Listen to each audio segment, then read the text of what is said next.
Mrs. Marie Davis. Give her a round of applause, please. Thank you.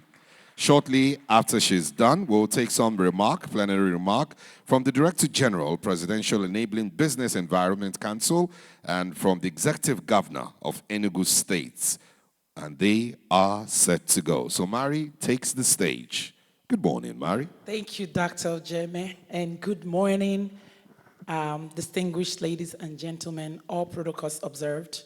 I just want to stand on the existing protocol that we have managed and we have observed the past couple days. I just want to say thank you.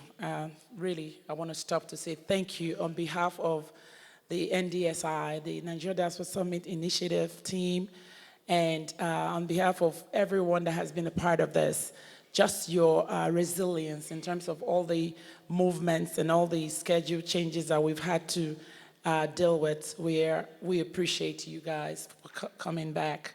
So I do want to give us a recap. We've had 2 days going. So typically we'll just give, I'm going to give a highlight of the day 2 and do a full recap of day 1. So I crave your indulgence to just give me your attention. Thank you. And we request you make it brief, ma'am. Thank you. Okay, the recap of day 1 of the 8th Nigeria Diaspora Investment Summit, NDIS, which was held on Tuesday, November 11, 2025, at the Conference Center of State House, Abuja, with the theme, Fast-Tracking Regional and National Development by Mobilizing Diaspora Investments. The first day of the 8th edition of the Nigerian Summit of NDIS began with great enthusiasm and networking energy as investors, entrepreneurs, and innovators gathered for meaningful dialogue and conversations and connections. Since its inception in 2018, the summit has grown into a premier platform driving impactful collaboration between Nigeria and its global diaspora community. The morning kicked off with an engaging networking and business interaction session, followed by breakfast, and the event will then officially open with the rendition of the Nigerian national anthem and an opening prayer, setting a tone of unity and purpose. In terms of the welcome remarks, our very own dear Dr. Badewa Adejugbe Williams, our summit coordinator, delivered the welcome address highlighting the remarkable journey of NDIS over the past 8 years. She acknowledged the invaluable support of partners and stakeholders who have sustained the vision.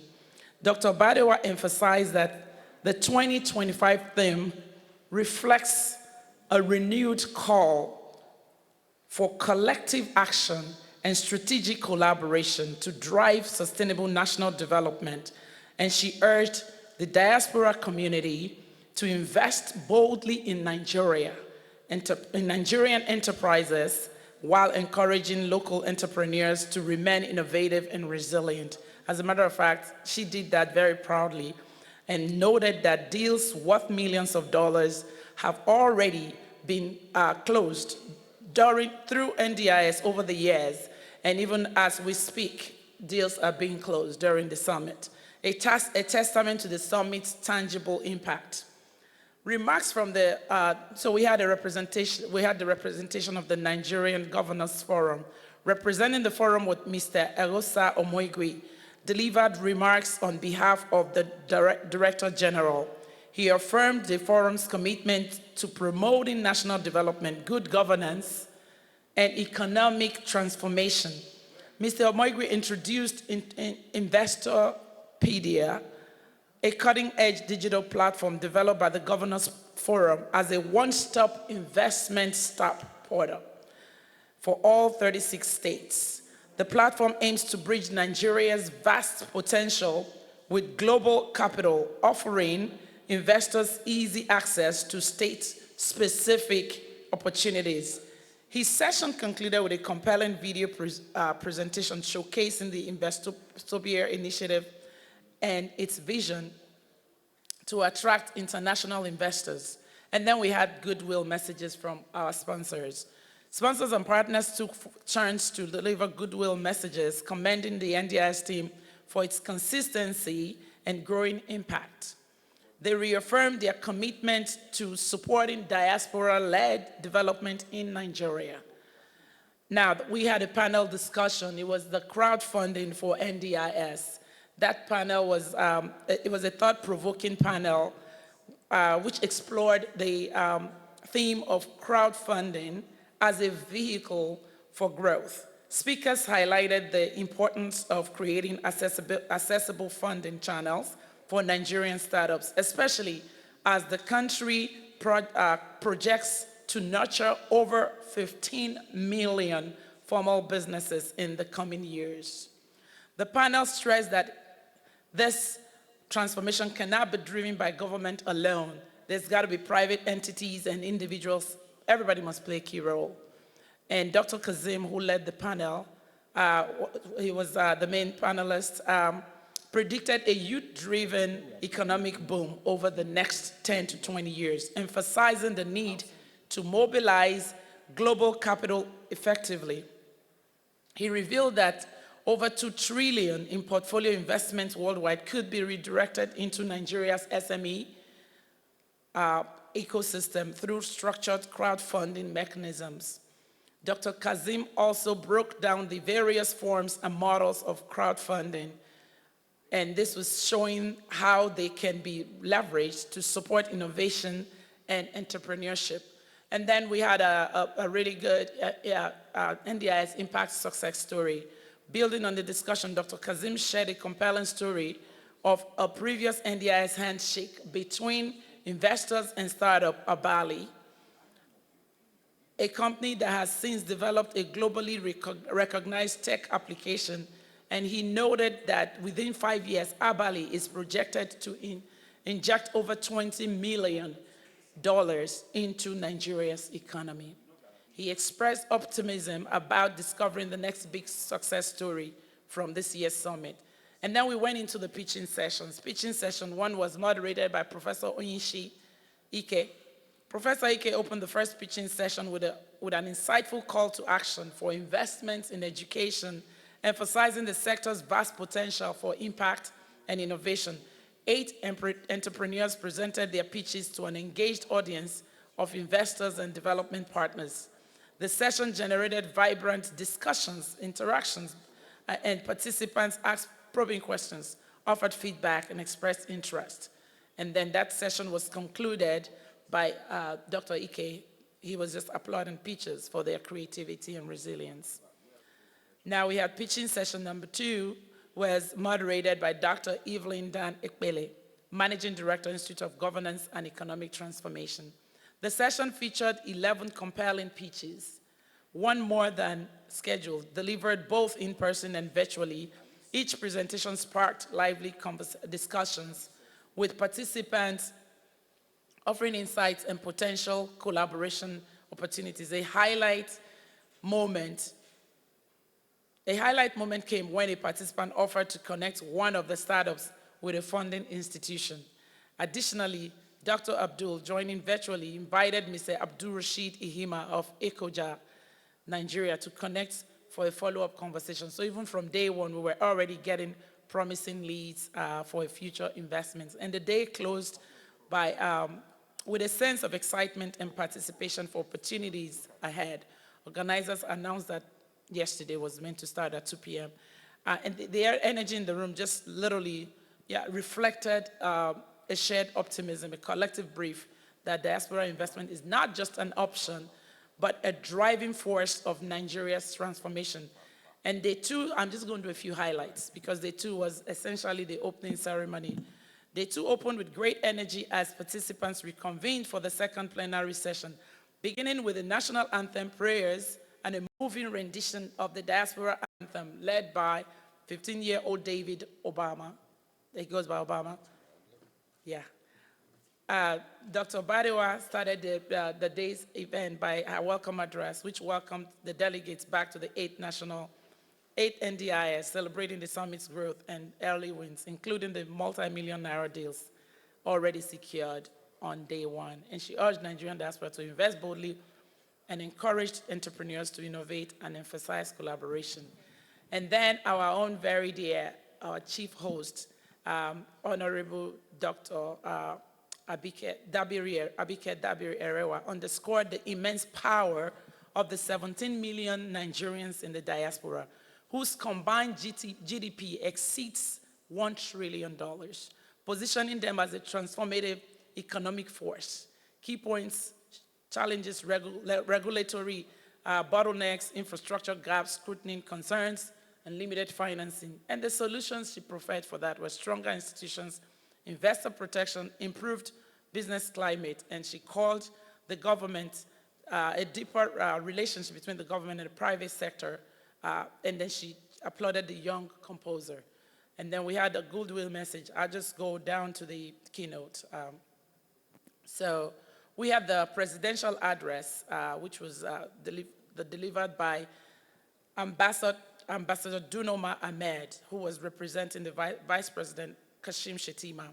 The Vice President reaffirmed the administration's commitment to attracting investments, creating jobs, reducing poverty, and building infrastructure. And with that, I want to say welcome to the third day and enjoy your time here. Thank you. Thank you. Please give her a round of applause. Thank you, Marie. Thank you. We'll now proceed to take a few remarks, and we'll begin with the remark from Enugu State Governor. I welcome Adora to introduce the representative of Enugu State Governor. Adora, the mic is yours.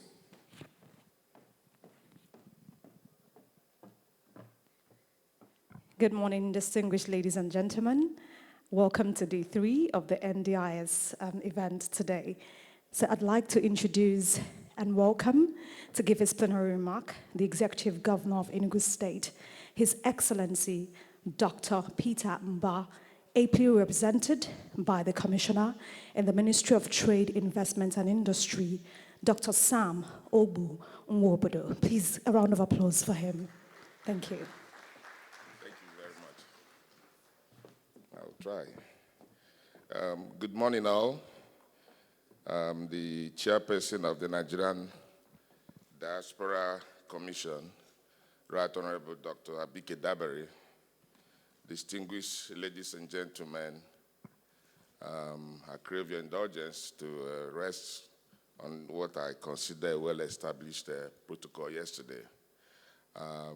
My governor and my boss, when he decided to make this speech, called me and said, Sam, you need to go there. Those are your people. Go to the diaspora, those are your people. And that was a serious, that was a confirmation of a fact. So I feel comfortable being here. I consider myself a diasporan. And I'd like to align myself with some of the comments made by Professor Batten Naji yesterday regarding what you as diasporans, especially the Nigerian diasporans all over the world, can do to contribute to moving the nation forward. I'm somewhat also a returnee, having spent some time in the United States practicing law in California. It has not been easy. Mecca was asking me whether I'm finally back. Emeka Okengu, my friend. I said, yes. It's not been easy. It's been a transition in making the past 15 years. It's a hard choice to make. But for me, and for many of us who have made the leap, it's quite rewarding. So I encourage you to look home and look back and see what you can do. Just like Professor Naji said, there may not be commensurate rewards if you're looking in terms of dollars and cents. But I can tell you that I'm fully rewarded being involved in the progress and not involved in the complaints. So having said that, may I just quickly read, as quickly as I can, the goodwill message of His Excellency, the Governor of Enugu State, Dr. Peter Ndubi Simba. It is with great pleasure and profound sense of purpose that I extend a warm welcome to you all to the 8th Nigerian Diaspora Investment Summit. The theme, fast-tracking regional and national growth through diaspora investment resonates deeply with the vision we are pursuing in Enugu State, a vision of sustainable development, inclusive prosperity, and a thriving economy that benefits every Nigerian, both at home and abroad. The history of Enugu State is indeed the history of Nigeria's evolution from pre-amalgamation, pre-independence, and post-independence. Historically, Enugu's socio-cultural and economic clout made it an inevitable choice and center for administration in the colonial Nigeria, as evidenced in its status, beginning from the capital of the entire southern province of Nigeria to today. Its profile has not diminished. It remains the de facto capital of the Nigeria Southeast region. I say this so that some of us who are second-generation diasporans will know that Enugu is fundamental, is important, is fundamental in the social and political development of this country. We have a closely and a clearly stated ambition, which is to become one of the three economies of this country. We have clearly stated an ambition, the defining vision that gives impetus to all our socio-economic policies and programs. It is the goal to make Enugu State one of Nigeria's top 3 states in GDP terms and to achieve a 0% rate on the Poverty Headcount Index. We are steadily growing Enugu State's economy from a GDP of 4.4 billion to a 30 billion economy in the next 4 to 8 years. For us, this is not a utopian dream. We earnestly believe that when the right policies and investment trust by government combined with investment of private sector, this target will be met and indeed surpassed. Another closely related cardinal goal of our government is to make Enugu the top destination for investment, business, tourism, and living. These goals cannot be wished into existence, so our policies are primed towards bringing them to fruition. At the heart of these goals is the recognition of the primacy of private sector investment and the knowledge that development is seldom a chance occurrence. Development is attained through painstaking conceptions and enactment of growth-enabling and enhancing policies and actions. A private investment often requires a measure of courage, but it doesn't have to be or seem to be like a leap of faith. Nothing incentivizes business like an enhanced ease of doing business environment. So for us, de-risking investment is an imperative. This commitment underlines many of the policies that we've implemented in Enugu State to dismantle the factors that stifle growth for business and dampen the venture spirit of entrepreneurs. At the onset of this administration, His Excellency Dr. Peter Mba signed into law a number of bills and executive orders aimed at fostering agreeable ease of doing business regime, from property protection to ranch management, aimed at attracting investment in the livestock industry as well as the real estate sector. These are sectors that we also believe we have huge opportunities and competitive advantage for growth. A major outcome of these reforms, particularly with regards to property ownership and land administration, is that land title can be done now in Enugu State within 72 hours. And this is through our advanced GIS land management system. Our development strides have also impacted on the area of infrastructure.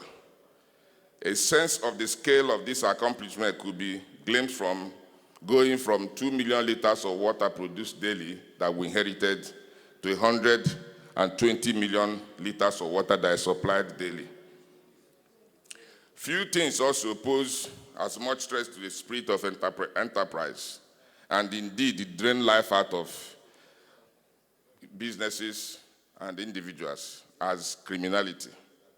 Our commitment to make Enugu State livable for residents, businesses, and tourists, and the projected 3 million annual visitors to the state has led to a substantial investment in security. For example, we have instituted a distress response squad, the DRS squad, to ensure a expeditious response to any security breaches within the state.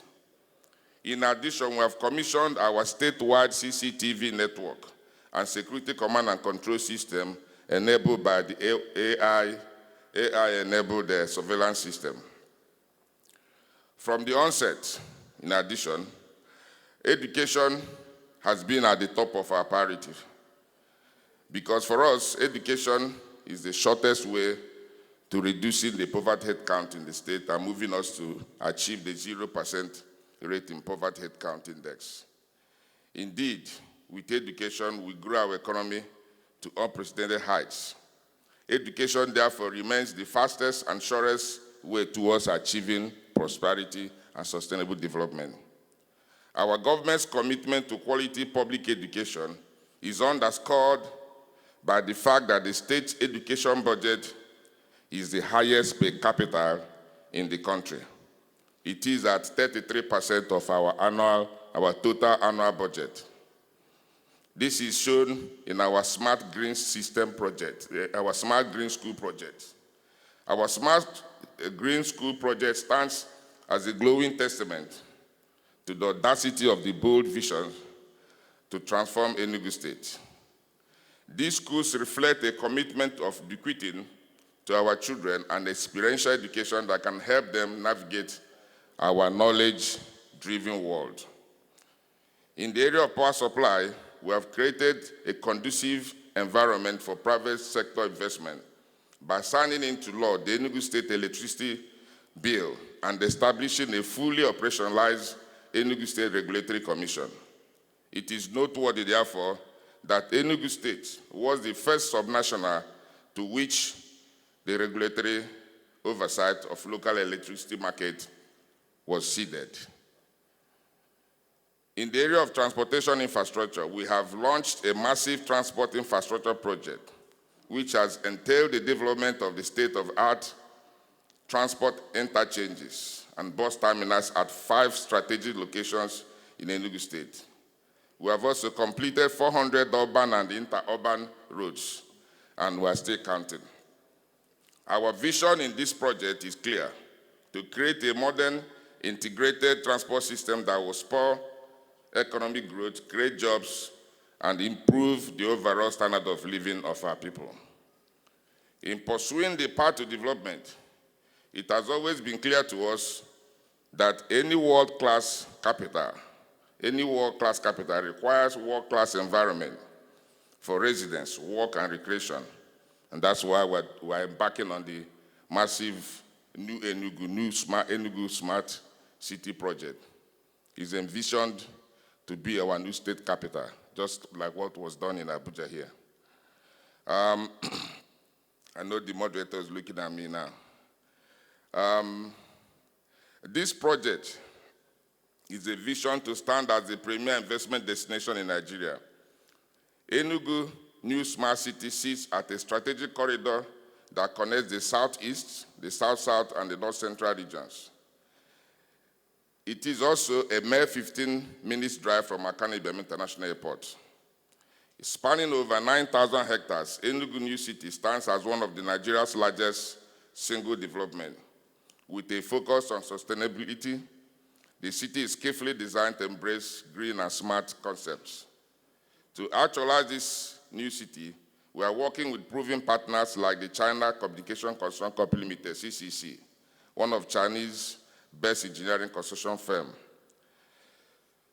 Well, I've seen you. And so, ladies and gentlemen, partners, brothers and sisters, both here and in the diaspora,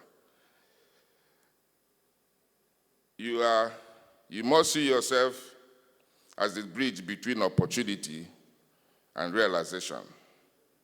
Your expertise, capital, and innovative spirit have already catalyzed changes in many parts of our nation. And we eagerly anticipate the partnership that will emerge from this summit. I invite you to explore the great potentials and possibilities in Enugu State, from energy, infrastructure, to agribusiness, to digital technology, to real estate investment, and to join us in building a future that is both prosperous and resilient for all of us. May this summit be a catalyst for concrete collaboration, bold initiatives, and shared success. Together we can accelerate regional development, drive national growth, and lay the foundation for a brighter Nigeria. I want to end by saying, thank you for inviting Enugu State, thank you for inviting our governor, and thank you for having us. And as we say in Enugu, which we also act, our tomorrow is here. And that's our mantra in Enugu. What can be done today, don't wait for tomorrow. So our tomorrow is here, and I say that to our diaspora brothers and sisters. Thank you very much. Before you go, sir, can you also say that in Igbo so that in the Igbo ga know? How do you say our tomorrow is here? Igasuya na Igbo kona soka. Ndewo no ndị be anyị. Ụdị ọ bụla ị chọrọ. Ngwana. Echi anyị bụ taa. Bam. Ihe ahụ ị ga-eme taa, echena ka ọ dị echi. Bam. Our tomorrow is here. Please give him a round of applause. Thank you very much. The representative of Enugu State Governor, thank you. I'm sure that Auguste Fia may be charging you some extra sponsor money for speaking Igbo language at the NDIS. Thank you. Distinguished ladies and gentlemen, we'll shortly be having a few other speeches. DG NIPC, DG PEBEC, PBEC, the Director General of the Automotive Council. I'm told the representative is here. DG Automotive Council, is the rep here? Is the representative here? Okay, the DG of NIMSI, the representative, is the DG of NIMSI rep here with us? Okay, so let's invite her. You have just a few moments to say a short speech. How about BOI? BOI, do we have a rep for BOI, Bank of Industry? Do we have a rep? All right, so as soon as we're done with that, we'll be heading to the pitching session. And we'll begin with manufacturing, creatives, then we'll go to Golden Gate Centenary City, that's infrastructure, and then later we'll come to agric, and then we'll have lunch, we'll have energy, health, and we wrap up. So that happens very, very shortly. We now welcome the representative of the Director General of NIMSI for a brief remark. Please give her a round of applause.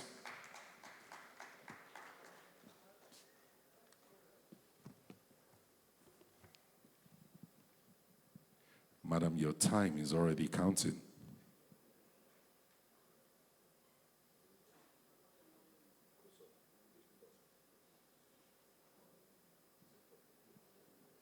Quickly, we have the representative of the Executive Governor of Yobe State here with us. He will also be speaking for 1 minute very shortly.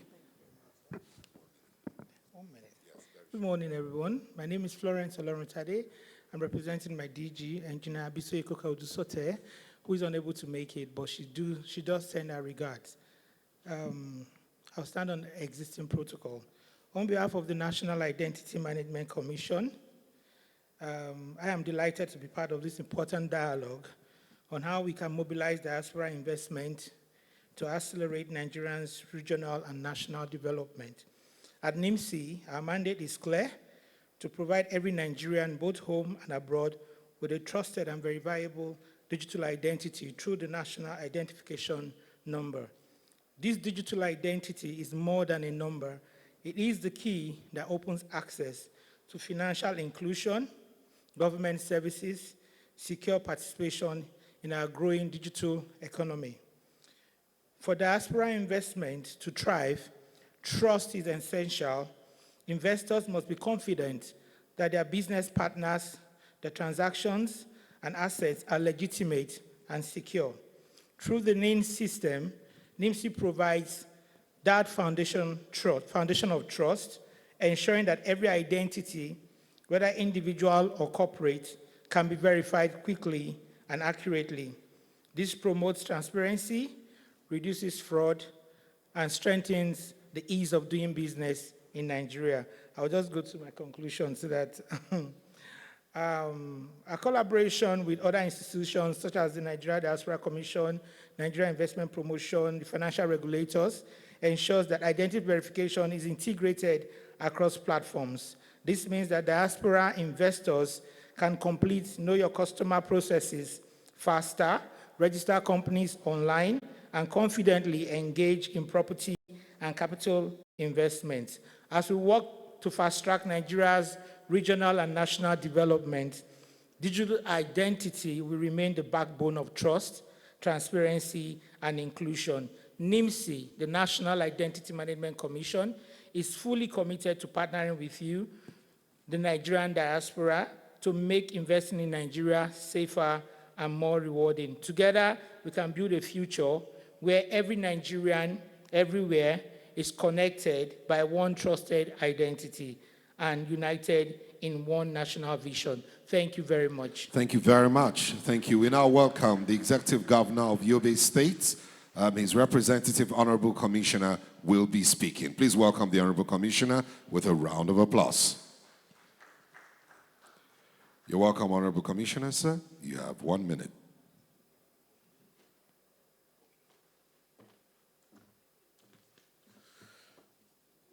Good morning, all. The Chairman, Chief Executive of Nigeria Diaspora Commission, let me crave your indulgence to stand on the protocol already established by the previous speakers.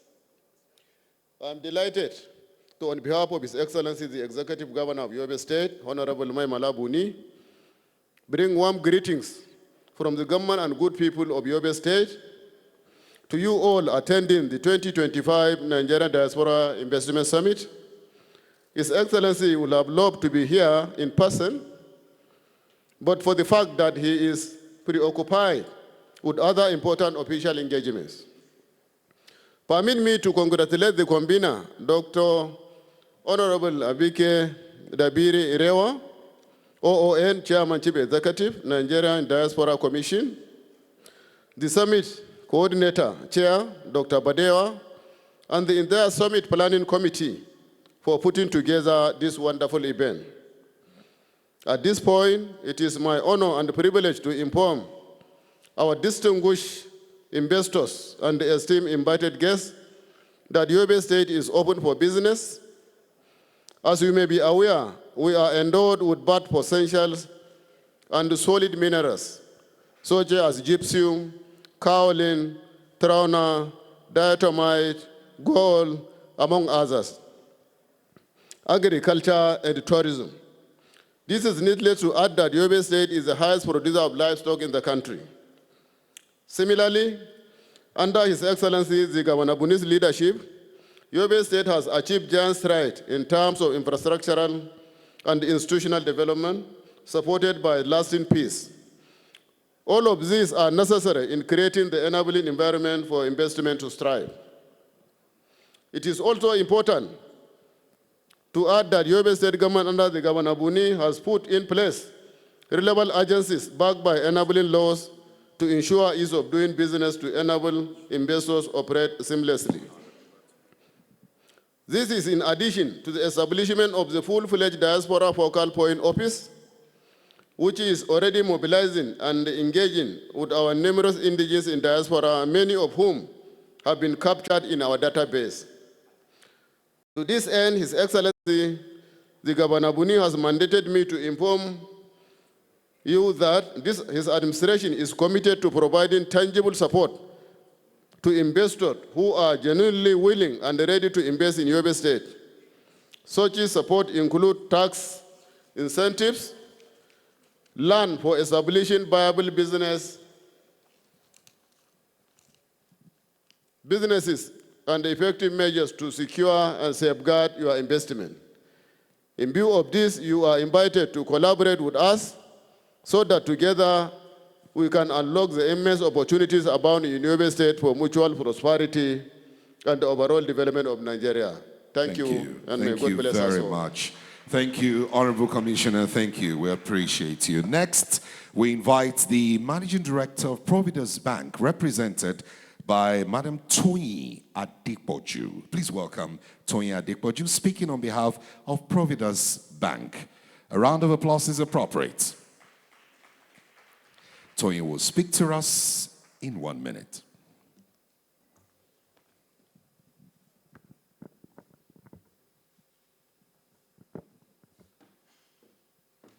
Your time starts now.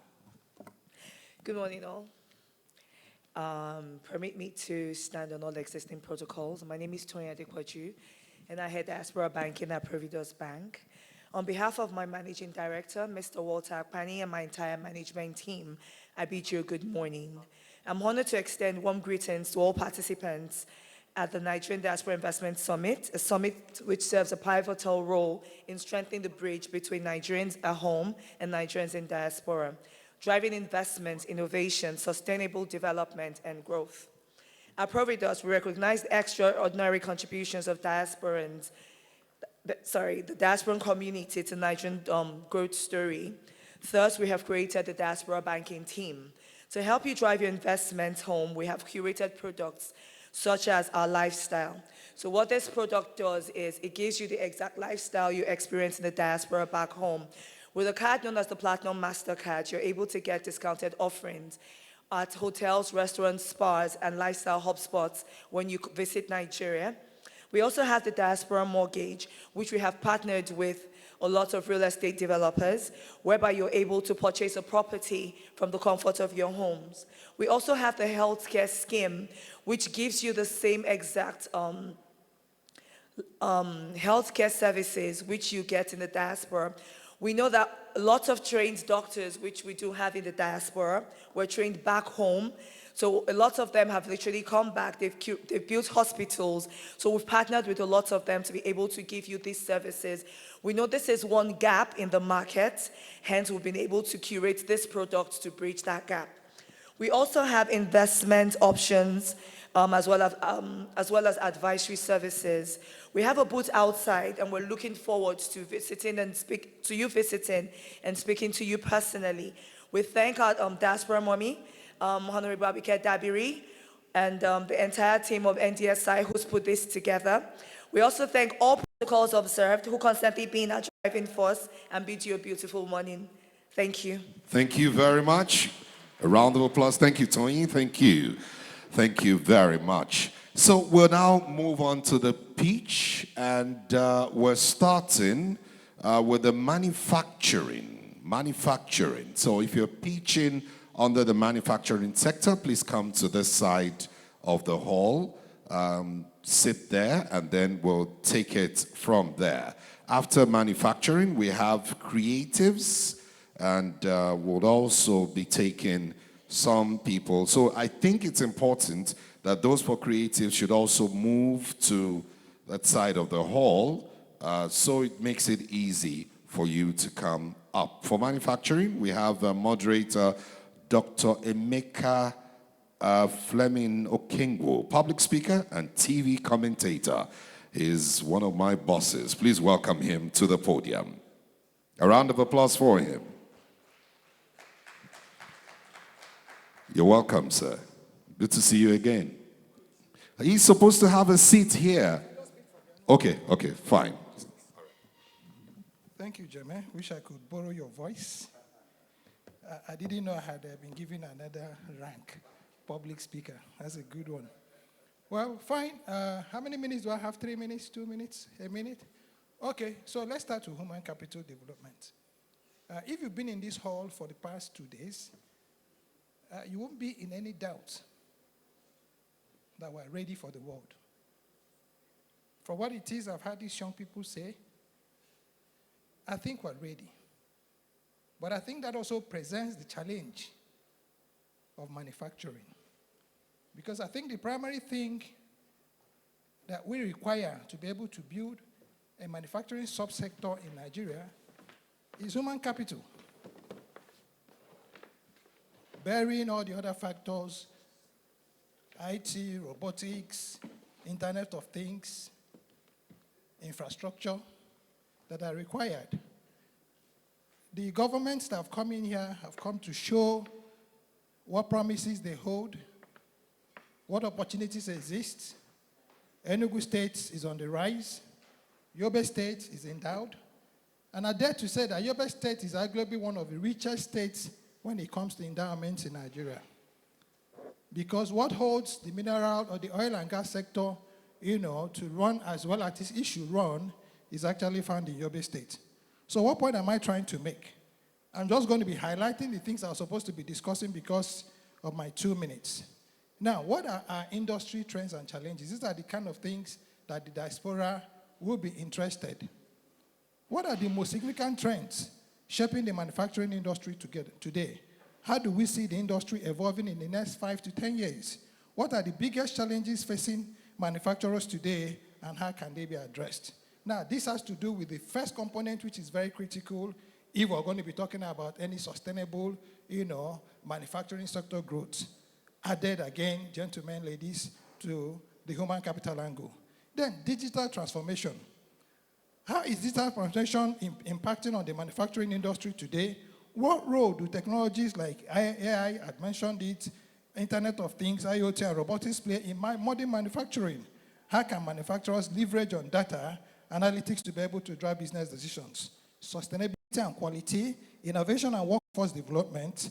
And then I think as we go along, when we're getting these pitches, this will be the kind of questions I think, that the diaspora will be interested in. But let me rest on this. I think one of the very key things that we must all take into consideration in our thinking is the human capital angle. Ojeme is a good example of a human capital that have developed, to world standards. I'm surprised he's still here. So if we can be able to have our Ojemes in the IITs, in the robotics, to support the manufacturing sector, then we'll have a hit. Thank you for the opportunity. We can keep intervening. Thank you very much. Thank you, sir. So we'll go straight to it. Ike Nabwe G. Delight is our pitcher. While he comes up, thank you for the round of applause for him. While he comes up, those who are pitching for creative entertainment and sports, as follows: Omoye Obuefun, Martha Iyo, Olayinka Taiwo, Ujauku Akukume. Please all move to this side of the hall now. Thank you. So, Ike Nabwe, your time starts now. You have just 2 minutes. You're on. Good morning, everyone. Can I have the slide on, please? Let's have a slide, please. Good morning, everyone. My name is Ike Nebwe. I'm the co-founder of Vernacular Signatures International Limited. We are a very conscious brand transforming indigenous African ingredients into very delicious and highly nutritious and very convenient meals. On the 20th of my birthday, on the eve of my 20th birthday, I left Nigeria on a journey that was supposed to take me to Europe by road through the desert. I ended up stranded in the Gambia for 2 years. In those 2 years, there was this meal that kept me going. It was a very simple meal, but it was also a very comfort meal. Many years after that experience, I went back on that road. I went back on the desert, and I made a film about my journey. And that film won a very big prize at the Berlinale. And that meant over 200 international film festivals after. During most of the festivals, we would do Q&A questions, and there were questions that were, kept coming up. So I decided to write a book to answer these questions. And in trying to write my book, I had to recall my Gambian memories. And that was when I remembered this food. And so I decided to remake this food from memory, and everyone in my house loved it. And so I started thinking, how could I share this beautiful African treasure with the rest of the world? And that's how G Delight was born.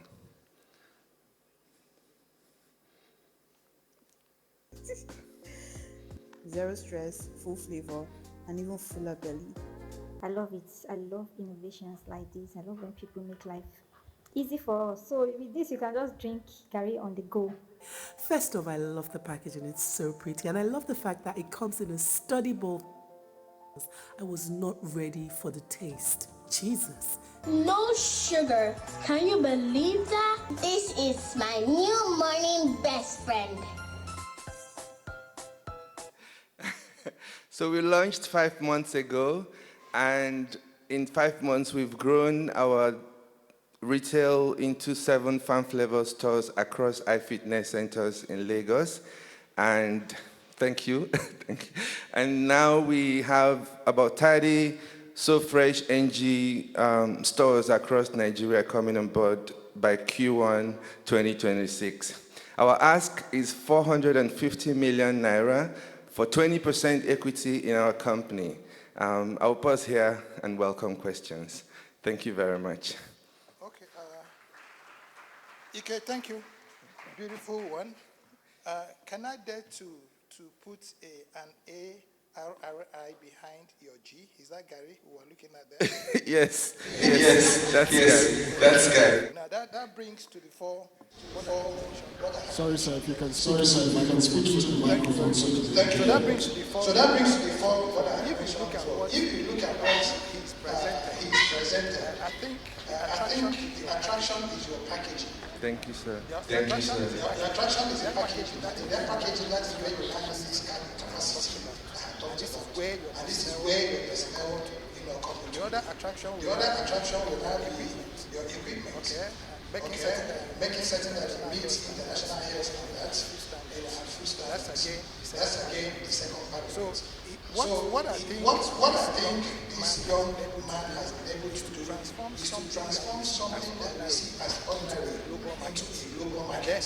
And then he's taking out the very maybe annoying as a low value. He just sees the first letter of his product to be able to now make it global and accepted. Of course, I think it's a good pitch. But I think the challenge will also be in your package. How sustainable, how renewable, in this day and time of plastics now, getting out of fashion. Are they biodegradable and getting to that point? Good strike. Thank you. So, just a quick answer, because we're very conscious, and so environmental consciousness is very important for us. So our spoons are bamboo spoons, and then we're ready. Thank you. Because we're also not just even patronizing the producers of the bamboo, but we're also supporting research and equipment to produce more. Toothpicks, for instance, can be produced from bamboo, and we still import toothpicks in Nigeria, and it just doesn't make sense to continue to do that. And then for the plastic, our plan is to eventually replace the plastic, with paper cups. But for now, we insist on using plastics that, you can upcycle. Actually, most people end up, using it in their kitchens for other things.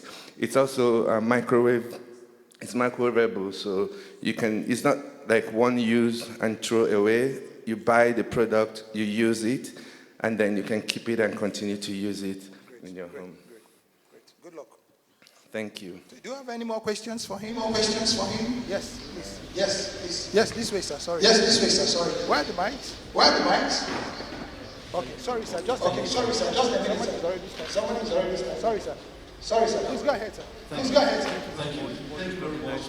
Very nice. I must commend your courage. Thank you. Those days, Gary used to be our friend when in school, So my question is, do you have the nutritional value, content, package, on the package of your product? Yes, we do have nutritional content of our products, usually on our, on the package, because again, our market is very informed. We are not shy to say that we're not targeting the mass market, for these products for now.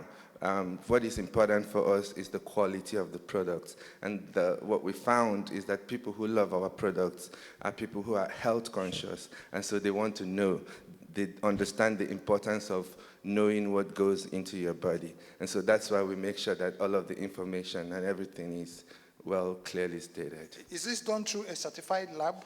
Have you been able to get maybe any certification on your content or your product? And at what time? And at what point do you certify? Is it before packaging or during packaging and procuring your raw materials? So first check is when we're procuring our materials, because as you know, we work with granules, dates, and things like that. So we want to be sure that they're properly grown, properly harvested, and properly stored. But in terms of certification for our products, we are at the final stage of getting our NAFDAC approval. Great, thank you. Sorry, sir. Microphone here. This way, please. Sir, we'll come to you. Oh, it's been answered. Okay. Oh, okay.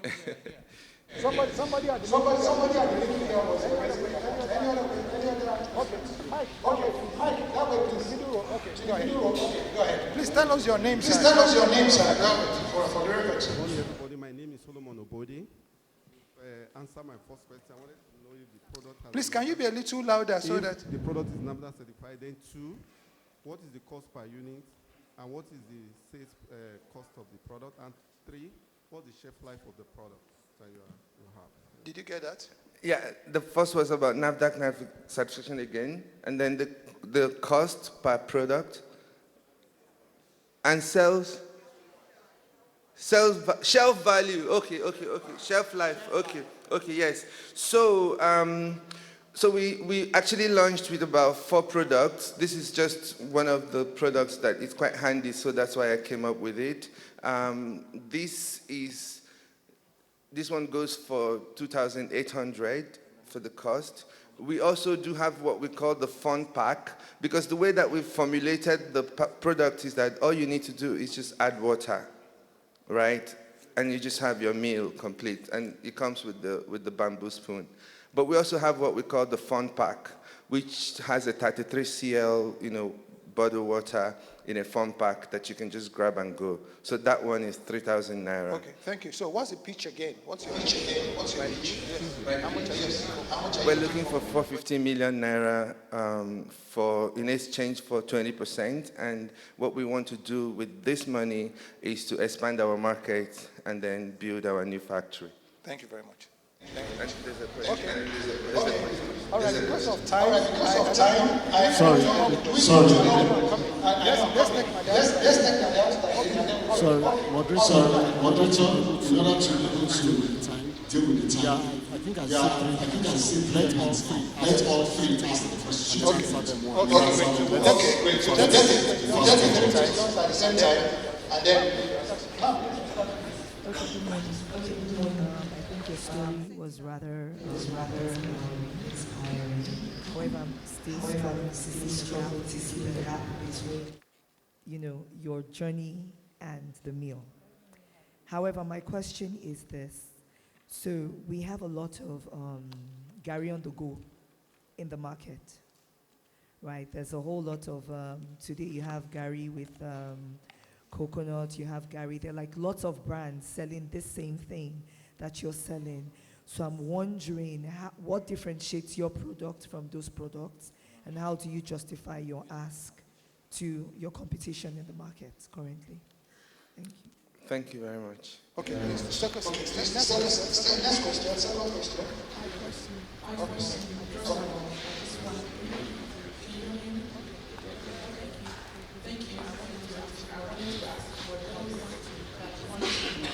Do you have them here, and where are you sitting, so they can come and see and touch and feel?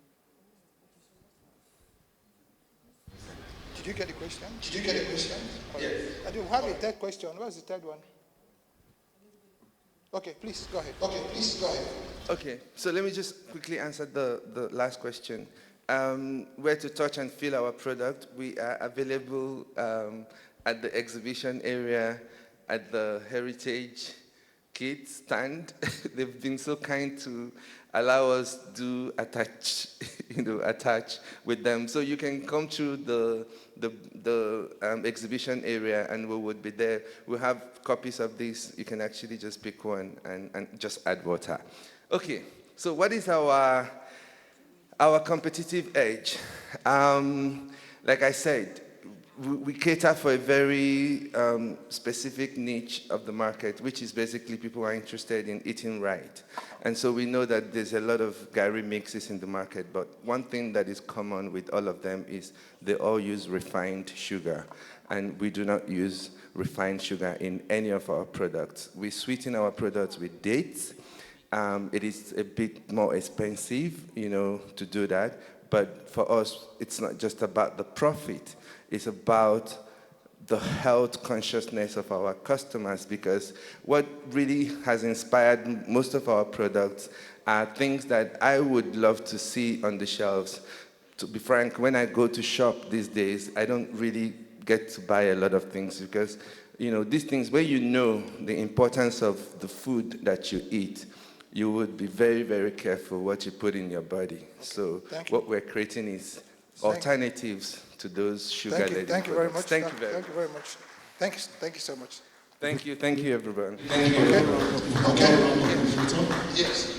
Thank you so much. Thank you so much. I think I'm trying to, I was struggling when you talked about the gap, and the product. I think the gap was that it's a viral.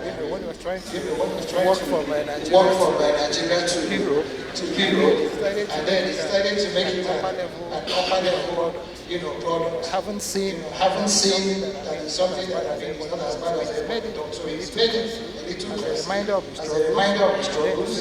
Then you say, okay, fine. You guys in the upper class thing, also now support in it. I think that was when I saw the gap in the struggle. Thank you very much. For me, closing. When I would look young Nigerians, the kind of things you speak, it reminds me so much of our country. I think government will do a little more in trying to support them with funding. That funding can actually be passed through the NICOM. I commend what NICOM is doing. God help Nigeria. Thank you very much. Thank you very much. Thank you very much. Give a resounding round of applause to our wonderful moderator who has started us off this morning. Okay, we are moving on to the next pitching session. The pitchers for this session, I hope they are seated. Omeye Ogbefun Zarode, are you there? Yes. Olayinka Taiwo, Skillbirth, are you there? All right, we have Ujuaku Akukume, Eastern Nigerian Film and Arts Initiative. You're there? Akukume, are you around? We have Martha Iyo, Sukwo Consulting Limited. Martha Iyo, okay, you're there. And we have Diane Ose, Stack Pages. All right. So, our moderator for this session was here yesterday and had to travel for another assignment, but is online to moderate this session. Please, can we put on Ms. Beverly Agbakoba Onyejianya on the screen, please, to moderate our session. Tech team. Ms. Beverly Agbakoba Onyejianya, I understand she's online. Can you put her on?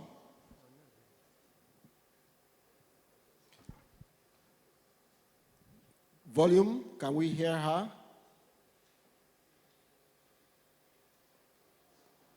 Volume, please.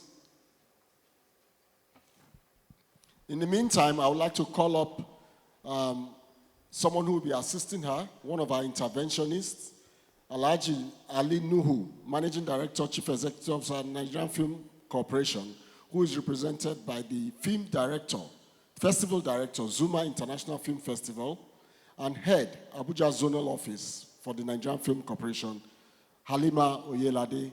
Please, if you are here, could you come up? Thank you.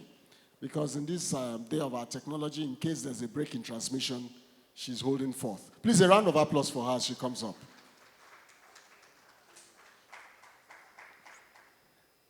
Can we have volume? Okay. I would like to appeal to the moderators to, at the end of the question, in the interventions that are going to be made, let us receive the questions once. That way we'll save time, rather than having each person ask, reply, and all that. We'll take the questions from the audience once, and then the pitcher can respond. we'll need to try and move on in time, please. Thank you very much. Over to you, Beverly. Please have volume, please. And it is an honor to be with you all today, not in person, but at least in spirit. Can you all hear me? Yes, we can. Please carry on. Okay. So today I'm here to introduce a very, very exciting sector, the creative, sports, and entertainment sector, a sector dear to my heart. And I want to share with you, before we get into the pitches, 3 very transformative trends that are sweeping across these 3 sectors. Let's start with the first sector, the entertainment industry. As we all know, there is a massive renaissance going on right now in Nollywood. Nollywood is moving from being just a $600 million powerhouse to actually exporting its content all over the world, powered by the distribution of online streaming platforms. And not just international online streaming platforms, we are beginning to see the birth of local African platforms that can compete with any global platform. For the sports sector, we are now moving away from just football as a sport, as a recreational thing that we enjoy. Sports is now becoming truly a powerhouse, an economic powerhouse in itself. We should now be witnessing the birth of sports techs, the rise of sports tech companies that can compete globally. We are looking at fan engagement, monetization of fans. How do we begin to engage fans through digital means? We're also looking at sports as a new way to raise funds, to raise capital. We're looking at IP. IP is truly revolutionizing the way we look and enjoy sports and also the entertainment industry. And last but not the least, when we think about the creative sector, what did we used to think about before? We would think about the creative sector in a very small cottage industry, but not the case anymore. The creative sector is becoming a new powerhouse of skills. We are now seeing Africa, Nigeria transform from just having one-off small projects to actually creating massive industries powered by skills that can now actually be exported. We can now export our skills in the same way the tech industry revolutionized itself. We're looking at the birth of animation studios. We are looking at production studios that can compete with Hollywood and with Bollywood. We are looking at skills that can power industries way even beyond the creative sector. This is the new direction that the creative sector, the sports industry, and the entertainment industry are going. We are witnessing the birth of not just one-off businesses appealing and begging for grants. We are looking at businesses that will be scalable, truly scalable, and will become sustainable. So today, as we wait for the pictures to come on, we hope to see elements of some of these types of trends. Best of luck to all the pitchers, and don't forget, you have 3 minutes per pitch, so may the best person win. And after that, we'll take questions. Thank you very much. You see, the problem with sports is it's always a competition. Please, let's appreciate our moderator. So we are going to call on the first pitcher, Omoye Ogbefu Zarode. Please, can you come up? You have 3 minutes. You have 3 minutes, and then you will have your interventions. I would like to recognize the fact that our second interventionist for the sector is around. He is Mr. Emmanuel Eyagba Togbo from the Cosmopolitan University Film Academy, United States of America. Please be upstanding for recognition. That's our interventionist for the sector. We will bring you up shortly. Thank you. Your 3 minutes starts now. Are we not tired of watching our Nigerian culture go extinct? Or even worse, seeing foreign brands that know nothing about our roots and originality sell our culture back to us? Hello everyone, good morning. My name is Ogbefu Omoye. I'm the creative director and I'm the founder of Zarode, a Nigerian streetwear brand that is all about preserving and promoting a Adire fabrics. At Zaro, we are not just creating clothes, we're not just making clothes. We're talking about how Nigerian Adire fabrics can be preserved, showcased, and identified for our generation and those to come to see the beauty of what our ancestors created. We're seeking 40 million naira today for a 10% equity stake to help us scale production, expand our retail space, and also empower young artisans and local dyers to be able to show what Adire fabrics can do. At Zarod, we are all about showing people what Adire was made from, what it was made for, and how it should be showcased. We started small, but with time we've grown with grit and creativity. We now have a production space where we'll make our Adire fabrics, where we also invite people to come see what we do daily. We're not just building a clothing brand, we're creating a movement that celebrates Nigerian creativity and a movement that showcases Nigerian craftsmanship and our culture. Your investment today will help us turn Adire into a world-class masterpiece, creating creativity, creating beauty, one outfit at a time. Thank you very much. I'll take your questions here. Thank you very much. They are asking for 40 million for a 10% equity stake. Yes, And I think if you look at her, she's showcasing what she's pitching. In fact, she's not the only one. The interventionist that stepped up is also showcasing that sort of a thing. So please, your questions.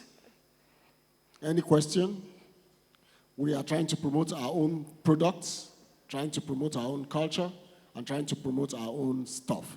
Yes, I can see Providence Bank is interested, and then there's another handout at the back there. So please, Usher's microphone. Hi, boyfriend. Hi. You look lovely, by the way. Thank you. So I wanted to ask, how do you source your fabrics? Do you just sew, or do you also get involved in the production of the fabrics? How do you get your products? No, just a minute. Note it down. The next person over there. The next person over there.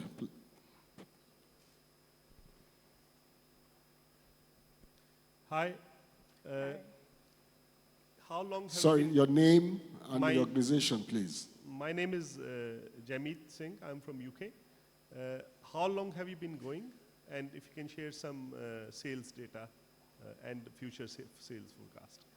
Sorry, we didn't catch that. How long has she been doing it? And then what's the second question? If you can share some sales numbers, sales. Sales numbers. Do you have some sales numbers? And forecast. And your forecast. I think, yeah, you can go ahead and answer. Okay, thank you very much for the questions. I'll answer as first. We believe in collaborations, so we're collaborating with local dyers. We've made contact with young people here in Abuja and also some in Ogun State. Ogun State is the founding fathers of Adire. We've made contact with them and collaboration to help us. So while they are creating the Adire fabrics, with our supervision for the designs that we're making, we will be making the outfits. Okay, then for, I'm trying to get this question. How long? Okay, Zara has been in business for 2 years. This year we got the vision for, or late last year we got the vision for Adire fabric. We normally used to make streetwears, cargo pants, jackets and all that, but this year we got the vision for Adire, and since then we've been using Adire to make streetwears. So, the second question was, do you do your material yourself? Or you just sew? Okay, sales forecast, right? Sales forecast, yes. Okay, so we all know that the Nigerian fashion industry is fast booming. It is an industry that keeps bringing in a lot. For our sales forecast, we are hoping to have a 10% increase in the first 6 months of launching. We actually have our first collection we want to launch in a few months. From that, we're hoping to have a 10% increase in the first 6 months, and then we'll grow from there. Our sales so far, we've served over 40 customers. Sorry? And they keep increasing. We've served over 40 customers since we started the Adire brand, and we keep increasing. Over 40 customers. Do you have a slide that shows your P&L? Yes, I have. Do you have a slide? Yes, I do have a slide. So your P&L will actually help to see what you intend to make in the next 10 years, 20 years, 5 years, 2 years. Because you're seeking 40 million, right? As an investor, I need to see how my money is going to come back.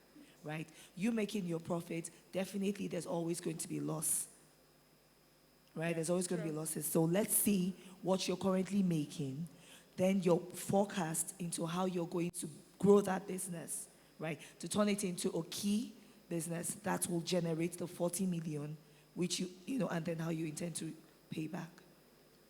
So that's actually the question. Do you have that slide? No, I don't have the slide here because I had to bring it down to the numbers that was approved. But I don't have the slide here, but I have it on my tablet.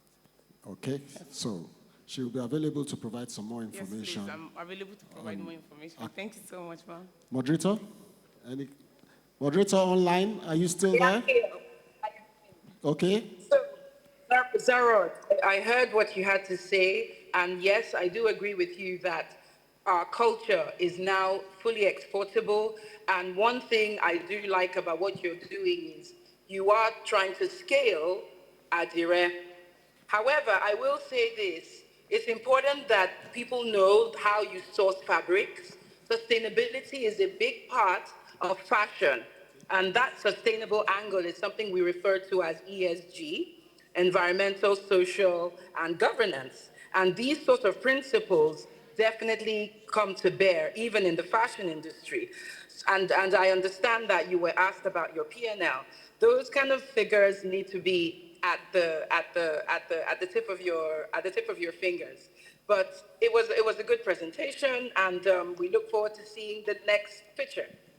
Thank Does you anyone very have much. any other questions?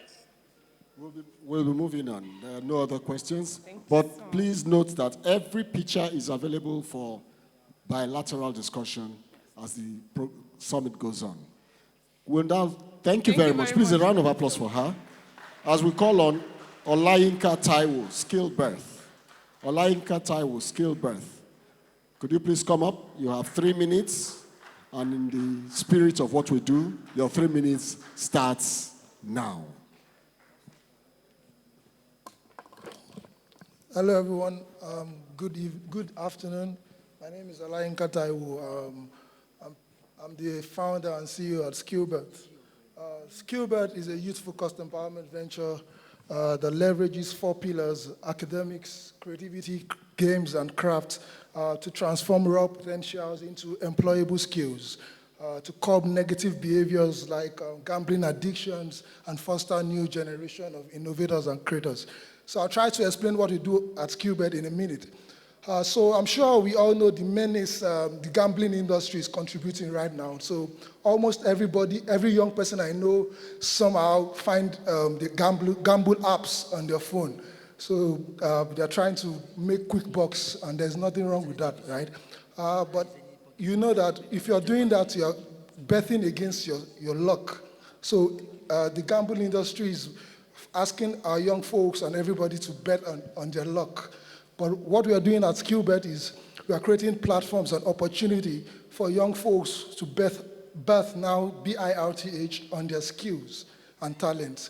So we are creating alternatives. We are telling you, you don't have to bet on your luck because that's something you can't control. It's an external factor, locus you can't control. Now we are creating alternatives in academics, creativity, sport, games, and craft, and helping you birth, B-I-R-T-H, on your skill. So I'll try to explain as I move on. So we're asking for a 225 million naira investment funding for 10% equity. This is to help us do our platform development, content design, brand content, swag support, and a lot. So we are asking for 225 million to help us push towards that. The next slide, please. So we are targeting students, tutors, and organizations.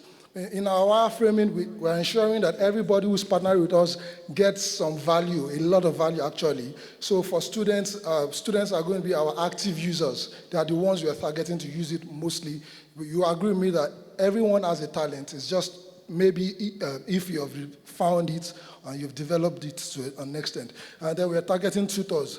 Tutors are going to be like our jury, skill jury actually, our guardian, our counselors, and talent managers. Then organizations like Providence Bank are supposed to help us because we have value in it for them. Sponsors, merchants, employers, and partners also. So basically, can I have my next slide, please? So basically, we have 4 main categories we are pushing: academics, craft, creativity, and games. And so you are going to identify what category you're participating in. After knowing your talent, then you can decide what subcategories you're participating in, so you can compete and contest for rewards, cash rewards actually. My next slide, please. So the problem, there's a big problem already with rising youth unemployment, negative social vice, lack of accessible skill opportunities and those. But we are creating a solution by creating this beautiful platform where all you need to do is identify your talent and compete based on whatever subcategories you think you're talented in. Then we have a pyramid structure to help at every level determine your competence level as a talented person.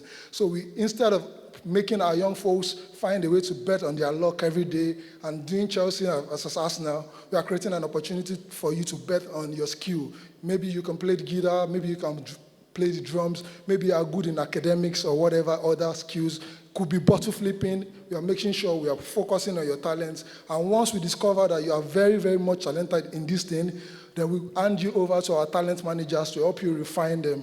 So that's what we do basically. Thank you. I'll accommodate your questions. Thank you very much. Changing the betting paradigm to birth skill utilization. Questions, please. Yes, microphone. There's someone in front here. Any other? Okay, there's one at the back there. At the back, the gentleman with the white. Any other? Because we'll take your questions once. Okay, the gentleman with the green. So we have you in front here, the gentleman with white at the back there, at the far end, and then the one with green here. Go ahead, sir. Thank you very much. Your idea is, your concept is good. It's brilliant. Kindly speak up so that the rapporteurs will be able to hear you. All and right. please, when you want to speak, identify yourself and your organization for the records, please. Thank you. My name is Dr. Gunjobi, and I'm from the UK. And have you considered users being a subscriber rather than for you asking for this amount of money, whereby users can subscribe, and then for first level and going forward, then you can identify them and harvest them so that you can actually, make more money regarding this? Have you considered that? That's my question. Thank you. I'm sure you got the question. You did? All right, thank you. Next question. Okay, my name is Victor Prince Dixon. I'm the founder of National Cake. Yeah. One of my major concerns has been that in the process of developing talent, we failed to develop the passion of Nigeria to love Nigeria. So I'm asking the question because I'm seeing that effort in talent, looking at all those key skills. Where is the space to develop the passion for Nigerian youth to love Nigeria enough so that they can stay here and build? Even if they are traveling, they should be conscious of building Nigeria. Otherwise, we are having a problem of the brain drain, where people build skills and people leave because they don't believe and love the country. Thank you very much. They don't want you to build their skills and take it elsewhere. He wants it used here. Yes, sir. The fellow with green.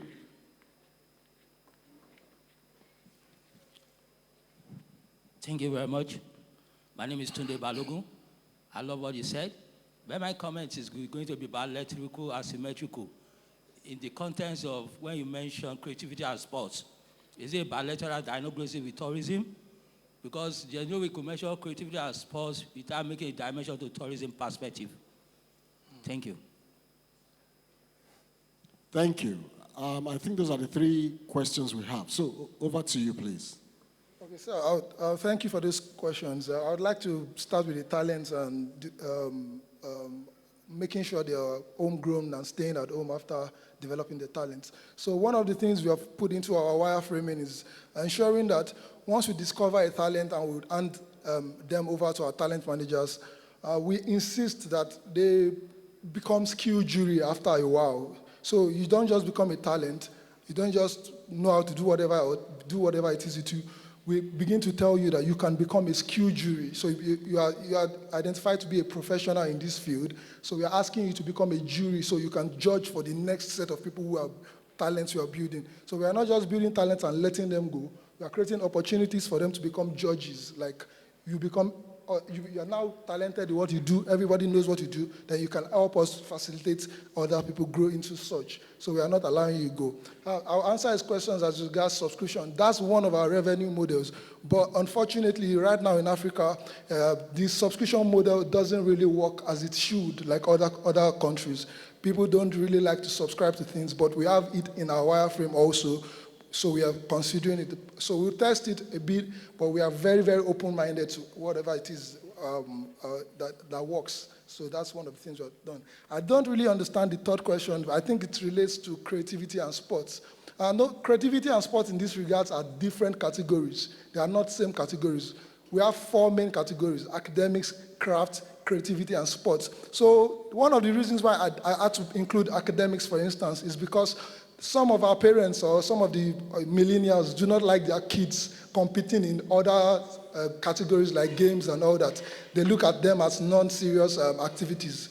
So we had to put in academic, sports. So we understand that not everybody can compete in everything. Some people are talented in sports, some people are creatives. So we have to put in some of these things to accommodate almost everyone. So we believe that everybody is talented. So you just have to identify what part or what category you are willing to compete in. I hope I've been able to answer your questions. I don't know. Thank you very much. Moderator? Hello.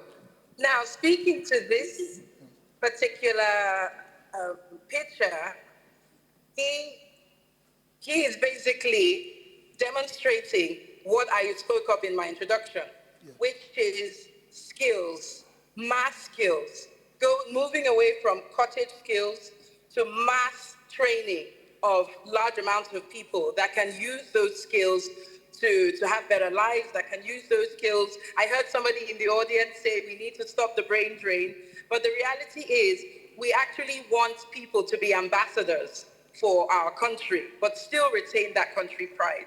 What I see is the gamification of skills. How can we make skills more attractive? How can we encourage mass uptake of skills through non-conventional means, but rather through using digital means, using innovation, and actually making it fun? This pitch was actually quite interesting because it captures academics, it captures the traditional skills, and it also captures sports, which is another area dear to my heart. It'll be very interesting to see whether the subscription model, which you say doesn't really work right now, it's something that you may really want to consider taking on, because the youth have a very different approach to the older generation. And more of the youth actually have been confirmed to subscribe to apps like Duolingo. Duolingo is actually in the 10, I think Duolingo is, it's a unicorn, and it's top 10 listed for one of the best gaming skills learning apps of all time. So this was a particularly interesting pitch. And again, I'm interested in hearing the next pitch. Good luck. Thank you so much. Thank you very much. Please, a round of applause for him as he steps down, while we ask to confirm once more if Miss Ujuaku Akukume, are you around now? Ujuaku Akukume, or Eastern Nigeria Film and Arts Initiative, are you around? If not, we'll move on to the next picture, and that is Diane Osei. Diane Osei, Stack Pages, please a round of applause for her as she steps gracefully on stage.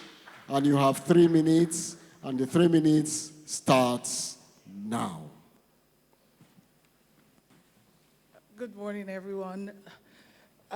If you ever had a dream or a vision that needed validation as a child, then this will make sense to you as I speak. My name is Diana Osei Ngamdi. I'm the founder of Stack Pages. Stack Pages is a non-profit that I started in London. And this year, we brought Stack Pages to Nigeria. We registered it as a non-profit here. What we do at Stack Pages is we go to schools and we have what we call the Literary Students Initiative. We have workshops, we have competitions, and we have an anthology, like the one I have here, printed. And what we're trying to do with Stack Pages is to empower creative young students in secondary schools. I started writing as a child, and I know how much of a difference it would have made if I had people mentor and support me in my creative journey at that age.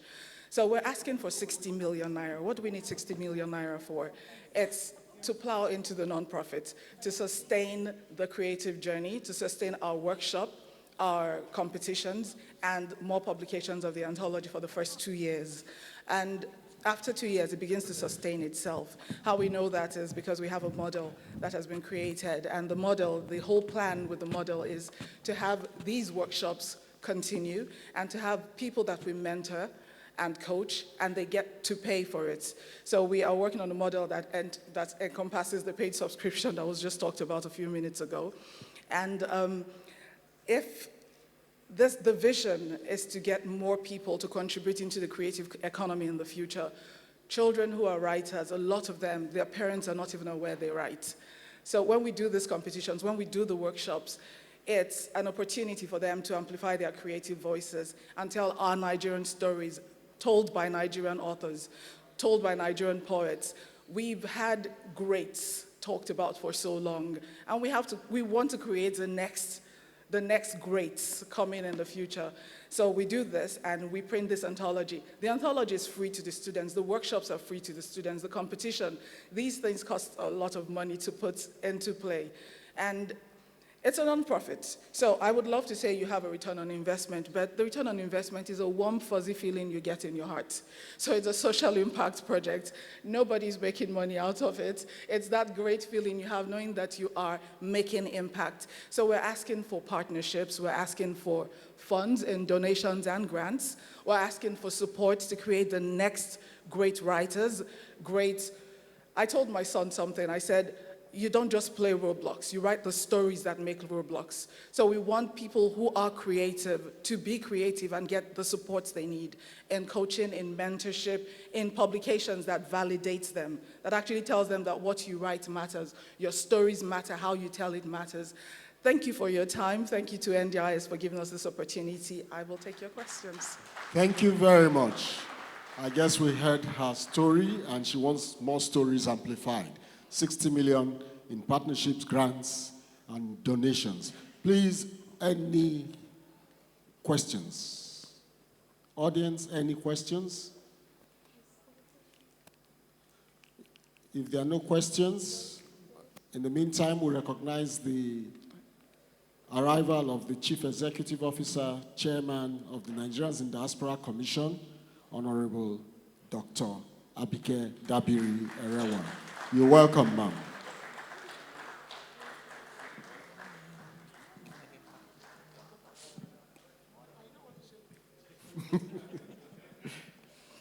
All right, as she settles down, I believe there's a question. Yes. Okay. All right, good morning, Diana, with an H. All right, there was something you said which the previous picture didn't say, and that's the Roblox story. Now, Roblox is, as a matter of fact, it's a game known to, I would say, the alpha babies. I give my nieces funds on the regular for Roblox, and the reason why I do that is because it helps them build. It helps them. It's not just a game. It's literally, it helps them with mentorship. It helps them with financial literacy. You know, there's a whole lot that does for them. And I think that's what you're trying to drive with, you know, the stack pages. Like you said lots of children write, and parents are not even aware that they do. One of the things that we see in the diaspora is you might not be book-wise, but you might also be socially smart. Now, writing is socially smart. Hence the reason why I think I would like to have this conversation further with you and see how we can partner with you to drive that initiative. Thank you very much. This is a round of applause for Providence Bank. They are willing to discuss with you. Make sure you link with them. I will. All right, moderator? Sorry, in addition, Okay, sorry. I think subscription is something everyone should add to their pitch because, you know, outside of you subscribing to Play, there's a whole lot that you can get from there. Your ROI is literally tied to subscription, and you'll be shocked at how much you can actually get as long as you're being creative when you're building. Thank you. Thank you. Moderator? Sorry, just, okay, yes. This is another pitch that I found very interesting because it builds on teaching the children literary skills. Our culture, a lot of our African culture does celebrate literary skills. We do have a lot of literary heroes and giants that I feel we should allow our alphas, our alpha babies, our Gen Zs to connect with more. Definitely want to echo the words of the Providence official, which is do not underestimate the impact of subscription. Subscription is something that we even see in the FMCG sector. Little amounts, and think mass scale, but paying a little. So don't underestimate the power of that. I also want to chip in on the roadblocks. Having a platform powered by subscriptions such as yours, powered by a love of reading, empowering the younger generation to read could be very transformative. And just to say, my son learned how to play the piano, difficult pieces from Roblox, and I had no idea. So what you're doing is very interesting, and I agree. Projects such as this, which you think may not necessarily give a return on investment financially, actually can. So apart from impacting the youth in such a powerful way through encouraging them to become writers, and we do need more writers, we'll all agree, we do need more writers, but we need sustainability. We don't want to see beautiful, impactful ideas such as this die early because the sustainability aspect didn't sort of follow through. So really do think about that subscription piece. You will be very shocked and surprised what the general public, how they would respond. But thank you very much for that pitch. Who else are we listening to today? Thank you very much, amiable moderator. And I think you will take away that piece of advice, even as you do your discussions. Thank you. Please, a round of applause for her as she steps down. I believe Ujuaku is still not around, Akukume. We'll call our last speaker for this session, and that is Martha Uyo. Martha Uyo is from Sukwo Consulting Limited. Please, let's encourage her as she comes forward. Martha Uyo. We would like to urge the roving media crew, please be mindful of the camera angles for the official cameras that are covering this session. We tend to have you blocking their view. Please be mindful of them as you move around. Thank you very much. Okay, good morning, everyone. My name is Martha Iyo. I'm the founder and CEO of Sukwo Consulting Limited. Okay, so Sukwo Consulting Limited, we consult for companies, and then we handle premium luxury events. So I'm going to be, our ask is, firstly, we're asking for your patronage. We know that everyone here in this sitting here would have one event or the other to actually do. Actually, this is a season. We are going into the season, so we're asking for your patronage, and then secondly, we're asking for the sum of 200 million naira so that we can be able to get more luxury event rentals for rentals. Because we know that for events, the trend is almost like six months.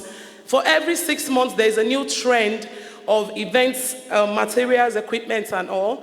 So, and most times we get orders, and then we run out of event materials. So, like most of the times, almost 80% of the monies that we get from others, goes into rentals. We have to go to vendors and rent equipment to be able to carry out our events effectively. And that's a major problem we are having. Like right now, we're already having orders, and then for some days we have like more than 4 events to anchor, and then we will need materials, and we'll take most of the funds out. So we are seeking an investor for a 20% equity. So if you are here and you feel like you'd want to partner with us or join us in this, it's actually a very lucrative one. And we assure you that there's a serious turnover. And thank you so much. I'll welcome your questions. Yes, they want you to invest in business of entertainment and partying and all other kind of events that come up. Now, do we have questions from the members of the audience, please? Questions? The team, Zoom team, please let us know if we do have questions from there so that we can read them out. If we do have questions from Zoom, please let us know.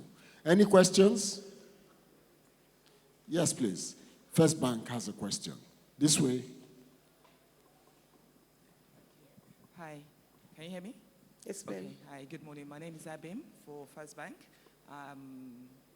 I manage the Diaspora and Expatriate Banking unit.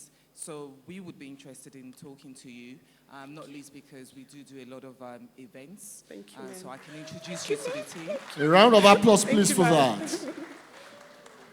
Thank you very much. Thank you very much. Any other comments? Question? Okay, moderator? Hello. Thanks for your pitch. My contribution is definitely we are seeking more heightened experiences. There's a reason why Dirty December has now become a global phenomenon. It's because we love parties, we love experiences, we love community, we love bonding, we love having a good time. And anyone wanting to heighten that experience and prove with figures, with numbers, because as we all know, the numbers never lie. Anyone that can successfully demonstrate that there is a demand for heightened experiences will definitely be in the money, as they say. And yes, it's all about experiences, not just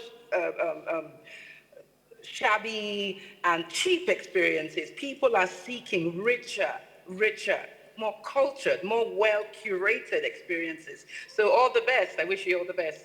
Thank you very much. Thank you, ma'am. Thank you. Please, a round of applause for her. She steps down. Please make sure you follow up on your conversations. We'll now call on the Nigerian Film Corporation representative to make her general observations, and then Mr.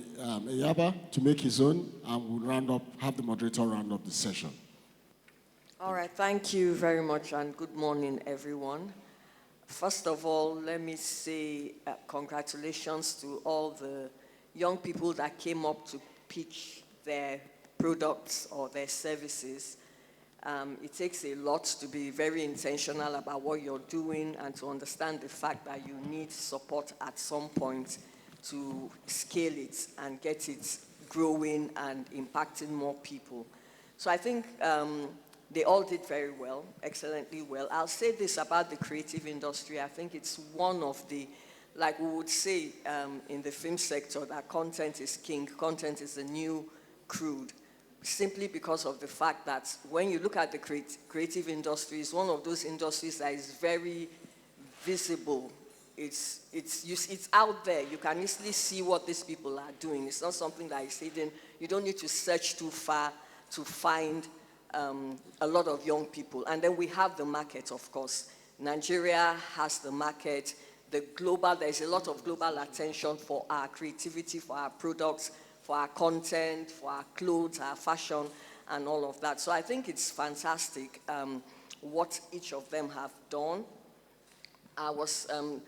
For the first person, I would just say that that's a really beautiful concept, the Adire thing. And what I discover is that a lot of people love Nigerian fashion. Like, it's growing. It's like some of our clothes are making it to the red carpet at film events globally. So we know that there's a market in-house and outside. For her and for all and some, maybe one or two others, what I would just say is that have your numbers.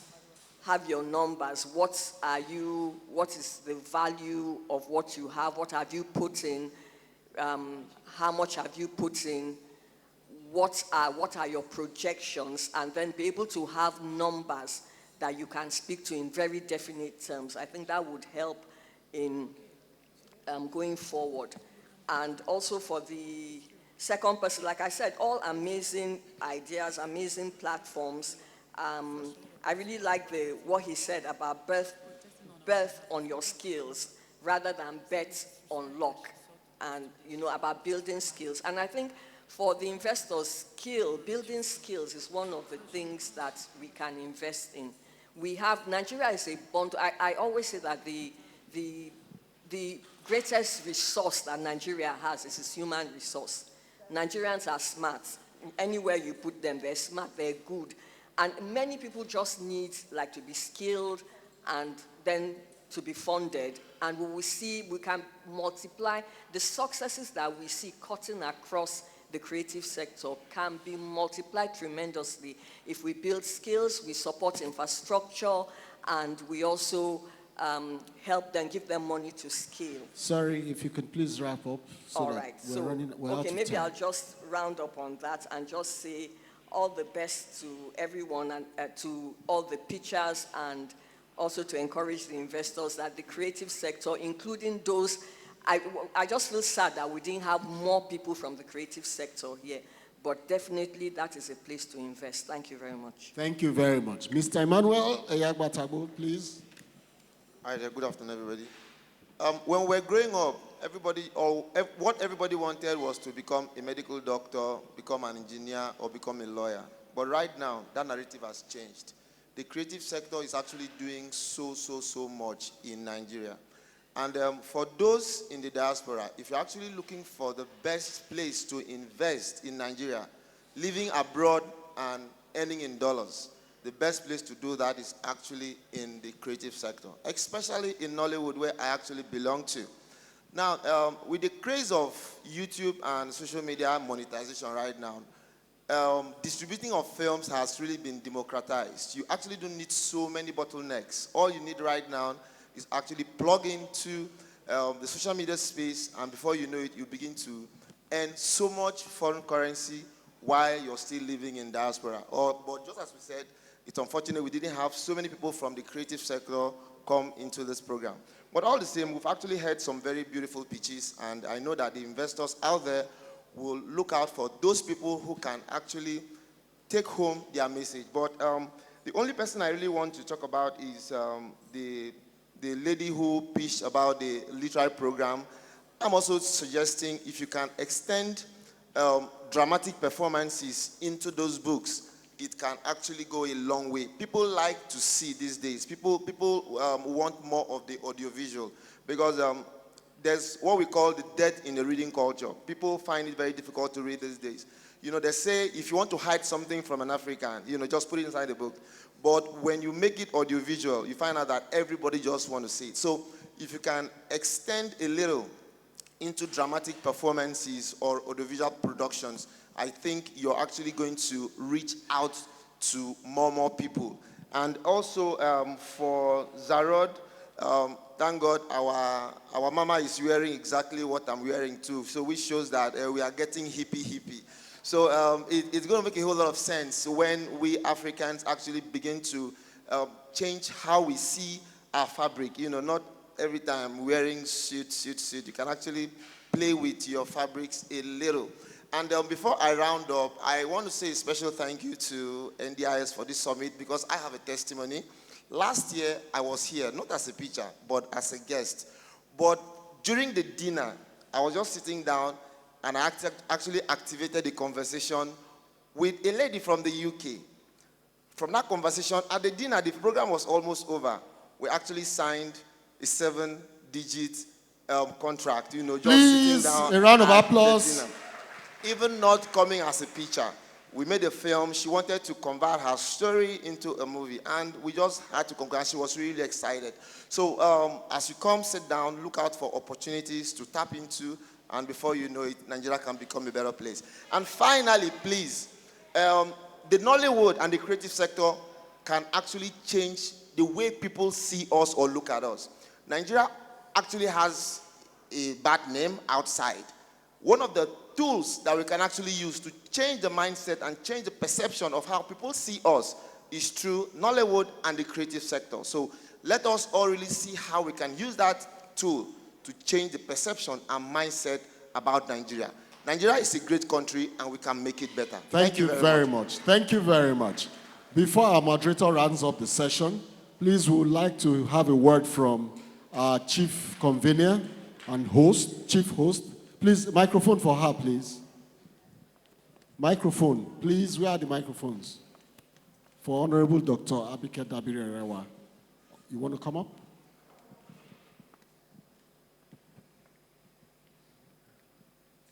Thank you very much. I just wanted to add to what the little conversation I heard here. And by the way, this outfit I got in Toronto, Canada, not in Nigeria. It was actually, yeah, and I wanted to show that off. It was actually presented to me by a Nigerian who had an exhibition of Nigerian outfits. And I loved it, and then, well, somebody bought it for me. Not King Wale Adesoya, but somebody. So I'm showing it off now because he mentioned it. So celebrate everything Nigerian. Thank you. And talking about creativity, I want to encourage all of us to celebrate our Nigerianness, our food, our clothes. A lot of time I leave my clothes behind because people love them. So we need to just need to celebrate that. And I like what my sister from Providence said. I think it's a way, it's an area where investments will be profitable, you know. And if we had all these ones here, so next year we want all of you to come and exhibit made in Nigeria outfits. I'm sure people will just pick them and buy them right away. They are some of the easiest low-hanging fruits that when you exhibit, you sell out. So just my little contribution, and I'm unapologetically Nigerian in the words of... Thank you very much. A round of applause for her, please. I was talking to one of the pitchers, and I said, please make effort to move around and talk to people around. You don't know who you're talking to. I think that pitcher, if he's here, he will hear the testimony that has just been given. It's simple conversation translated into a very big deal. It is with the dividends of what we deliver here at the Nigerian Diaspora Investment Summit. I'd like to call on our moderator to round up the session. While all the pictures for the session should please get ready to come up to take a group picture. Moderator? Here I am, and I just want to say how beautiful Madam Chair, the Honorable Abike, you look so beautiful today, and thank you for reminding us of the need for us to be unapologetically Nigerian. And I must say, I really enjoyed moderating this event because it was a fantastic session. Looking at all the varieties of the creative sector, I don't think many of us realize how truly versatile the creative. Have we lost you? Still showcase of the best, of just the highlights of the best we have to offer in this industry. We saw Adire, and for those of you that do not know, Adire is considered an IP. Believe it or not. We have not yet gone as far as creating a law, but there should be a law that protects fabrics like Adire so that people in Nigeria, like Zarod, can have that advantage whereby they can mass produce Adire created by the women of the community who are earning a fair wage for the fabrics that they're producing. And then designers like Zaro can then showcase the beauty of that fabric through design. We saw Skillbird, who is also an exemplary definition of why we need to invest in mass skilling. As I said before, we are going to change Nigeria, not through individual skills, but through mass skills training. People that will go abroad and become ambassadors for the type of skills we have that we can be so proud of. Thank you. We also saw the lady who also exemplifies our culture through writing, oral history that will preserve through writing, impacting the youth, the alphas, the Gen Zs with the love of writing. And last but not the least, we also saw, I'm sorry if there's an echo, it might be my fault.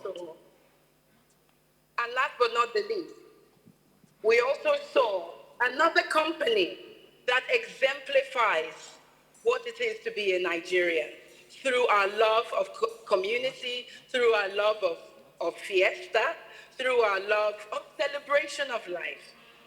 So these different companies that we all saw today, I believe the diaspora investors will surely find one that they can identify with.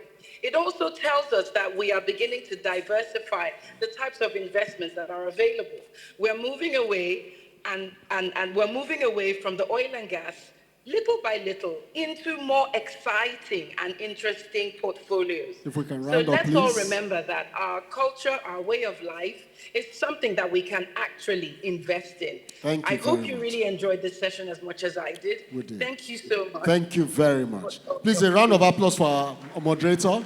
Though not here, she's completely here with us. Please, the pictures, could you step up? May I call on Honorable Dr. Abike Dabiri to join them for the group picture, please, with the interventionist. Quickly. And while that is going on, I'd like to call on the next pitching session to commence. The pitching session we have next is infrastructure and real estate. Infrastructure and real estate. And our moderator for the session is Mr.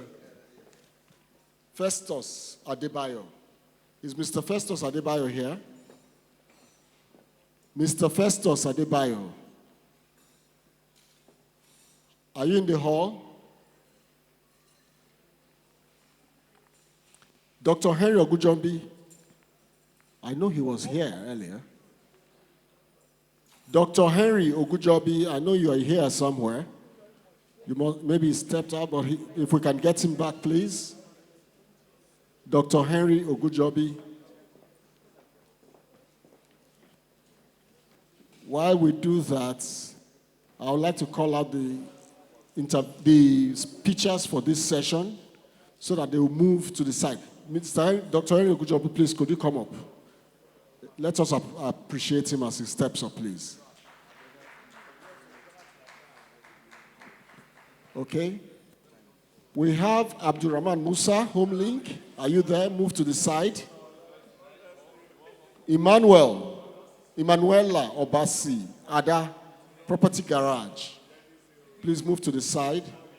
Temitope Adeyemi, Rich City Homes Realty Real Estate Cashback Cooperative. Are you here? Please move to the side. Mr. Pierre Dima Oliver of Rainbow Heritage Group. I know he's here somewhere. I've seen him this morning, all right? And Mr. Faisal Aliyu, Home Group. Are you here? As well as Eniola Cole of the Billion Group. Eniola Cole, are you with us? All right. So please sit. They will tell you where to sit. Okay, we are going to begin the session with a couple of presentations from some of our session sponsors. And I'm going to call on Mr. Andrew Enofe. Mr. Andrew Enofe, founder and chief executive officer, Golden Gate Investments Incorporated, Canada. I've been seeing him moving around. Mr. Andrew, please. Please, a round of applause for Mr. Andrew Enofe as he comes up. Let us appreciate him. He's one of those sponsoring this sector.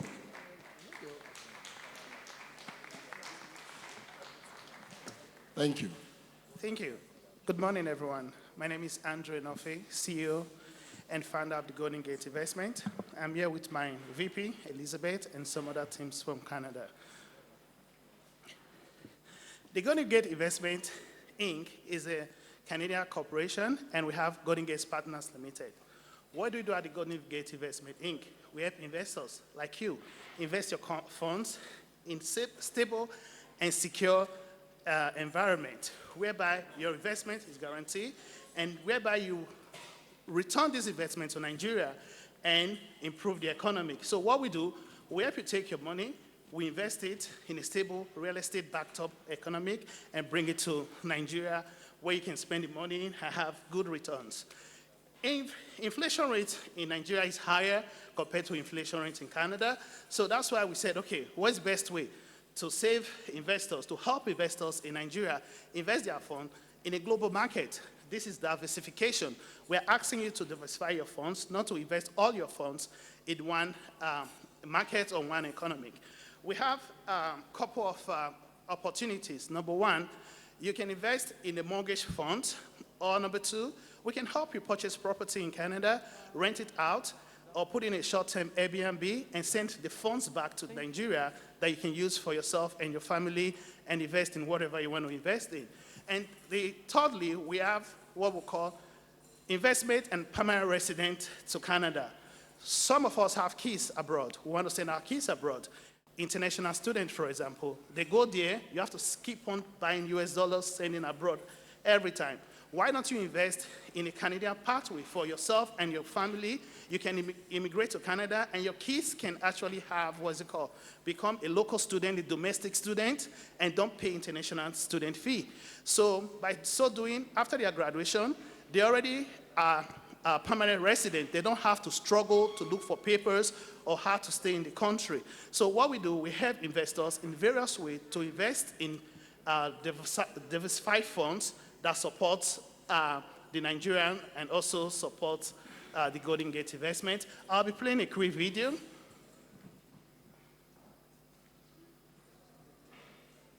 You please, quickly.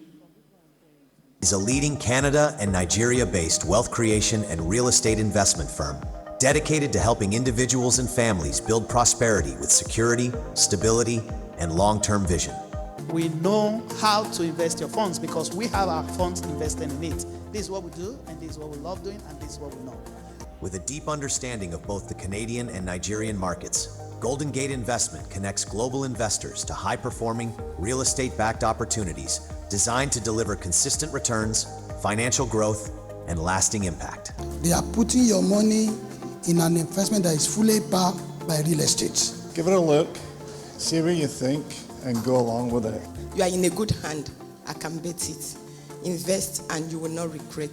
The yield in this investment is enormous. For over a decade, our team has empowered investors around the world, especially Nigerians at home and in the diaspora, to access the strength and stability of Canada's thriving real estate sector. Our mission is simple: to open doors to opportunity, doors that lead to financial freedom, global access, and a legacy that lasts for generations. We don't offer 4%, we offer 8% for 1 year, 11% if you roll it in for 5 years. At Golden Gate Investments, Inc., we believe that true wealth is built on structure and trust. That's why we've created 4 strategic opportunities designed to meet the needs of global investors. Our private mortgage fund allows you to generate steady, reliable returns through Canadian mortgages secured by prime real estate. With home purchase in Canada, we make property ownership abroad seamless from acquisition to complete management. Through our real estate fund, investors can diversify their portfolios with professionally managed, high-performing assets. And with our Invest and Pathway to Canadian Permanent Residency option, you can build wealth while securing a new beginning for yourself and your family in Canada. Golden Gate Investment, Inc., opening doors to wealth, stability, and global opportunity. Thank you. Thank you very much. Golden Gate has an exhibition stand at the exhibition hall. You can always go there and get your questions answered. Please, a round of applause for Mr. Andrew. Thank you very much. We'll call on the second session sponsor to quickly come up for 3 minutes.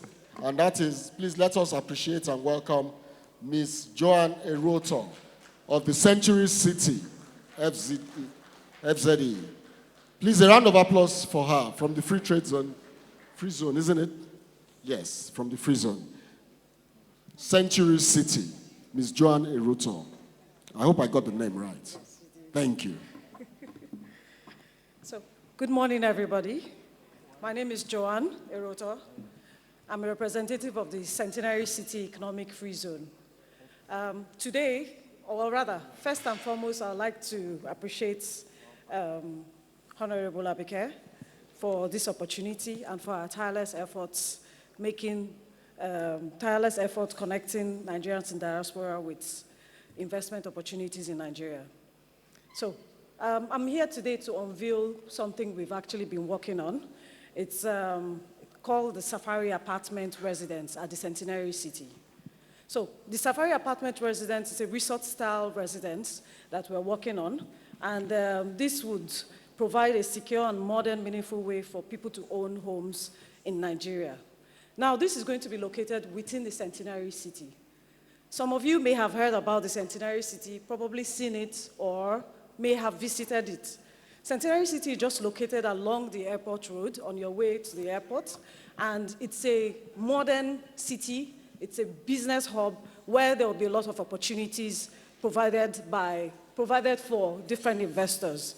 So what makes us spectacular and what makes us different is the fact that, number one, it's a one-stop shop, which means there will be commercial districts, residential areas, and even industrial areas. So it's not like the typical real estate development where you're just limited to buying houses. We are also a free trade zone. So we offer investors other opportunities for them to take advantage of the free zone incentives, doing business within an environment that will be able to provide good networking environment, basically, with a lot of opportunities and incentives that the free zone will provide. Now, the Centenary City, in collaboration with NITCOM, has come up with this small safari apartment block, which is designed to bring in a lot of opportunities, basically, for people. Now, the idea is, within that block, we're going to have only 40 residential units and also 10 duty-free shops.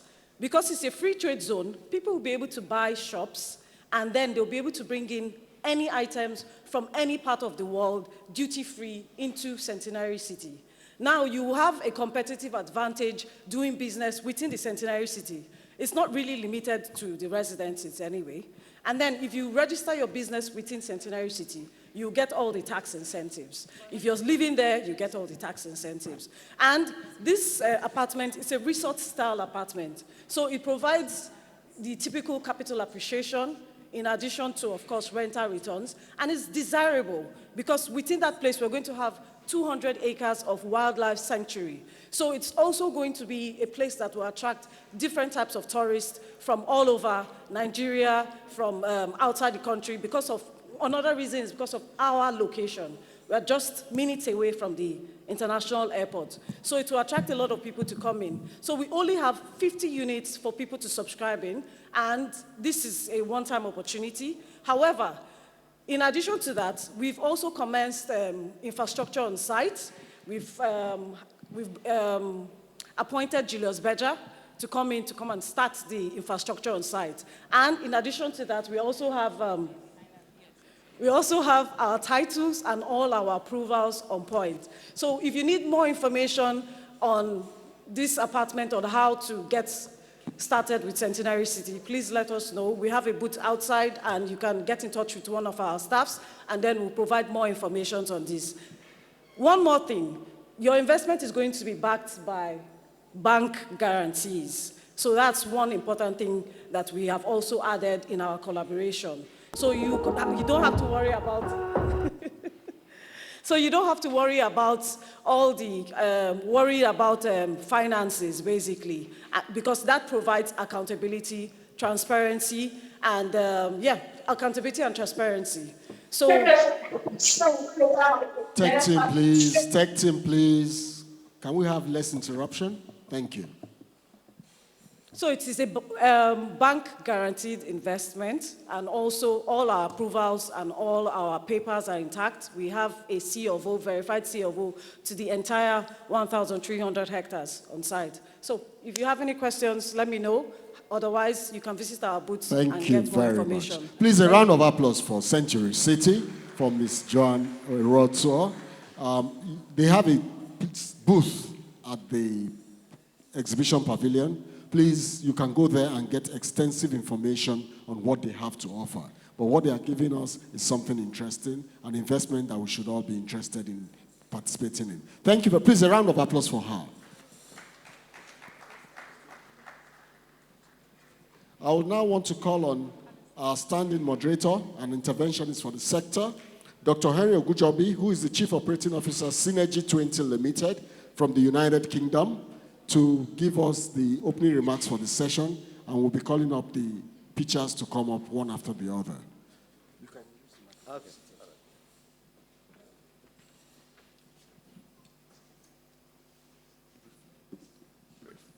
Like 5 minutes. 1 minute. Thank you very much. Good morning to everyone again. I'm very happy to be here. And since I've been here, my fear of coming to Nigeria has evaporated. I mean, coming to establish business. Thank you very much about that. So I really appreciate everyone, especially the CEO of NIDCOM. I've been following her before she took the name Erewa. So long, it's been a long time. I've been following her. Nigerian is at a turning point, an era where our collective expertise, capital, and global exposure can shape the landscape of real estate and infrastructure development. Back home, today, the opportunity in Nigeria property sector are not just promising, they are transformative. You can see everywhere in Abuja, Lagos, Port Harcourt, Kano. It's just everywhere. As diaspora professionals, we understand international standards, efficient delivery model, and the value of sustainability and innovation. This positions us uniquely to bridge the gap between Nigeria housing needs and global best practices, from modern residential estates to commercial hubs, logistics parks, mixed-use development, and student accommodations. The demand curve continues to rise, supported by the young population and expanding urban centers. But beyond profit, investing in real estate in Nigeria is an investment in stability, jobs, community growth, and national development. It is a chance to shape the cities our children will inherit. I encourage all of us to look beyond the challenges and use the potentials, because Nigerian potential is unmatched, unlimited, when driven by visionary partners. Let us leverage our knowledge, networks, and resources to build sustainable, high-quality, scalable development that unlock value for investors and communities alike. Together, we can turn ideas into assets and assets into lasting impact. Thank you. And that is what we are here to do today. For those that will be pitching, what you'll be hearing from me is the gap. Mind the gap. It's not to, punch your ideas, your concepts. It's to, let you know, the gaps out there, which you should be mindful of before you go into the business. And thank you, everyone, for listening. Thank you very much. And with that, we want to call on Abdulrahman Musa, Homelink. Abdulrahman Musa, please let us appreciate him as he steps up. Homelink, you have 3 minutes and your time starts now. Good afternoon, everyone. My name is Abdulrahman Musa, the co-founder of Homelink. Standing on existing protocol, I will begin. I want to give big thanks to NDIS, Pixelco, and NIDCOM for training me to be here today. What is Homelink? Homelink is a digital platform designed to transform property management and tenant-landlord interactions across Nigeria. We're currently at the MVP stage, and we're seeking the sum of 50 million naira for 10% equity, valuing Homelink at 500 million naira pre-money. Next slide. The problem we are trying to solve. Nigeria has a growing real estate sector, yet it faces issues such as fragmented communication, lack of transparency, delayed payment, and manual management practices. Our solution, next slide, a unified digital ecosystem designed for property management, tenant communication, digital billing, and maintenance tracking. Next slide. Our market opportunity. We have a total addressable market of 3.8 trillion naira with a serviceable available market of 3 trillion 40 billion and a serviceable obtainable market of 19.2 billion naira. Our target audience are property owners, real estate agents, and estate managers with the tenants. Next slide. Our traction. We plan on onboarding 50,000 active users in the next 12 months, and we're currently at the foundation phase. Next slide. Our business model, how do we earn money? HomeLink operates on a subscription-based annual plan. We have 3 streams of revenue. Our stream 1, that's property management registration. With 2,000 naira registering each individual property. Assumption of 500 properties with 500 property managers, each managing 100 properties each. Our expected annual revenue sits at 100 million naira. Our stream 2, that is rent payment commission, 1% commission. With assumption of 2,000 properties with 5 million annual revenue, our expected annual revenue sits at 100 million naira. Our stream 3, that is bills payment commission. Assumption of 2,000 properties with 100,000 monthly average utility bills, our expected annual revenue sits at 24 million naira. Our total projected revenue sits at 224 million naira. Next slide. Our ask once again is for 50 million naira, which will be used 40% into our product infrastructure, 40% into our marketing and sales expansion, and 20% into operation. Our vision is not just to become Nigeria, but Africa's trusted digital infrastructure for housing management. Real estate in Nigeria is an investment, and we secure your investment for you. Invest in not just us, but in the future of Nigerian PropTech today. Thank you very much. Thank you very much. I understand he has a fan club here. Now, any questions, please? Questions? Yes, the gentleman in green, that's one. Any other? Yes, the man up here by the camera, 2. Any other? The lady here, 3. The gentleman there, 4. We have 4 of them. I hope you can take notes. Yes, all right. You sure? Very best. Yes. All right. Can we have the 4 of them, please? Oh, thank you very much. My name is Tunde Balogun. I view my contents from consultancy perspective. When you say infrastructural management, it's quite elaborate. Infrastructurally, when you look at the property management of it, could you expatiate in what direction? Because it's so diversified and it's a wide field. Thank you. Thank you very much. Did you get that? Yes, sir. You got it? Yes. All right. The next person? Yes, sir? Yes, sir. The man with the... Yes, please. Good afternoon, all. My name is Lugado Sage with Luman Financial Inc. My question is just a very simple one. What platform do you use in hosting, the digital component of that structure that you just laid out?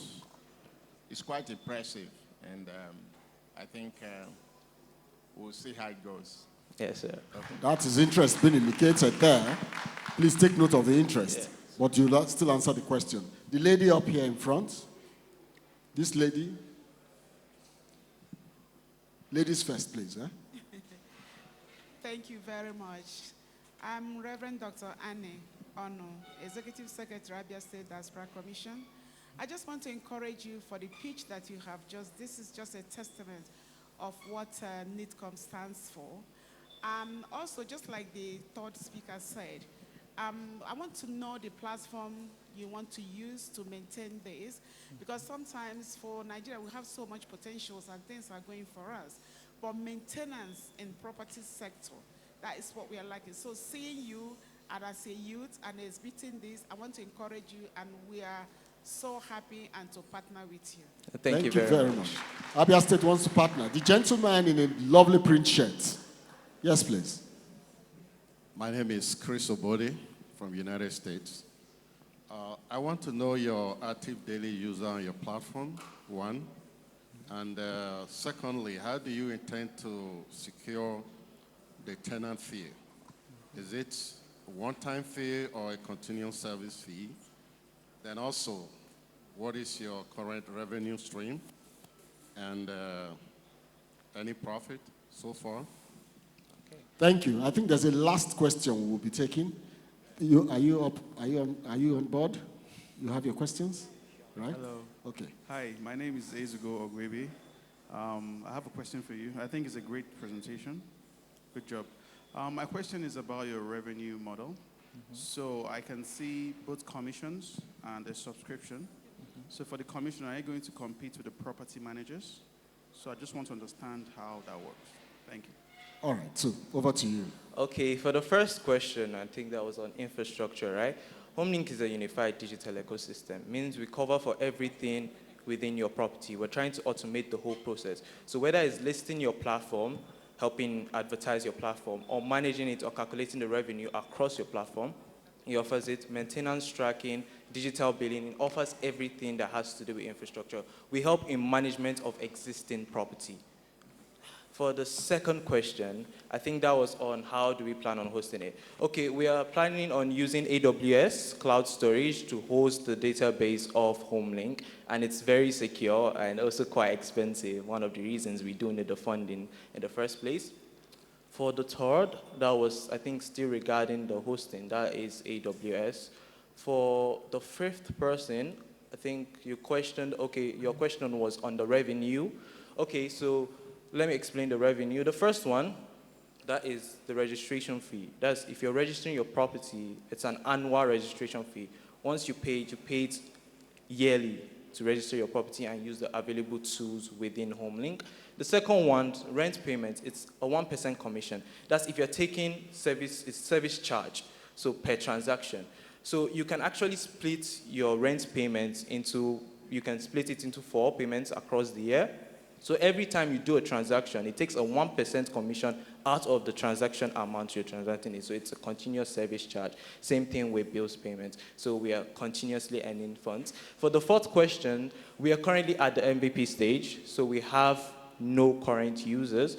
And the point of the funding is it's a pre-seed funding. So that is to get us out there. And we plan to launch December. Thank you very much. And someone wanted to know, one of the questions was, are you now competing with the estate agents on terms of the commission? Okay, no, we are not.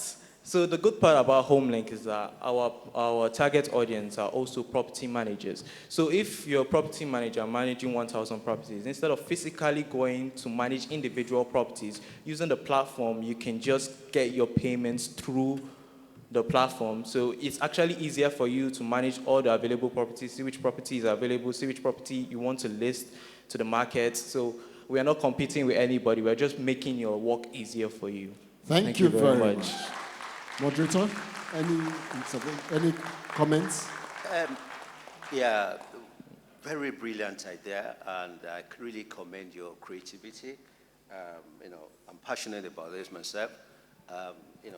There are a lot of tools which you can actually look into to model after. For example, Maximo is an asset management tool which you can use, and look at the other of your competitors. We have a lot of them in Nigeria at the moment, so you need to look into that as well. But I must say, it's a very brilliant idea, and I look at the legal implication of what you're doing. Yes, it's very important that you consider that. Well done. Thank you very much. Please, a round of applause for Mr. Abdulrahman Musa as he steps down. All right, we'll move on to the next.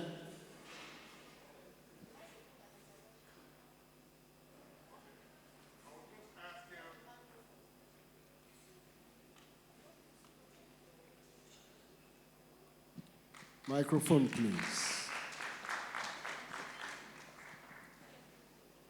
So at your pre-seed stage right now, with the $50 million raise that you're doing. Million naira, please. $50 million, we do more than that. $50 million naira. We're not complaining. Which is 30K. Where are you right now? Are you a part of an accelerator, incubator? What kind of support system do you have around you? And then, as far as a team is concerned, what kind of team do you have with you right now? So, which is important to know so we know how we can support you too. All right, so I do have a very experienced team. I'm happy to admit I'm the youngest in the team. We do have a lead developer that has years of experience that is designing the software for us. We also have the CTO, which is a very He's a very good back-end developer and AI specialist. We do have a CFO on board, so we have specialists on board that are helping. And we also have an advisory board, mentors, also some of my lecturers in the university that are offering guidance to me and just like trying to, guide me through. For the investment you're asking for, what equity stake are you doing? A safe? Are you giving equity for that? Yes, we're giving for 10% 10% equity. equity. 10% Yes. equity. Yes, sir. Okay. All right, thank you very much. Please, a round of applause for Abdurrahman. And quickly, we want to call on the next speaker, Emanuela Obasi Ada of Property Garage, who will be supported by Ramat Mohammed. Please, can we appreciate them as they step up? Quickly step up. Your time will soon start counting. Emanuela Obasi Ada, supported by Ramat Mohammed. Your time is starting now. 3 minutes. Good afternoon, everyone. Good afternoon, ladies and gentlemen. I'm honored to stand here before you to present and pitch today. My name is Adako Obasi. I'm the head of operation at the Property Garage. The Property Garage is a real estate brokerage and development firm in Abuja, and we specialize in identifying real housing gaps and designing development that meets those needs and secure profitable investment for our clients. The previous slide, please. The previous slide shows the feasibility study of the project we've had for one of our clients. And our ask here is we're asking for subscribers, we're asking for investors who are ready to subscribe into our key locations, which we've outlined here for you today, to get a return of 25% to 40% return on investment within a year. And this will be guaranteed through our assessments. This is guaranteed through our assessments which we've carried out, and we have current clients which we've actually replicated this model for. And that is the feasibility study of one which we carried out before now. And this is it. So the project I'm pitching today is, the first project is the NITB project. This is in partnership with Institute of Town Planners, Nigerian Institute of Town Planners. And this project here is solving one problem, the housing deficit currently in Bayes University. And this project, this model here is just to meet that need, the need there in Bayes University, that the students and the professionals are actively looking for housing there in university.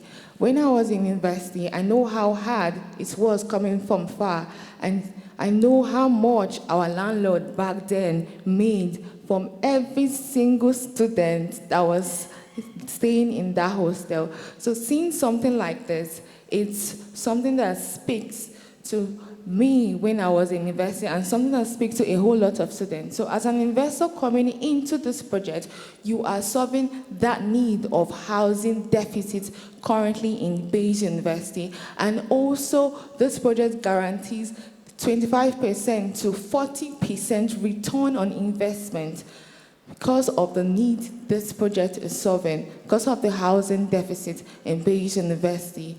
And apart from student housing, we also have something for wellness. For our diaspora clients and our clients at home, you need something for your family. When coming back, you need something that your family can stay. An environment that is serene, secure, and close to a hospital, the Nigerian hospital, which is just 5 minutes walk from this project. It's serene, it's secure, it's gated, it's peaceful. Every single thing you need in the project, that's what you see in this project for a family. So when you're coming back here, you have something for your family. And our last project we're presenting here is in Guzape.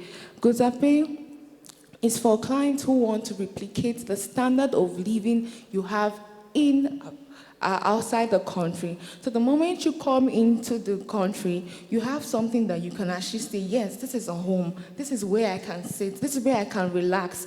And not just owning, it's not just about owning this house, it's not just owning this project. It's about how this project, this asset speaks for you. So when you are not there, this asset can speak for you. We also apply.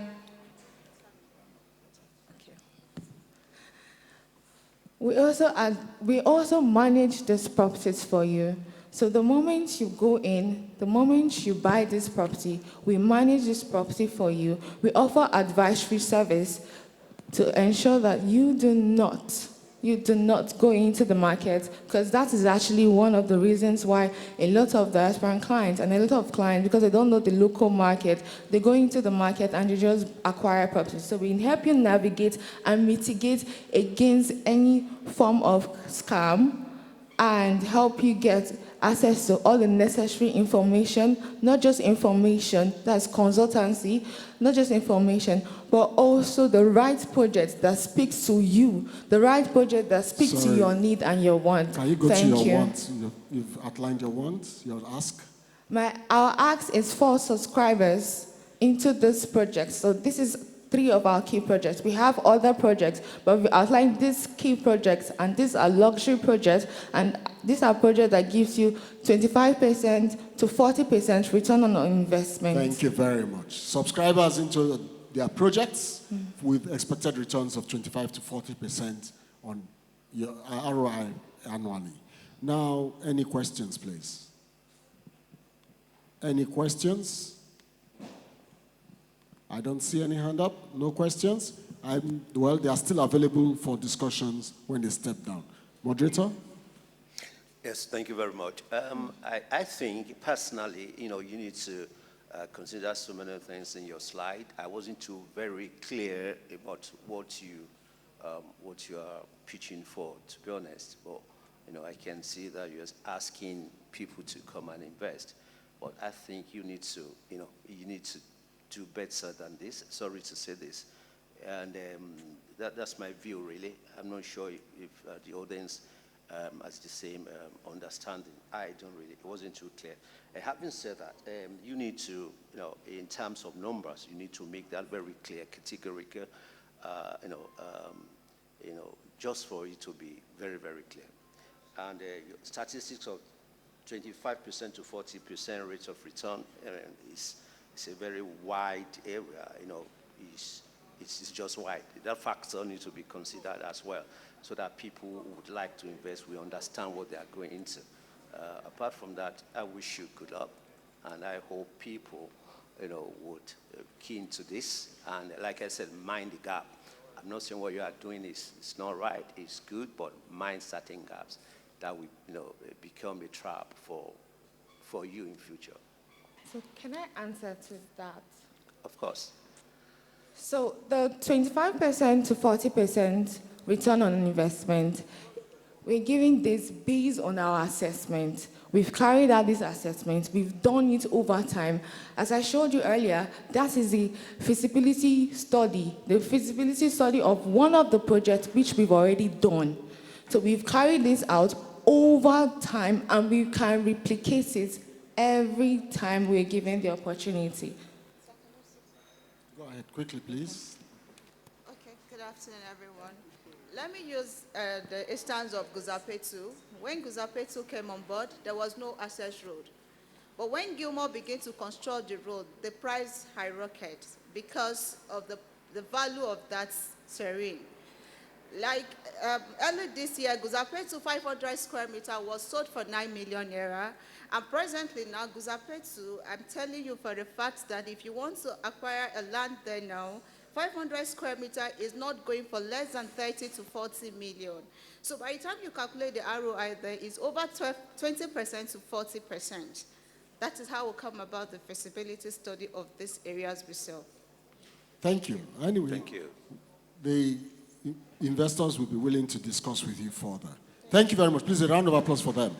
We call on the next picture, Temitope Adeyemi, Rich City Homes, Realty, Real Estate Cashback Cooperative. Please, let's acknowledge him. Where is he? Temitope? Let's acknowledge him as he steps up. Rich City Home. You have 3 minutes. Your time starts now.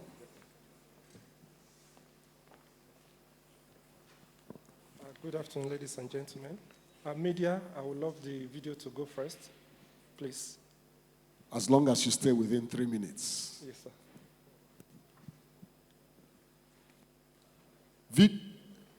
His video, please. Tech team, video for Rich City.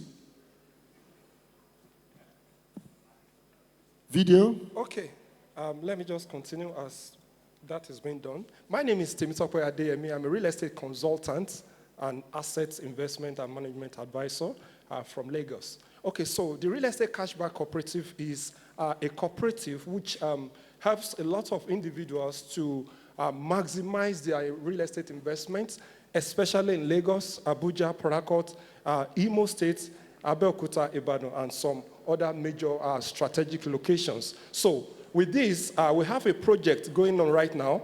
We call it Lekki Havana Phases 1 and 2, which comprises 523 units of bungalows. So in February, we finished this Phase 1, and in conjunction with Zelos Group International. And then within 18 days, we discovered that we sold off this project. So now we needed to expand and give our subscribers more hands, more products to purchase and to invest. So we're now having 500 units of another bungalow, 4-bedroom with swimming pool and without swimming pool. Right now, we are having this project is worth 4.6 billion naira.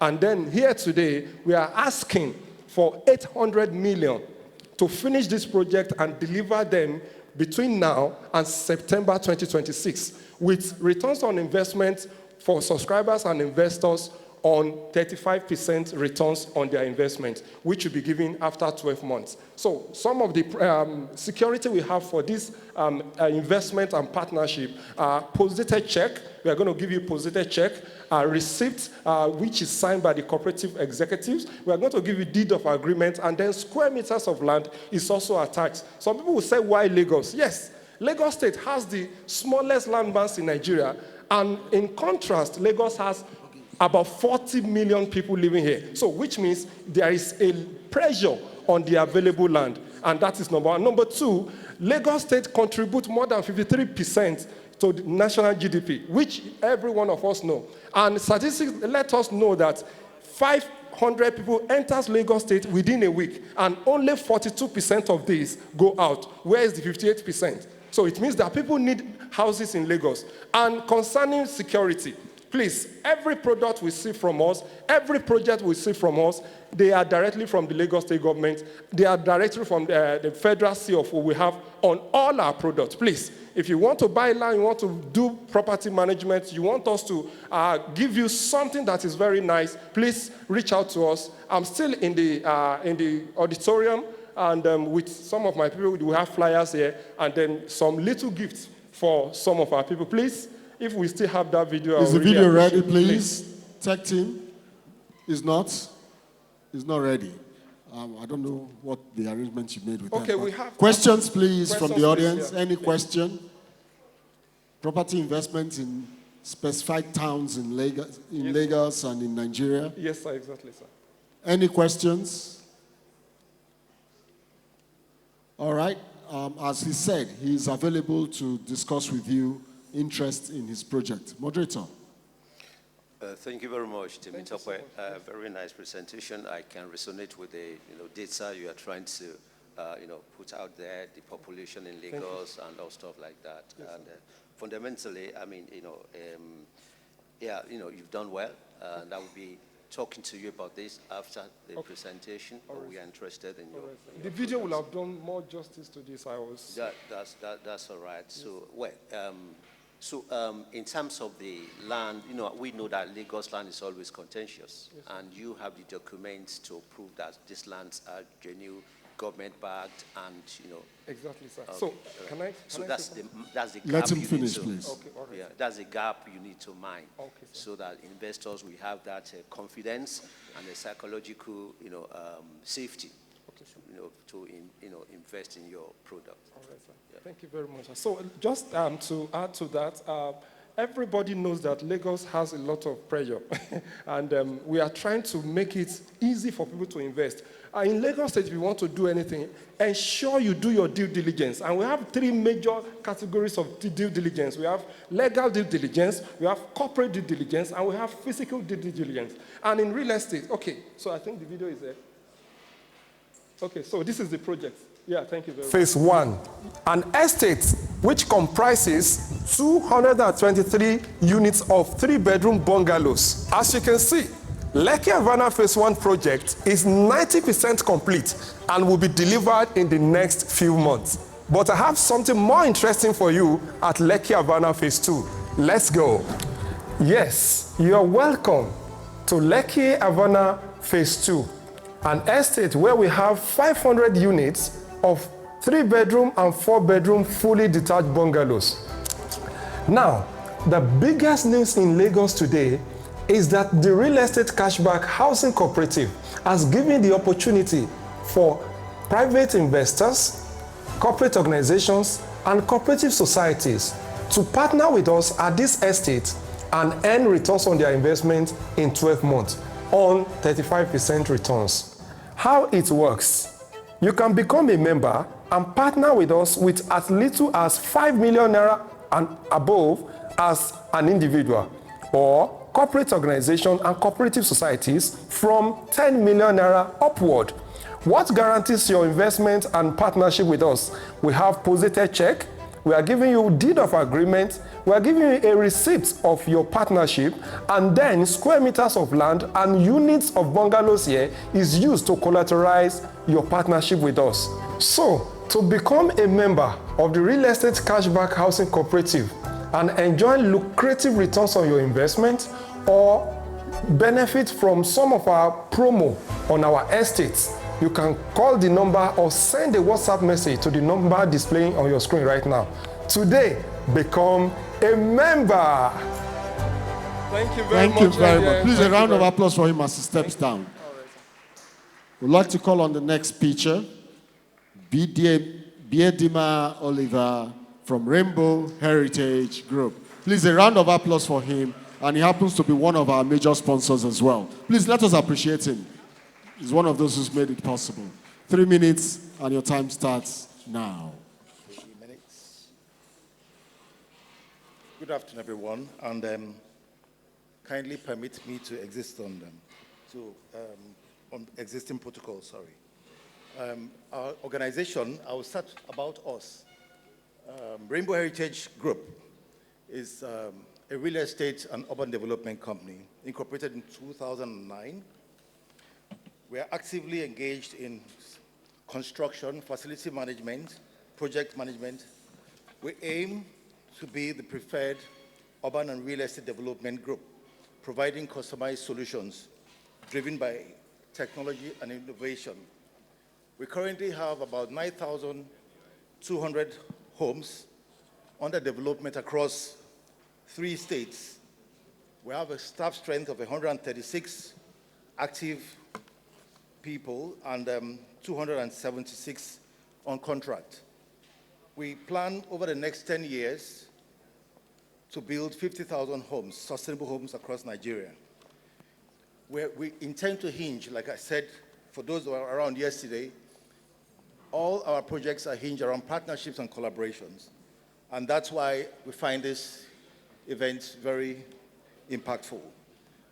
We're ISO certified, ISO 9001, 14001, and 45001.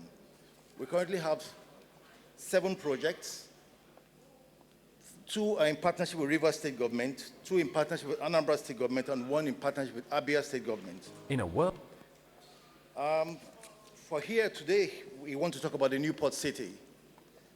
I mentioned yesterday that the Newport City is a project that was defined for a solution to intervene in areas that have been a problem for diasporans. I could say my family lives abroad too, so I could call myself a diasporan because I see these things all the time. when we travel and we come back, we have a difference in the feeling as we get back into the country. Everything we plan here is to see how we create interventions that meet global expectations. The Newport City is a visionary urban development project in joint venture with the state government, covering about 1,000 hectares of land. It integrates residential, commercial, industrial, and ecotourism, entertainment, institutional elements. The project is located in the Eleme local government area of Rivers State, where we have most of the economic giants, including MPA, Indorama, Petrochemicals, Notori, West African Container Terminal, NNPC, and actually not too far from the NLNG in Bonny, which is about 60 kilometers away by road. The project will feature a number of things. It will be smart, it will have a hybrid power system, it will have fiber optics, it will have EV transportation systems, it will run on a 6-lane spine road, it will have dedicated bike lanes and pedestrian roads, it will have a lot of treatment systems for sewage, for water, for waste. It will have a special economic zone to unlock tax incentives and global competitiveness. It will have green spaces, and it will exist in a private sector model. It will provide a number. I could start very quickly from the housing. The housing has 12 thematic estates capturing different perspectives of designs, lifestyles, and income brackets. It will have an industrial park that will form the economic backbone of the city. We intend to have an agro area that would allow our subscribers to be able to feed on urban agriculture. It will also have an educational system. It will also have commercial and real estate services. We intend to have branded malls, retail outlets, different kinds of lounges. We intend to make it a very beautiful ecosystem that allows different walks of life to be able to thrive. The industries we're currently developing the building material aspect to aid our backward integration for the development of the city. We also have support industries, and we also have industries that are coming in for general production. For the sake of Diaspora, we plan to bring in a state-of-the-art medical facility, a medical village, in collaboration with the Diaspora community. This is really geared to ensuring that we're able to address the biggest fears that Diasporans have when they retire and they want to come back. Because some of them have some challenges, and they want to ensure that they have the best quality of life and living and best quality of health management. So the offer today is to see that we can get people to pick on housing, people who are interested in the various investment components. And that's, the project you're seeing there is one of our anchor projects we had in Port Harcourt, fully completed and built on 600 homes on deep swamp, everything fully reclaimed and running on very robust infrastructure. In this project, the Newport City is planned for 10 years. We launched a project in 2024. We believe that between 2025 to 2026, we will have completed the city frame, 2 estates, the Artisan Academy to build the capacity we require to build the rest of the city. We're also building the boulevard right now, and then a few industries have already indicated, and we've signed up with them, and we hope that this dry season will start construction. Also, we're keeping aside demonstration plots for urban agriculture and for also some other commercial activities.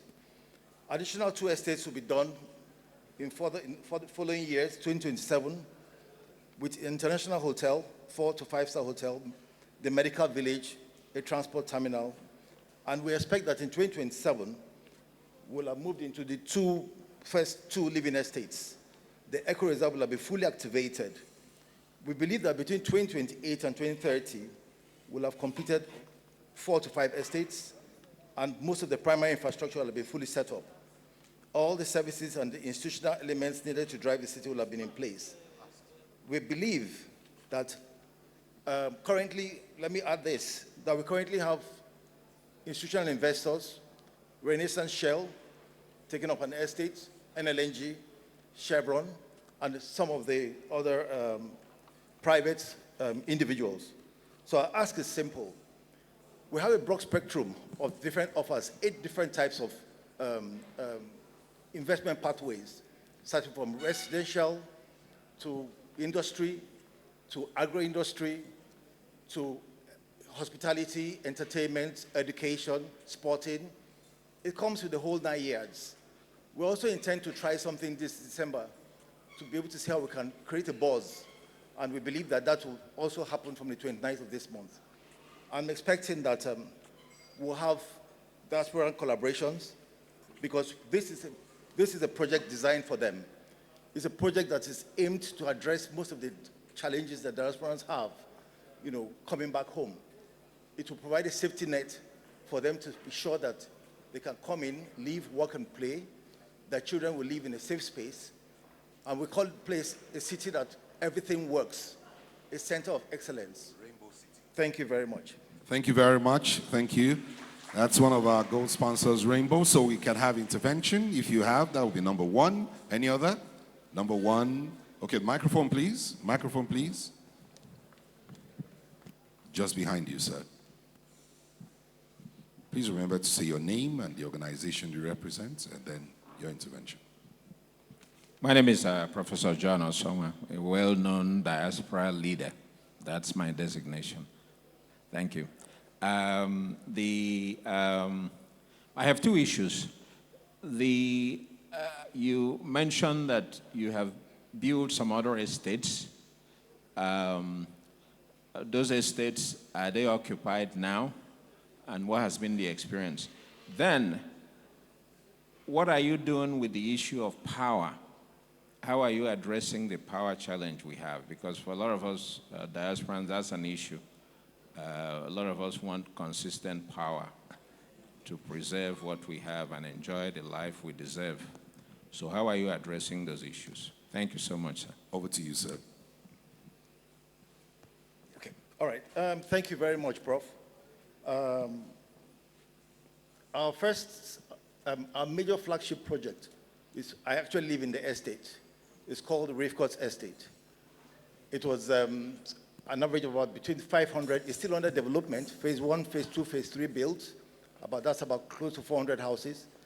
By the time we're done, we'll have close to 550 houses. It was built on no hard ground, deep swamp. So we had to swim from the deepest end of the pool, if you know what I mean. We had to really do a lot of work. But it's for those that could kindly research, do some due diligence. In February next year, we'll celebrate 6 years of no outage. What that simply means is that a child that was born there has never gone to bed without light. That was a determination that we wanted to achieve. And that's where we're taking this project to. I have my children, they don't live here. I tell them that we'll make the world a better place if you come back home. So that's my determination, working with diasporans to make that happen. So when it comes to power, I'm not going there. We intend to fight power and get it right. That's why we said government cannot do everything. We need to create our own pockets of excellence. We need to create our own spaces where everything works. A truly African urban city that we're all proud of. So any city or any estate we build will run on the same template.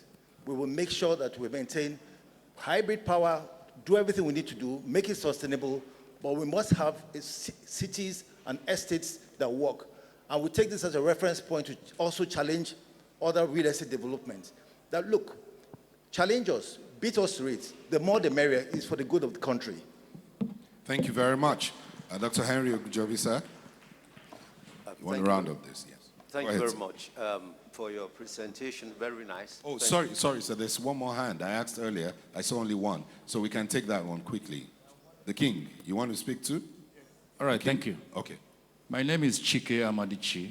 I'm the Country Director of Africa Diaspora Corporation in London.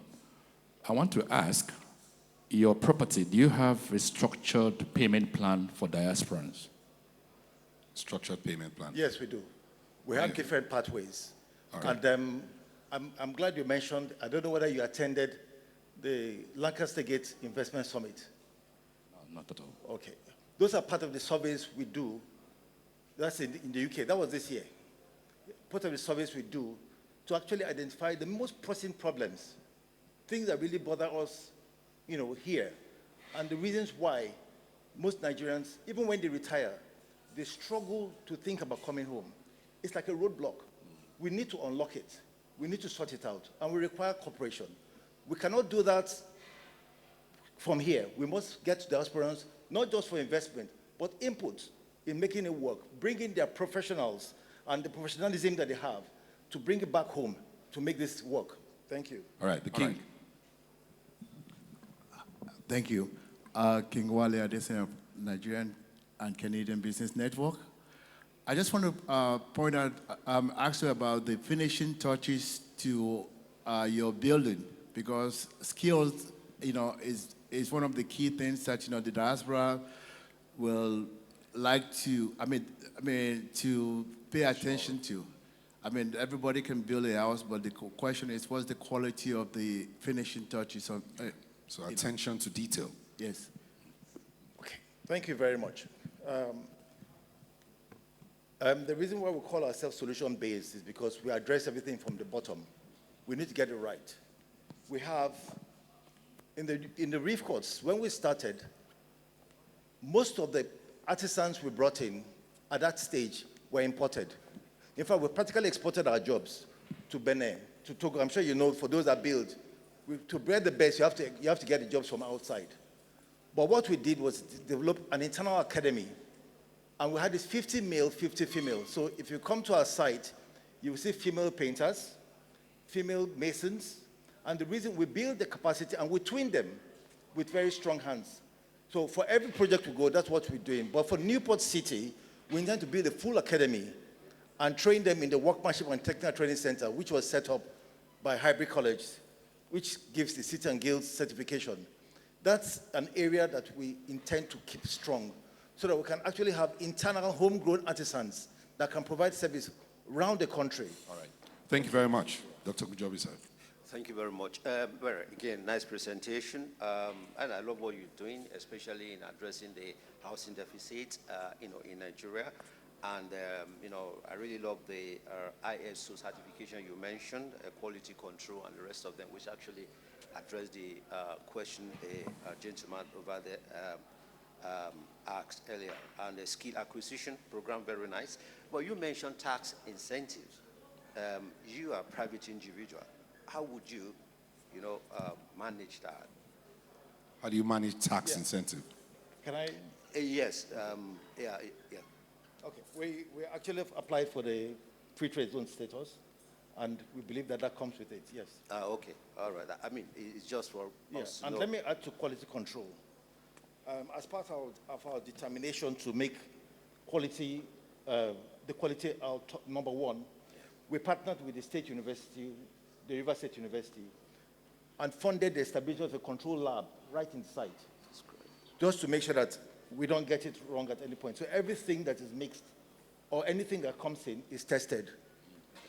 That's good. All right. One last thing. We talked about infrastructure and services. For us in Diaspora, we know how of course you do, waste generation management. In these all estates you've built over the years, how are you managing waste sustainably? Okay, home waste, domestic waste? Yes, domestic waste. Okay, I would say that because of the limitation of the volumes, within a certain location, there's just so much you can do with it. But the best we do is to create segregation at the home front and then ensure that the collectors, normally most of the projects you find out that the host community are given the opportunity to do the waste collection. So we do the segregation and then tell them what to do. We give it to them. But for the Newport City, where we have the real volumes, we intend to have a waste management system to make sure that we're able to manage and deal with waste. Yes. Did you build an incinerator, or how do you manage? That's just for us to know, really. I'm interested in your product, that's what I'm asking. Yeah, for the waste management, we have already proposals submitted by companies who want to do that. So what they do is to sit down to calculate the volume of waste that will come out from the various aspects, and then before we finally come up with a final decision on that. All right. Well, yes, I mean, it's a very good concept, and thank you, and well done. Thank you. Thank you very much. A round of applause for Rainbow Heritage Group. Thank you. Thank you very much. Thank you. Excellencies, distinguished ladies and gentlemen, we will be taking next Eniola Cole. That's Kingdom International, or rather, Eniola represents billion. Am I right? Yeah, but just give me a moment. Distinguished ladies and gentlemen, I'm sure that everybody knows our very distinguished chairman and CEO. But what most people don't know is the powerhouse, I would say, who accompanies her and who helps her as a spouse. We are glad to have Chief Segun Erewa here with us. I'm sure the aspirants want to see his face. There he is.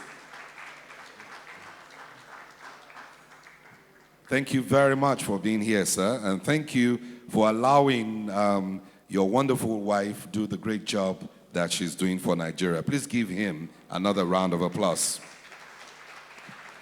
He's also here with Otumba Kola Omololu, who is National Organizing Secretary of Afenifere, former Chairman of Afenifere UK. Otumba, thank you very much for joining us, Otumba. We appreciate you. Thank you very much for being here. So we'll now take the billion. Your name sounds like billion. I hope you will be talking billion. Eniola Cole takes the stage. Your time starts now. 3 minutes you have. Thank you so much.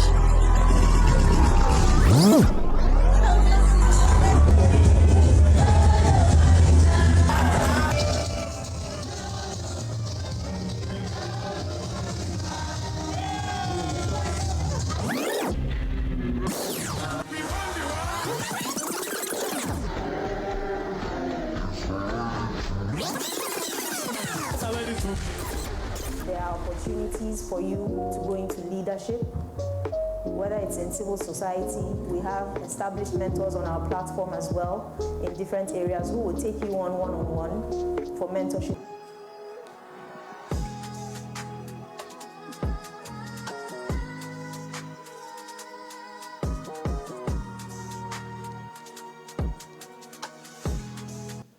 Good afternoon, ladies and gentlemen. Thank you so much for giving us this opportunity. I am Ambassador Eniola Cole, President and founder of the Billion Group.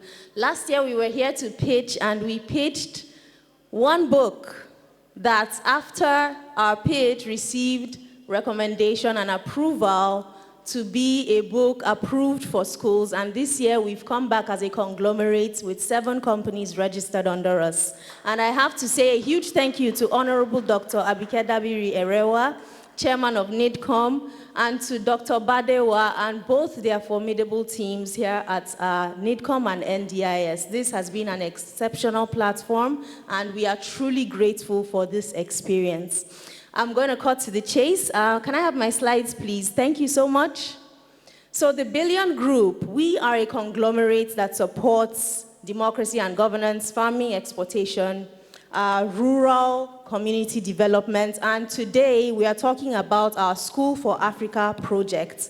Now, we as the global community need to be concerned about those who are home and even in the rural areas. Our ask is for $5 million to give this school to a community in Gwagwalada Area Council. You'll be surprised that it's just 50 minutes away from the city center, but they do not have the infrastructure or even the school facilities to be able to compete on the global scale like we would like for them to. So our ask is that we all do the community work of giving back to our society. You can chip in with as little as $50 through our website, thebilliongroup.org. If we have 100,000 people chip in, we can give them their school. You can also chip in with $100 or more, multiples, And who knows, you could be a billionaire in US dollars. $1 million US is not much for you. If 5 people chip in $1 million US, we can give them their school. So it's part of a larger project which is on 300 hectares in Gwagwalada Area Council, and we want to give them a smart city with a university and also provide homeless shelters for vulnerable groups. We work with young women nationwide, and we also work to strengthen those who don't have any parents but are putting themselves through school. On a recent project we had, we were able to support by mentors coming on board, able to support them with their school fees, and they're really touched by that. We as Nigerians have to give back. So what exactly is the problem? The problem is, even this year, April 2025, there's a World Bank report that says that over 75% of rural areas in Nigeria are living under the poverty line. Now, this is one of such communities, no roads, and we go there for over 4 years. The complaint is the same. Please, can you help us at least have a school and better infrastructure, electricity? So we thought about it. Okay, instead of for over 4 years looking for the big box to give them the city as once, let's start with the school and then begin to get more infrastructure into the location. So at the Billion Group, we are raising educational and health facilities for them, smart cities, homeless shelters, to meet the needs of vulnerable communities, one location at a time. So starting with the Kingdom International University, we want it to be Africa's best artificial intelligence university, offering courses in leadership, entrepreneurship, and mentorship. In that way, we seek to change the narrative of this village by providing modernized infrastructure that meets global demands. Next slide, please. So basically, this is the Billion Group. So far, we've supported over 48,000 direct beneficiaries in the last 12 years on several projects.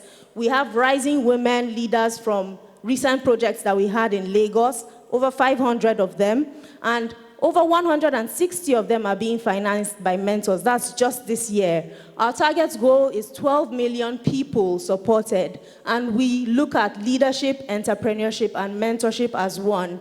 If one global leader can handhold a young woman and get her into leadership, or a young man to learn from their wealth of experience, it would change the dynamic and the narrative of even those in rural areas.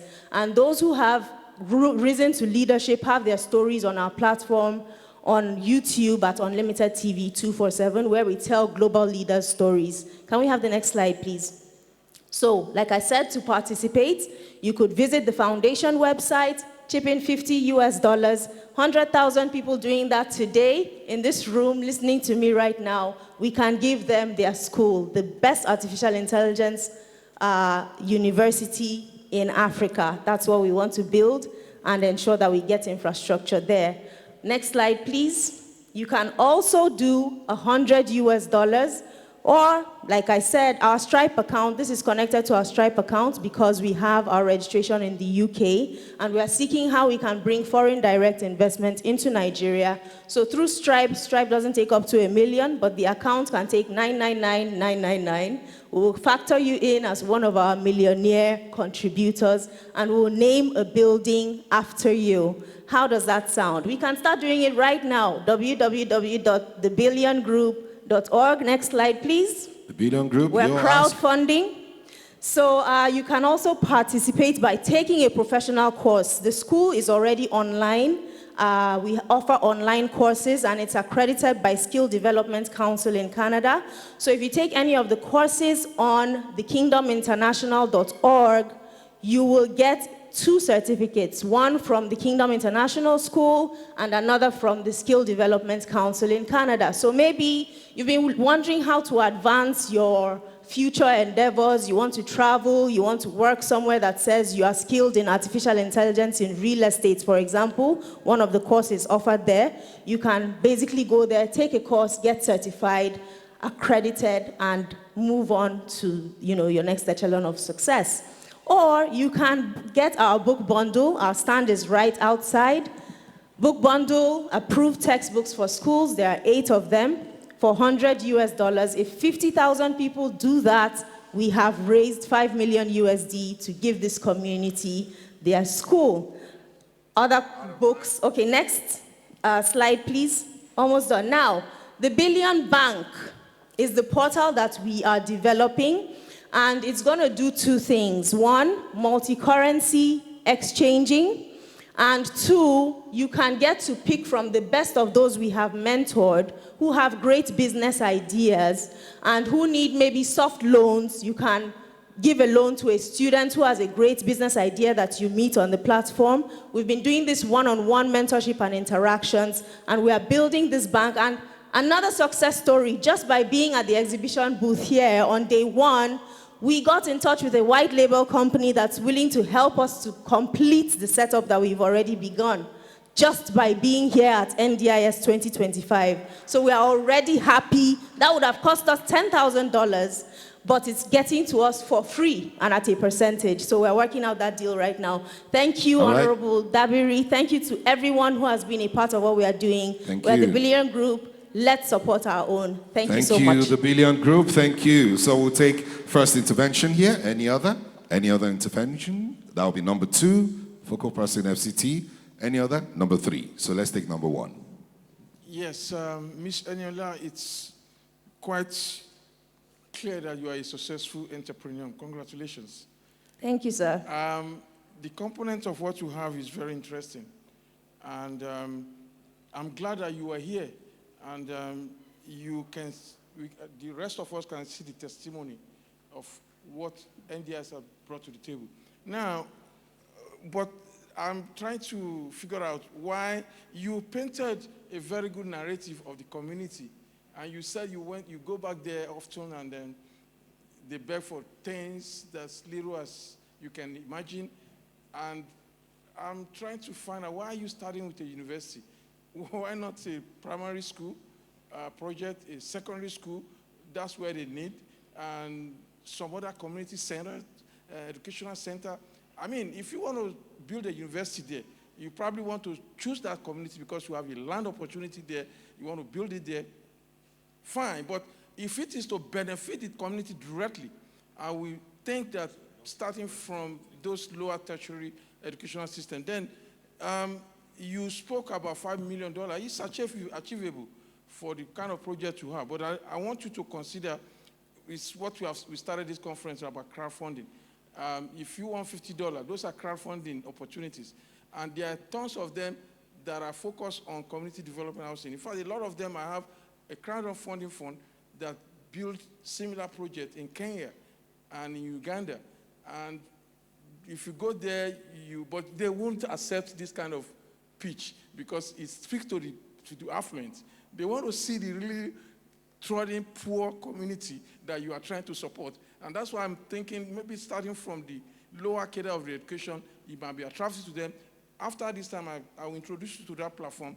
It costs you a little money to be on it, but you Thank you, sir. We're really grateful. Thank you All right, for so that, sir. we'll take, just hold on, we'll take the other one. The second one is here. Just to quickly add, Eniola, we asked you yesterday, you don't have to put it in dollars. Fine, you are talking to the diaspora, but put the Naira equivalent value, so that even Nigerians here can support. And I want to go with what my brother said. It's good to think that way, but you can start with something that truly communal and that people will be willing to say, okay, I'm helping somebody. Thank you. Thank you very much, ma. So let's come, okay, go ahead, ma'am. Billion Group, thank you for your presentation. My question is 300 hectares in Guaco. I know Guaco because we have an orphanage there, FCT. What part of Guaco has 300 hectares? And is it a CFO or local government land? You know, we have two types of land allocation. Local government from the land officers, zonal land planners, and the one from the minister. Yeah. That's my question. All right, thank you. And finally, Prof. Microphone to Prof.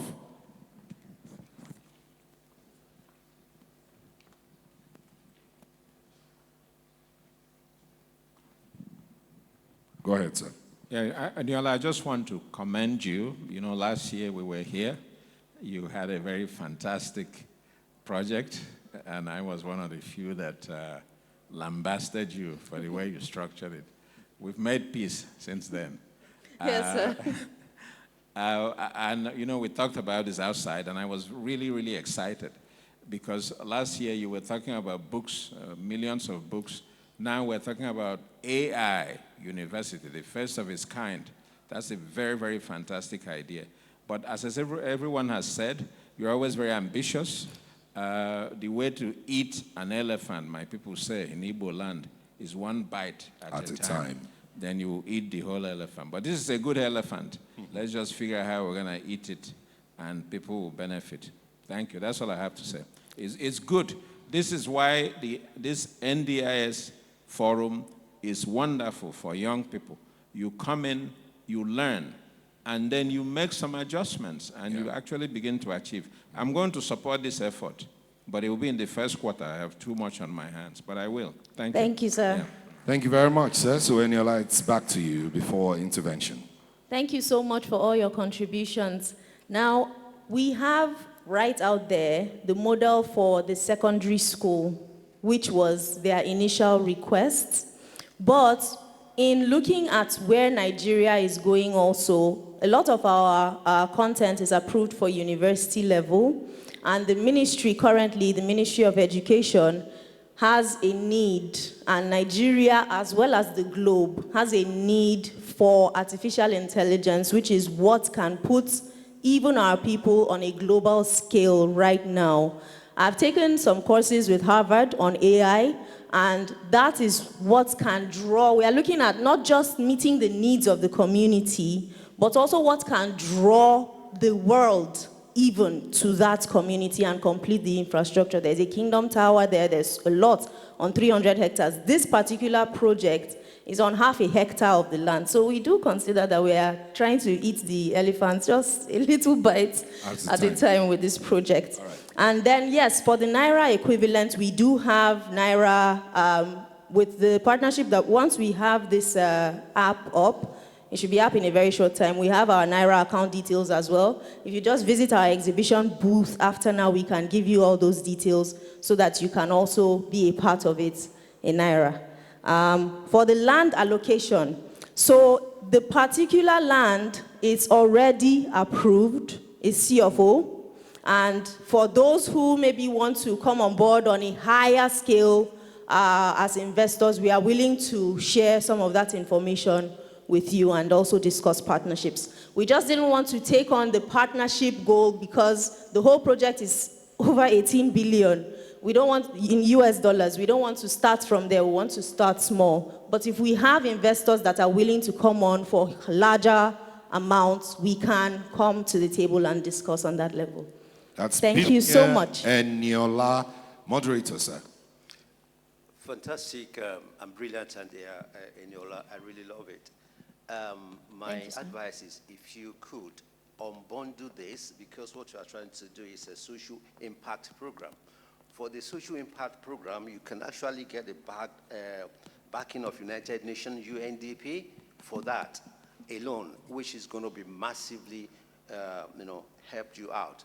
Then you can switch or have another vehicle to do the schools and the rest of them. So you are having two streams, the social impact one and the school one. So you are not putting too much on yourself, if that makes sense. And you did mention that you are registered in the UK. Mind the gap. You've got to be careful. UK law, tax, they will find you. So you don't want to, do something that government will be looking for you, especially in this time and age where we have a relationship with other countries in terms of tax. So that's just my advice. Try as much as possible to localize it. Like everyone has said here, localize it, and you'll be flying. All right. Well done. Thank you. Thank you you very so much. A round of applause for Eniola Cole, billionaire. The last speech for this session is Faisal Aliyu. Please welcome Faisal with a round of applause. Faisal, you have 3 minutes, and it's already counting.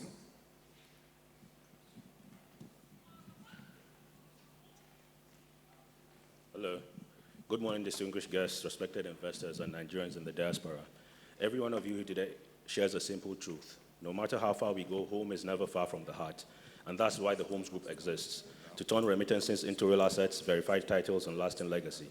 Instead of unstable projects, refold lands, and demolish dreams, we are here to make home ownership in Nigeria reliable, transparent, and profitable for you. Next slide, please. Let me start with the Fountain View Estate, located in Idu Karmo District, just 2 minutes from the new Karmo District Market and Nizamiya Hospital, Abuja's most prestigious hospital, and 15 minutes from the Central Business District. It's built for the modern family and the returning diaspora. 3-bedroom apartments and 4-bedroom townhouses. You can secure a home today with just 30% upfront and spread the balance over 18 months. You can soon also access up to 100 million naira through the Federal Mortgage Bank Diaspora Mortgage, facilitated by NIDCOM. So we'd like to thank you, Ma, for that. This is not just a property, it's a gateway home for Nigerians abroad who want security, lifestyle, and appreciation. We've currently finished the phase 1, and we're about to enter the phase 2. Now let's talk about the Park Lane. Next slide, please. Which will become our signature mixed-use development at Jabi Lake, Abuja's fastest-growing luxury corridor.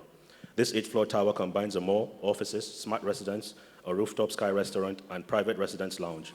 But it's also a blue-chip investment. A 2-bedroom residence can earn up to about 250,000 naira per night on the short-let market. So even at a conservative 120 nights per year, we're talking about 30 million in annual income, a 12% cap rate. For embassies and multinationals, which we're already in talks with, long-term leases average over $55,000 and $60,000 per year for the same unit. The location is surrounded by a 70 billion naira Jabi Lake Mall, 25 billion naira the shore development, 20 billion naira the lakeside estate. Yet ours is priced 15 to 20% below them, offering unmatched value for money and capital growth. For investors, this means predictable returns and equity in Abuja's next iconic address. Next slide, please. Our management has delivered over 5,000 homes and 10,000 commercial units nationwide, including landmark markets and residential estates. Every title is Aegis verified. Every buyer is escrow protected. Your purchase is protected under a Diaspora escrow-based off-plan framework that ensures your funds go only to construction progress, and every payment plan is flexible. So please visit the Homes Group booth today, secure your Fountain View or Park Lane unit, and be part of Nigeria's transformation story, because together we build wealth and we build home. Today, I'd like to make 2 simple asks. First, we're seeking a strategic partnership with NIDCOM to take real estate investment roadshows directly to Nigerians abroad. And then secondly, we're offering investors a limited opportunity to participate directly in the Park Lane. For 500 million naira, you can get 30% return on investment with a 2-year holding period for those who value cash flow, or a 30% rebate for those who prefer to own luxury units instead. It's simple. You can choose returns or ownership. Either way, your investment builds value and legacy in Nigeria. Thank you very much. All right, thank you very much. So we take interventions. Please raise your hand if you want to. Yes, that'll be number 1. Any other? Video. Any other? That's number 1. Yes, any other? Any other? So that's the only one we have. Go ahead, sir. Yes, thank you very much. I guess you are into real estate just like every other person. Yes, sir. But I practically can't distinguish what you are offering in terms of, other than you come and invest, subscribe in us, and things like that. I mean, you have listened, and we have listened to other pitchers trying to get creative from there and there. But you have lovely projects. Yes, I mean, there's nothing differentiating your project from others, essentially, but I need a peek into precisely what you offer that is unique. And that takes me to, briefly, if you don't mind, when I got to this conference, I was introduced to Mr. Dr. Henry Ogunjobi, and between me and him, I am working, I'm a financial advisor for a project, and this is a general information. I'm working as a financial advisor for a $470 million medical tourist park hospital in Lagos. That project has started. We already secured some funding and we are already working on it. But the information we are trying to push out is that there is a real estate development aspect of that project if you are a real estate, all of you that are pictured or that are interested in real estate, we have real estate portion that we are consenting to people like you in Lagos. Please contact me and Dr. Ogunjobi in order to be part of that. And we can actually support you with funding on that project. Thank you very much, sir. Thank you. Thank you very much, sir. Thank you. Yes, sir. Thank you very much. Dr. Ogunjobi, sir. Yeah, I agree with what Dr. Kazim Bello have said. You need to distinguish yourself in your product. I mean, what you have said is just like just talking to normal people. I appreciate the effort you put into that. So, we're going to support you. Build more. We want to see numbers. We want to see, all those things that we actually convince investors to say, look, this is what I'm after. This is the benefit and stuff like that. But well done for the efforts. Yeah. So, sir, we have a booth and we have an investment prospectus. I will be glad to share all that with you, sir. Okay. Yeah. Thank you very much. Thank you very much. Thank you very much for your time. Thank you very much. So you remain here. We invite all the pictures. Please come up for picture quickly with the moderator and with the chairman CEO if she's still around. Okay, we'll take pictures with the moderator quickly. And we invite Madam Badewa to please join them for photograph. All the pictures, please come up. Please come, sir. Please quickly. And as this is ongoing, if you're pitching agribusiness, please come this way now. For agribusiness pitchers, please move now. Adora and Cole, this way quickly now. So we'll take group photograph quickly. Madam Badewa will join for this one. And we start off agribusiness. While this is ongoing, permit me, distinguished ladies and gentlemen, to introduce and announce the presence of the governor of Abia State, His Excellency Dr. Alex Oti, officer of the Order of the Federal Republic. He's ably represented by Senior Special Assistant to the Governor of Abia State on Multilateral and Donor Agencies, Honorable Odinakachi Eric Eme. Honorable Eric, where are you, sir? Thank you for being here. Where are you, sir? We want you to move to the front. Where are you, sir? Honorable, where are you, sir? Where? Okay, please move to the front. There, over there. Please give him a round of applause. Thank you very much for being here. Thank you. Thank you. And with that, we're good to go for the agribusiness session. To moderate this session, I invite Dr. Mrs. Moji Davids, Group Managing Director, Extra Large Farms and Luxury Resorts, Nigeria. A round of applause for her as she comes up the podium.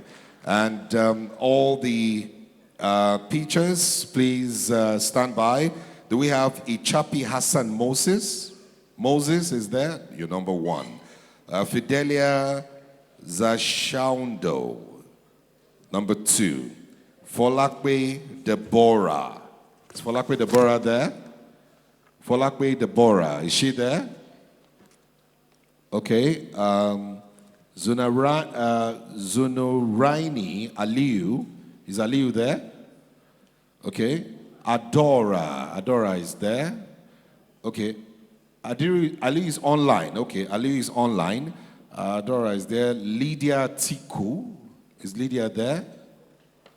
Okay, good. Patience Omorige, there, good. Priscilla Obi, is she around?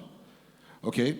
Hafiz Olamilekon, is Hafiz around? Ike Nabwe, Olatunji Yemi, Olatunji is there. Belumi Aribasala, is Belumi there? And Christopher Febi concludes the fray.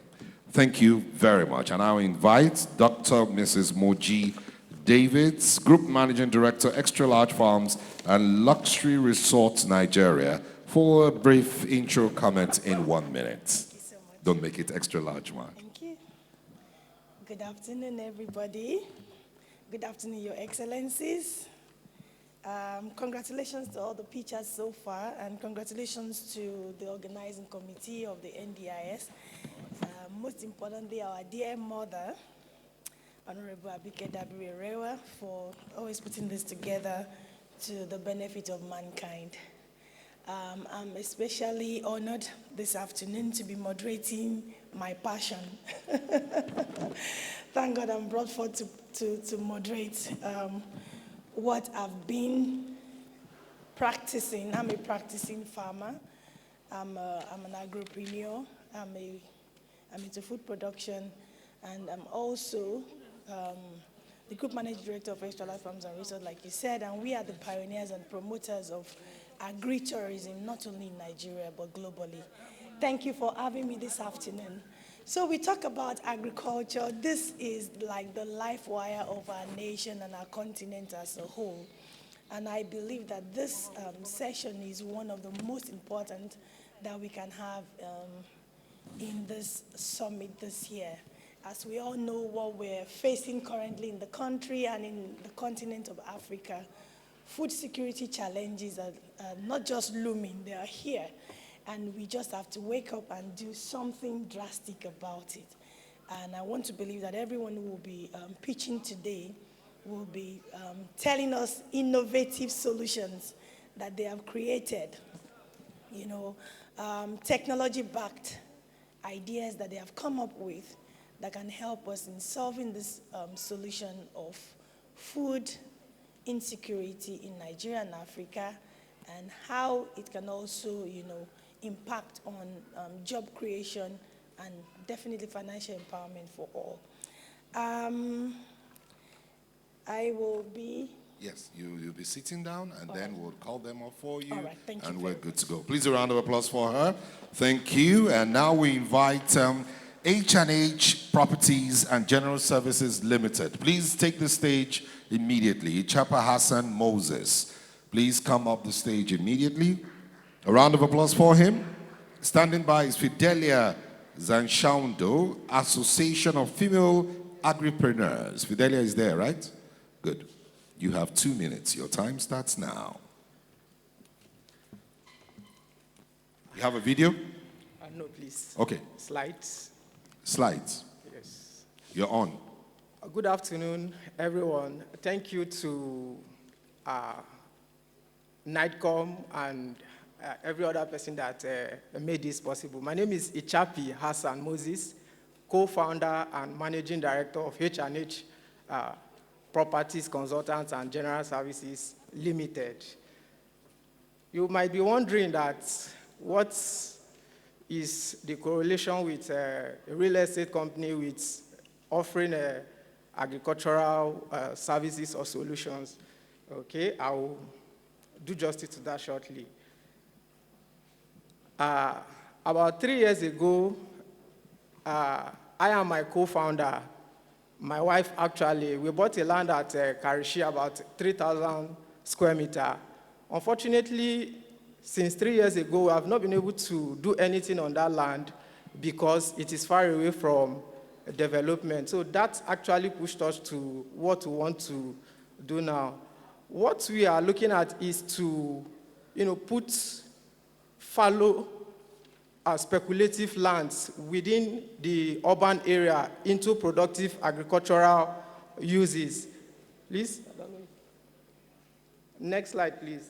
So how we want to do that is, like on our 3,000 square meter, we want to raise a perimeter fence, then over the fence, we'll raise mesh wire fence and have it netted. So in that space, we want to put 6,000 guinea fowl beds and turkey on a semi-free range rearing system.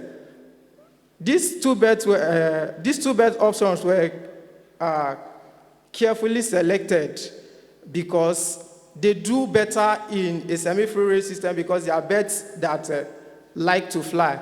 So within the space of 1 month to 8 months, these birds get matured to table size and will offtake to the market in a large quantity. So the target values, please, next slide, please. We want to contribute to food security by rearing healthy birds in a secure and semi-free range system in natural environments that supports biosecurity. This service will also secure fallow lands, reduce conflicts that's related to land grabbing and all of that, especially for people in diaspora who own lands in Nigeria and they are not readily on ground to tend to these lands. This solution is scalable and can offer managed solution for multiple landowners, providing long chain that supports employment opportunities. The problem before this came up is Nigeria has vast amounts of fallow speculative lands, especially in urban expansion zone, just like we have in Abuja. Owners face zero returns while waiting for development to come to these areas. Also, poultry farming is lucrative, but traditional free range is vulnerable to theft, predators, and diseases. Also, conventional intensive poultry systems are capital heavy and at the same time require permanent structures to run. But this system now builds systems that are temporary.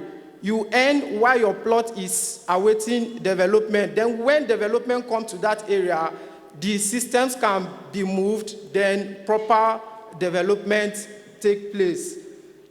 Recap.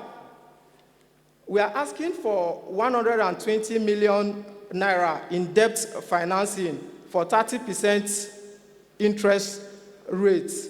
Also, we are open to a partnership with people that have such kind of lands and don't have what to do with it at the moment. We come in, develop this system, you earn in the period of waiting before development move to that area.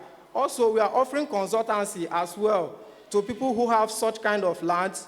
We come in, develop it, manage it, and be giving you returns till you want to move to build your permanent structures on such lands. Thank you. I'll be expecting. Thank you very much. We'll take interventions quickly. Any intervention?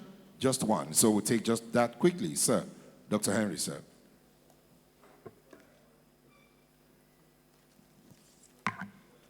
Very nice concept, and I must appreciate what you've done.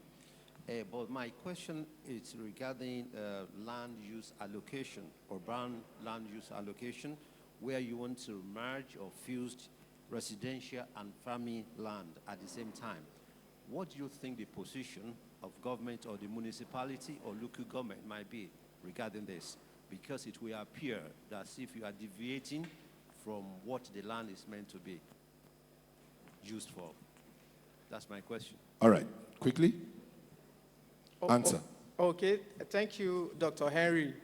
The model is built around land in hinterlands. That is places that development have not gotten to.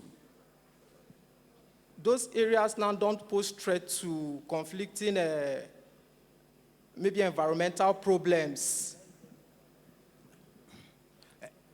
All right, okay. I didn't get that correctly. Go ahead, sir. Yeah, you can't pick and choose. You can't say because development has not, gotten to that place and say, therefore, I'm going to use residential for farming. It is in a master plan what it should be used for. You'll probably be, running foul of the law. Just mind the gap. It's a very big gap. You need to mind that. Okay. So that you don't set up and government will come and say you are actually violating the master plan. Use of the land. Yeah, Land Use Act. Please, all right. So, mind the gap. Moderator. Madam Moderator, go ahead. Yeah, congratulations, my brother. That's a fantastic idea, and that's what we are also preaching, that we should add something to, real estate, agri and all. But, in agriculture, it's my 18 years in agribusiness. Have you actually started? Have you started? Have you started doing something on your own? Or are you just planning to start? If you're just planning to start and you're planning to start with borrowed funds, there's going to be a problem. So I suggest seriously that you should start, even if it's just 10, 20, 50 birds on your own, complete a cycle, You know, then you know the challenges that you've gone through, and then you can form a mathematical formula out of that to be able to say, okay, if people invest this much into this venture, then they'll be able to get this. You understand? All right. All right, thank you very much. A round of applause for Chapi Hassan Moses. Thank you. Fidelia Zanshaundo, please take the stage quickly. Fidelia, where are you? Take the stage quickly, quickly, quickly. Quickly, Fidelia. A round of applause for her. Folakwe Deborah, stand by.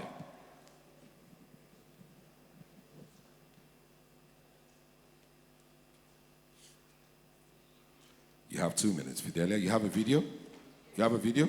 Can we play her video, please? Association of Female Agripreneurs. My name is Veronica Adi.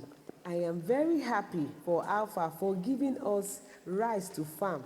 Last year, I heard they gave women one bag of rice each, and they returned with 3 bags after harvest. As a widow, I don't have anyone to help me, so I came and they gave me rice to farm. And here is my rice. Very soon, I will be harvesting it. God bless Alpha.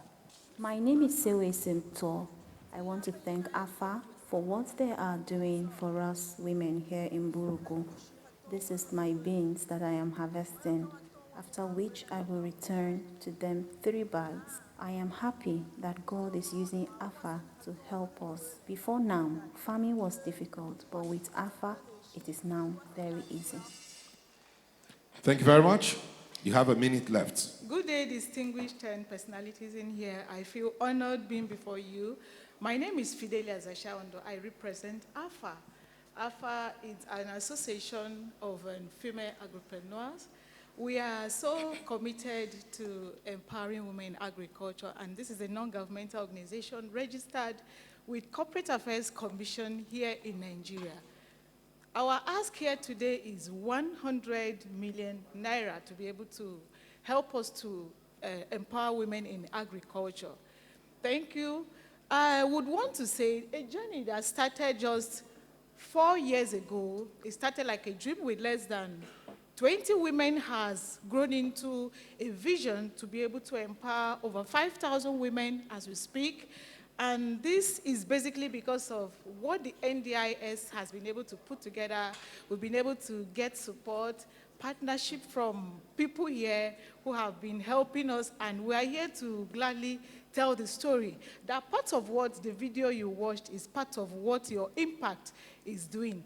As we speak, we have people calling from the south, southeast, the north, calling us that they want to be part of what we are doing to the women in agriculture. And most of these women we are empowering, you'll be shocked to understand that basically they are rural women, and some of them are majorly widows who are confronted with issues of marginalization when it comes to agriculture.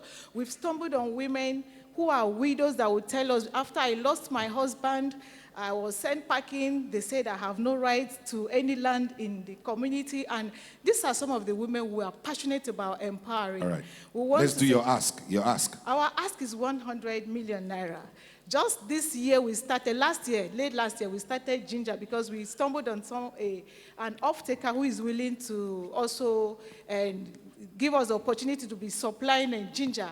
And we are here to plead your support that if we are able to get this money, we'll be able to empower more women in agriculture. 100 million naira. Interventions. 100 million naira. Yes, sir. Any other? Any other? Just one. Let's take it. Microphone, please. Well, thank you very much for the good work you are doing. If there's anything that we need a lot of women cooperatives in agriculture, like you said, like you are doing. I don't know, the 100 million naira you are looking for, is this a non-profit organization? You didn't tell us. Is this supposed to be donation? Is it supposed to be equity? Is it supposed to be anything? But again, the reason why we're here is to uncover opportunities. There's a company called Agra. You might never know it. They have a lot of tons of projects inside Nigeria for 7 years now, or maybe 5 years. And what they do match what you're offering. If you develop your concept very well, I will give you information to AGRA. I won't serve as a director with AGRA on investment determination. I'll have to leave there because of other things. Right. But I can introduce you to people there. They Right. are based in Tanzania, in Dar es Salaam, and they can do fantastic job with your opportunity. All right, thank you very much. Thank you very much. You need to connect with him. Madam Moderator, it's a women thing, I'm sure you're glad. You can be sure I'm going to be biased. Wondering why you left the men out. You know, checking up the list of pictures today, I saw Association of Female Agropreneurs. I said, And you felt good. why have I not met these people? But fortunately, this morning I've been able to meet with the founders, Dr. Bado, and some. I want to pledge my support for this group. I'm an agropreneur, so I'm donating myself to you. We are going to work together by the grace of God to push this forward. We're going to be having our own annual events. This 100 million we're looking for is not going to be any problem at all because agric is the thing and a lot of women are into agriculture. So you can count on my personal and of course from Extra Large Farms for our support. And thank God for our interventionists that also spoke now and a lot of collaborations we'll be seeking by God's grace. Thank you. Thank you. Congratulations. All right, thank you very much. We give her a round of applause. Also, there's someone else, but I'm not seeing the hand. So we need to end it there because we're trying to save time. Next, we'll take Folakwe Aquatrack.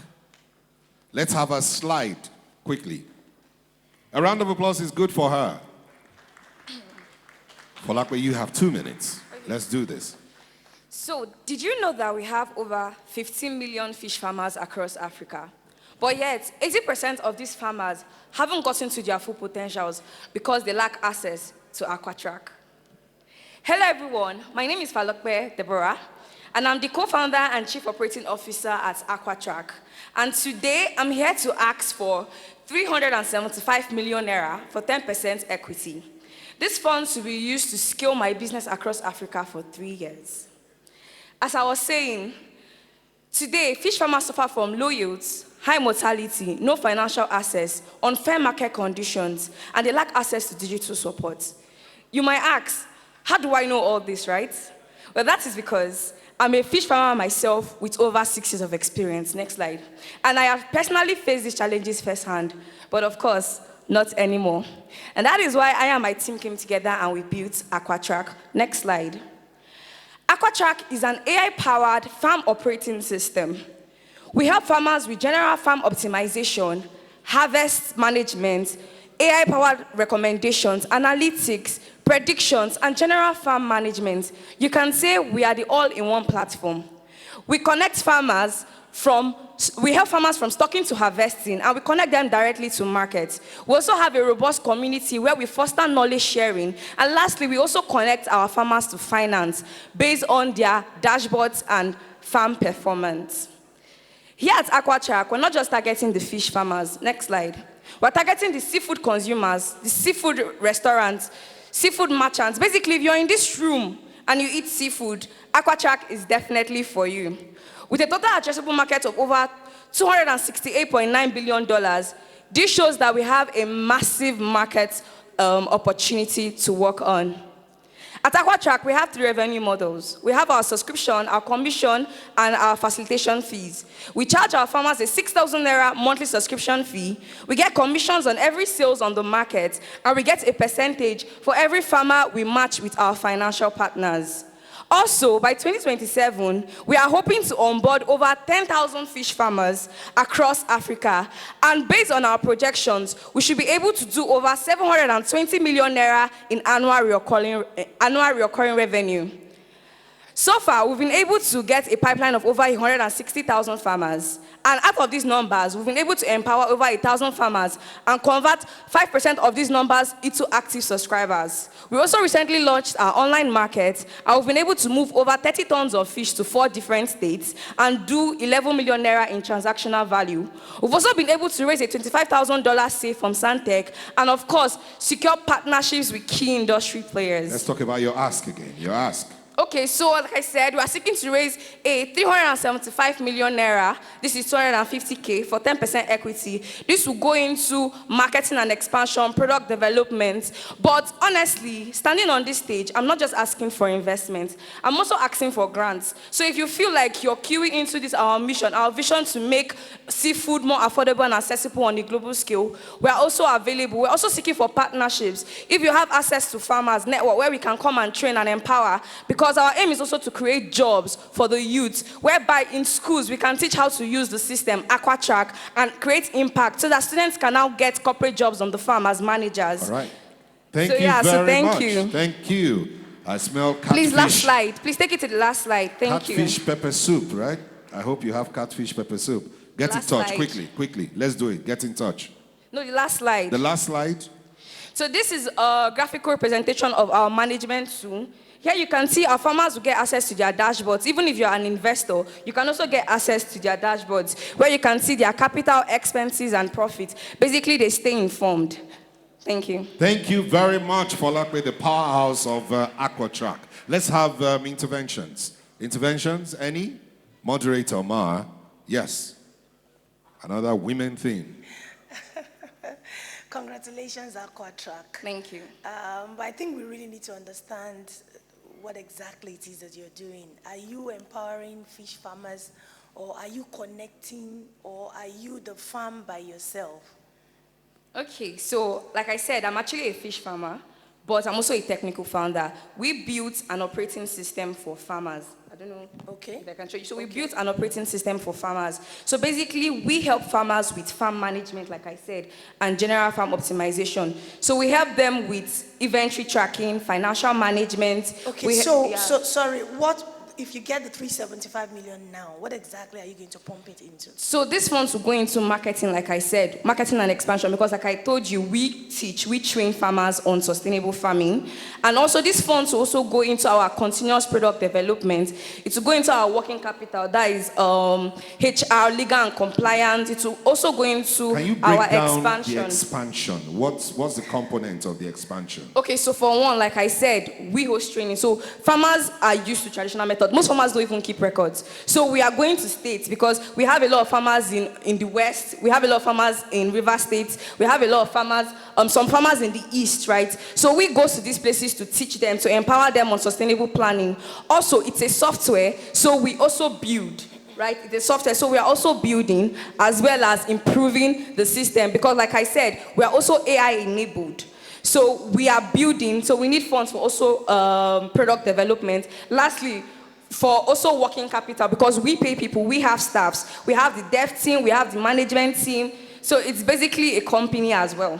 So are you charging farmers for the training and consultancy? Because if we invest 375 million into your project, how do we get the money back?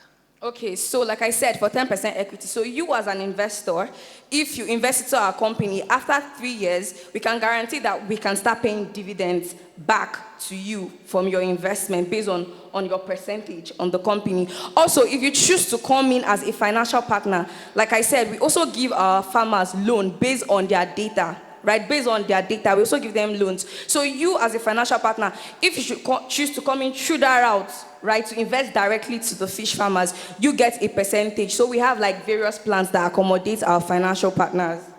Okay. Thank you. All right, Zunuraini Aliyu, you should be online. If he's online, let's have him on. And with that, we say thank you to Folakbe Deborah AquaTrack. You didn't answer the question. Catfish pepper soup available or not? Use the microphone, use the microphone. If you commit yourself, yes, you're on your own. It's very available. So if you love seafood, you can go on our website, www.aquatrackint.com, and then you can shop your seafood. I don't eat seafood online. I don't know if you guys do it in Diaspora. I eat physical, not online. Yeah, my friend, are you online? Let's have you, if you're there. Zunereina Aliyu, is he there? How about Derek Wansaw, New Digits? Is he online? Yes, I'm here. Okay, you're there? Who's that? Is that Derek or Zunereina? Yes, I'm here. Is that Derek or Zunereina? Okay, that's okay. Zunereini. Zunereini Aliyu. Yes, let's go. You have 2 minutes. Yes. I don't know if my slide is up. Your slide is on. Go ahead. Your slide is on. Hello, can anyone hear me? We can hear you loud and clear. Your time is already counting. Yes, I don't know if my deck is up. I just said your slide is on. So let's go. Hello, everyone. My name is Zunure Aliu. I'm the CEO and the co-founder of Margin Plus.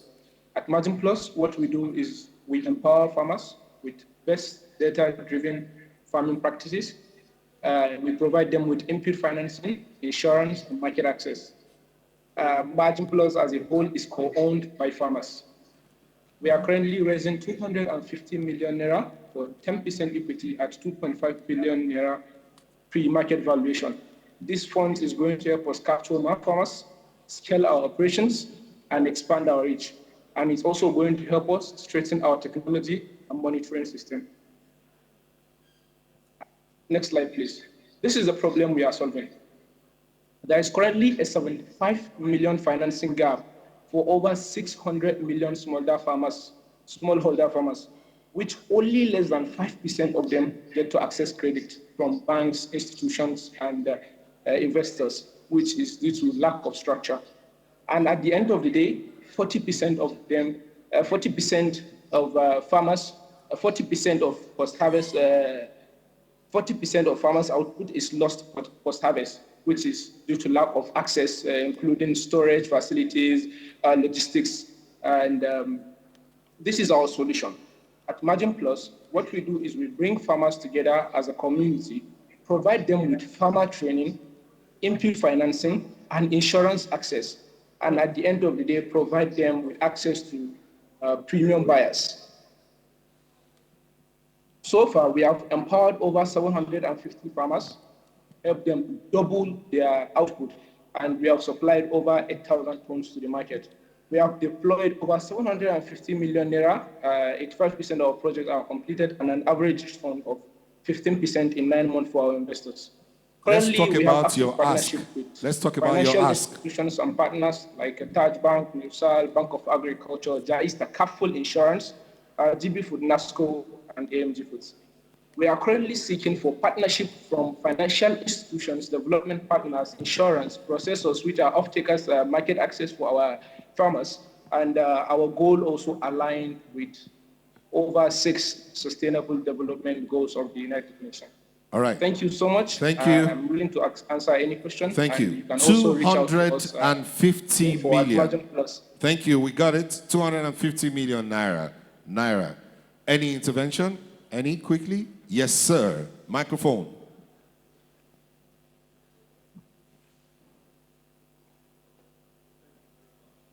Switch it on, sir. Thank you, sir. Thank you very much. What's your, on the problem slide, where do you get your data source from? You know, it wasn't too clear. Where do you get your data source from? Dr. Ogujobi is asking. Zunuraini, Aliu, go ahead. Are you still there? Okay. Can you hear me? Yes, now we can. Go ahead. So we have our data is from National Development Bank of Agriculture with 600 million smallholder farmers. It's equine. Don't know if you guys can hear me. Okay, your data is from Development Bank. Okay, all right. Yes, agriculture, 600 million small. Okay, Madam Moderator. Farmers. All right, we heard that. Madam Moderator, go ahead, ma. To be honest, I'm still trying to digest, everything he said. Maybe after I can come. Okay, just one more if there is. Any other? All right, thank you very much, Zunuraini Aliu. Please give him a round of applause. Margin Plus, his name. Next, welcome to stage Adora Akojume, Better Agric Ventures. Please give her a round of applause.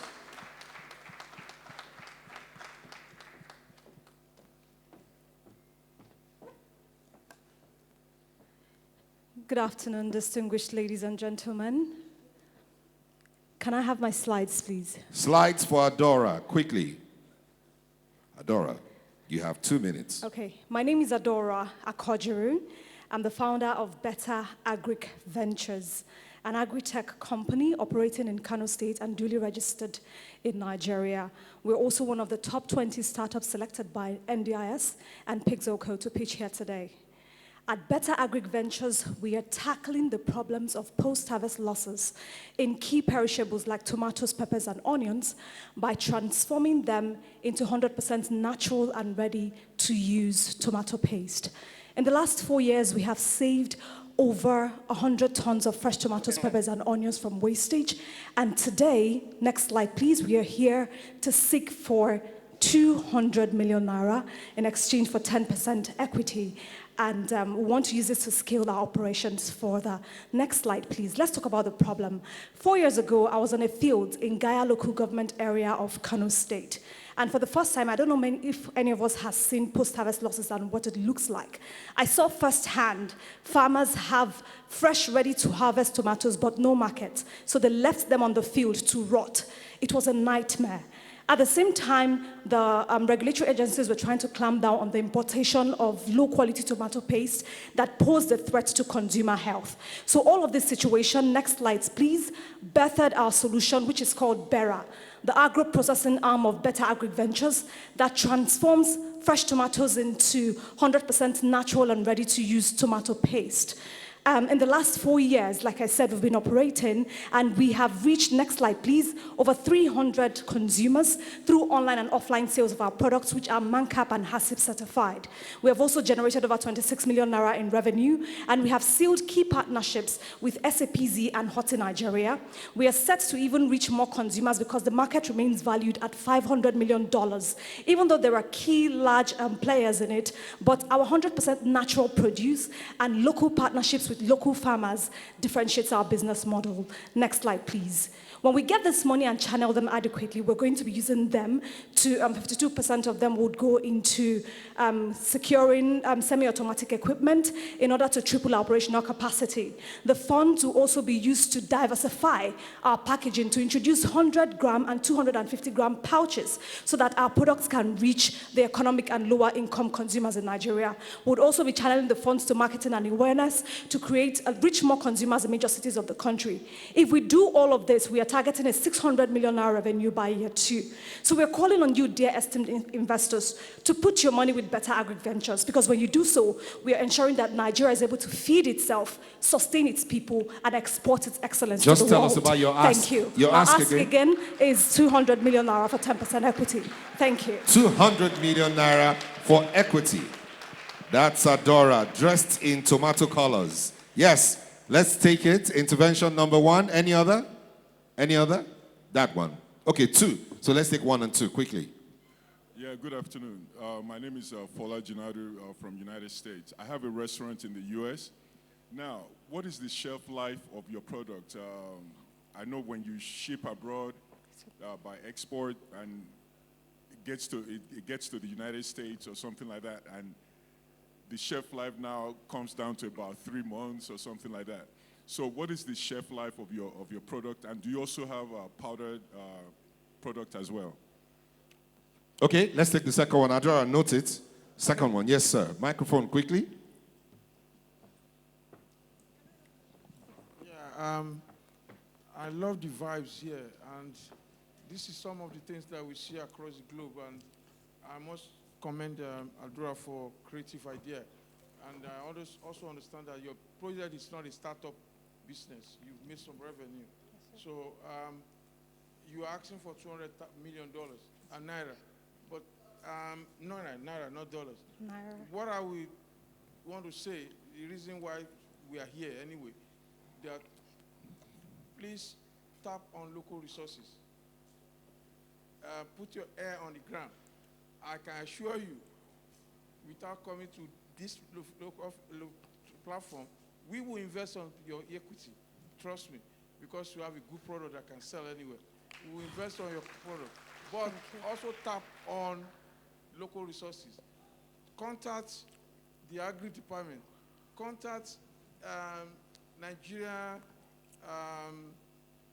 the NIDB, the Nigerian Industrial Development Bank, they have funding to support you for the after program that export product to other African countries on tax-free opportunity.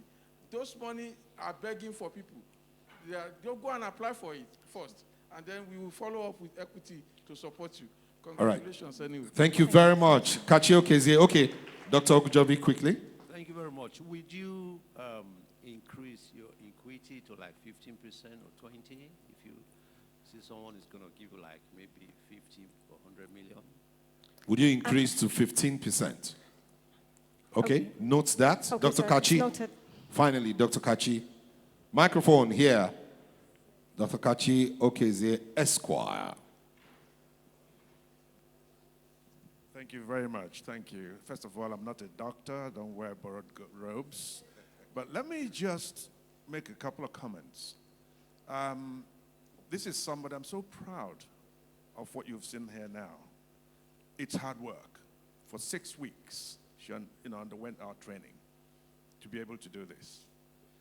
I want to implore anybody who is considering this venture for support, particularly, I think the gentleman who said he owns a restaurant in the U.S. Yeah, he's there.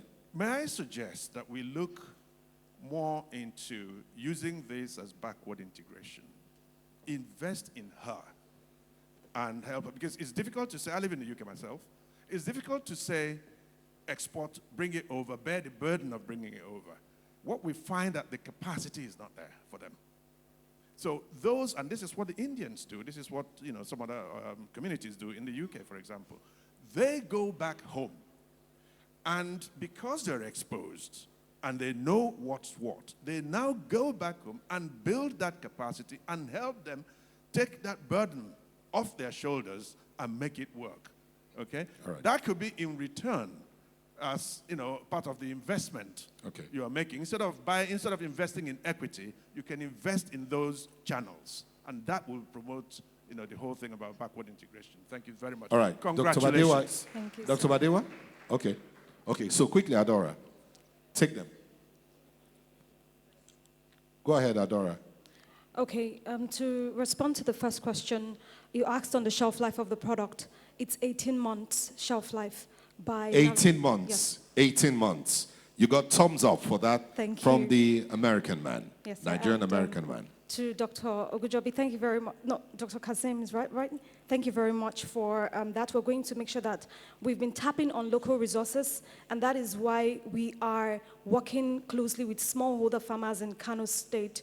We have a partnership with over 500 farmers who give us the raw materials that we use, and they are all based in Kano. So we'll do that in addition to and our packaging materials, our jars are sourced in Nigeria. There's a company that makes them in Delta State. That is where we source from. So every other thing we use, they are locally fabricated equipment for now that we're using, all sourced from local manufacturers. So all of the resources in terms of partnerships with agencies and organizations, that will definitely be leveraged as we grow. Thank you so much for that. And then for the 15% equity, Dr. Ogujobi, sir, can I meet you after here so that we can talk one-on-one?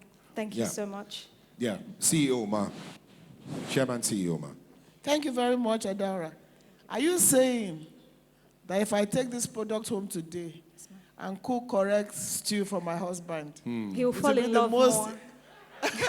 He will fall in love more. No, say that again. He's physically here. Say it again. Say it again. He will fall in love 100%. So this is amazing. Thank you. And you've done very well. And are these on the shelves? You are just trying to. Can we also talk to Bank of Agriculture while I think I'll take this up personally. Go to Bank of Agriculture. Because this is what all of us should have in our homes, actually. It makes life easier. Yes. For those of us who know how to cook. Or who don't know how to cook.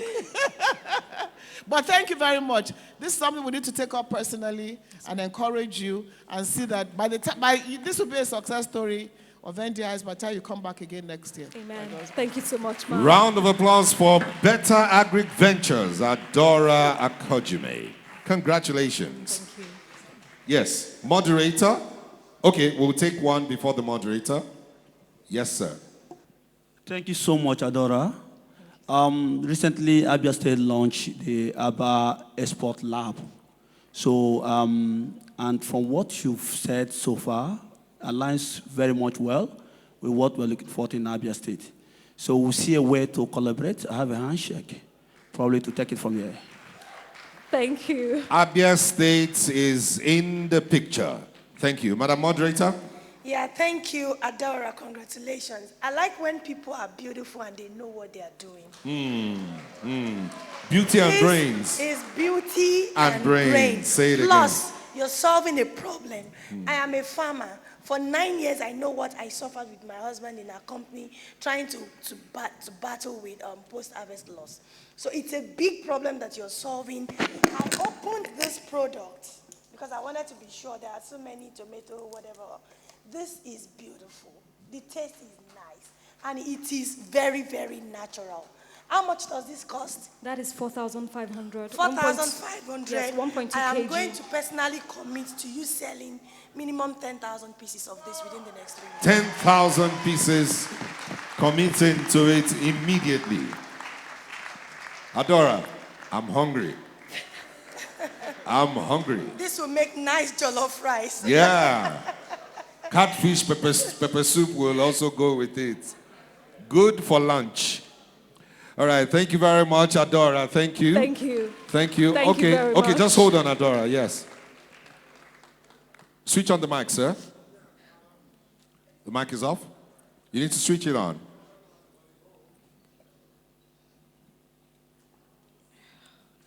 Yeah. It's on now. Yeah. Right. Good afternoon, all. Good afternoon, sir. My name is Lugado Sagi. You just said a piece is sold for 4,500. Okay.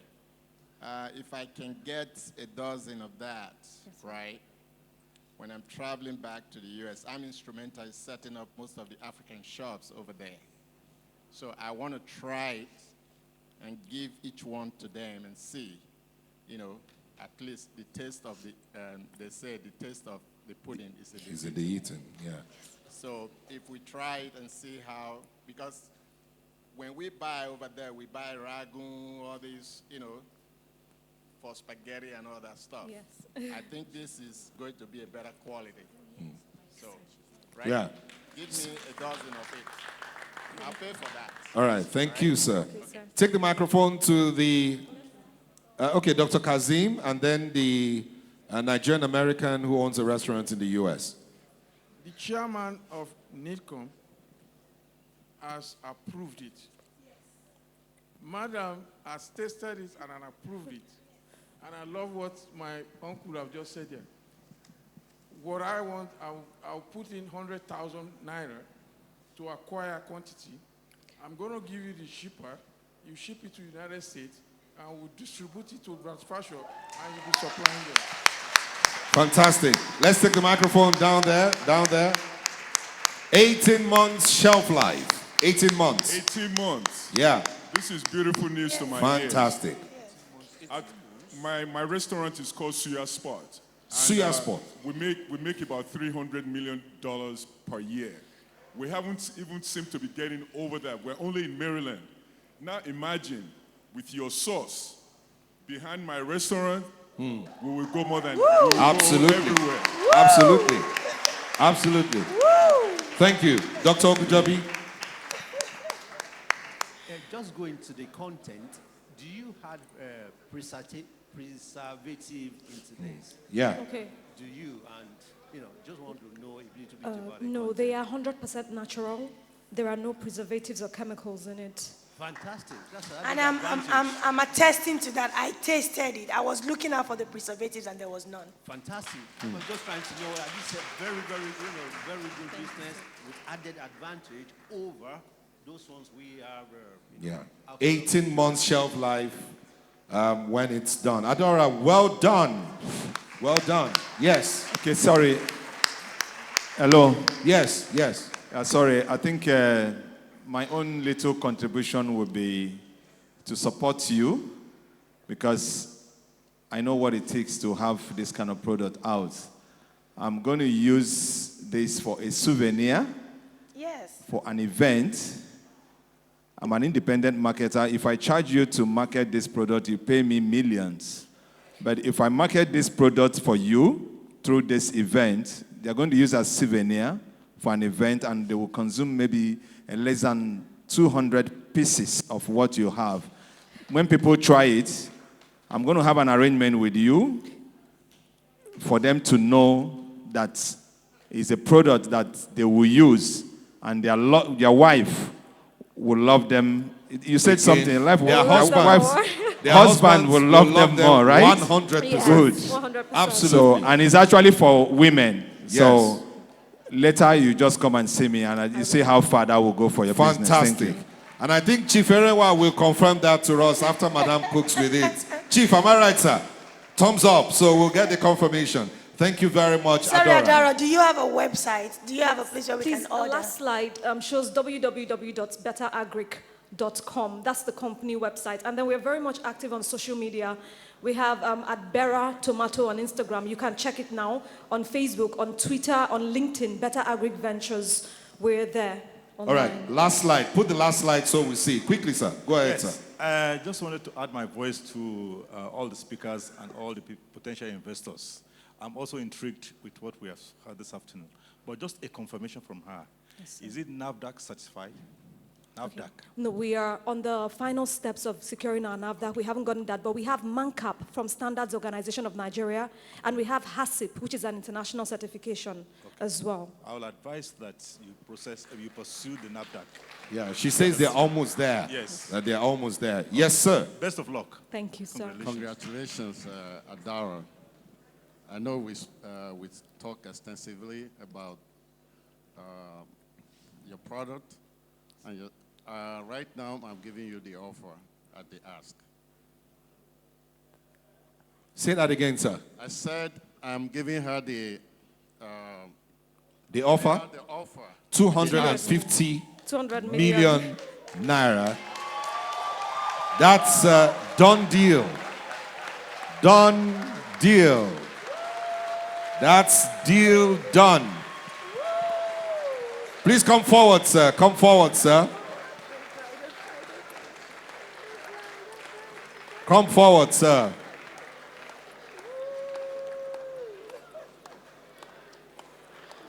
Come forward. We'll take a picture with the chairman CEO of NIDCOM on stage with Adora and the moderator. This is very important because this is done deal. This is sealed deal.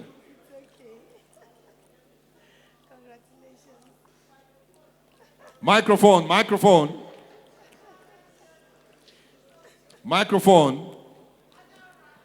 Bring the microphone quickly. Adora, come, come. Up the stage, yes, let them come up. Yes, yes, yes.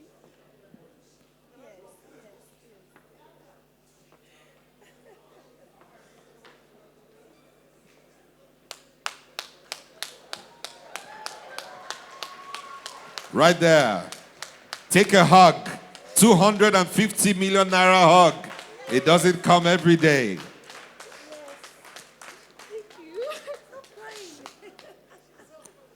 Tears of joy. That's tears of joy, absolutely.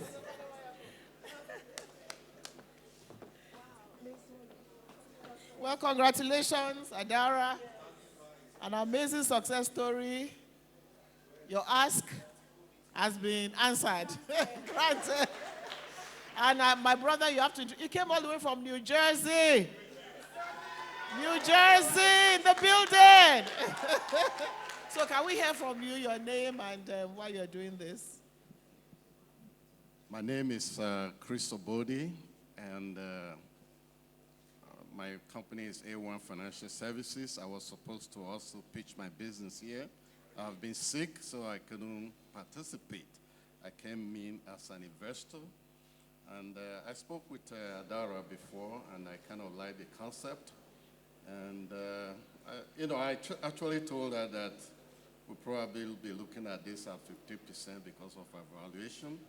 But having seen her performance and all that, and everything is natural, I decided to go for her ask. Right. Thank you. Thank you very much, Adara. We look forward to following up with you. We're proud of you. Like you said, beauty, brains, and hard work. Absolutely. Hard work. Thank you. She's also got a fantastic voice and a good diction, you can tell. I'm just overwhelmed. Because we've worked hard for 4 years. Sleepless nights, late nights. I have 2 young kids, 6 and 2. And it's just been back-to-back intensive work. It's not an easy journey. So everything has just led me here. I didn't want to come, but I just felt, let me show up again and try. And I'm thankful.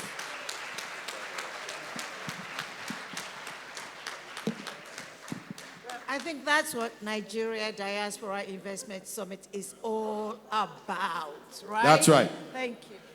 That's right. And for Adora, there are other packages, there are other people who are buying and so on. So that's just, the ask is done, but there's additional packages also with this. We'll take a photograph quickly. Congratulations, Adora. Congratulations. Congratulations.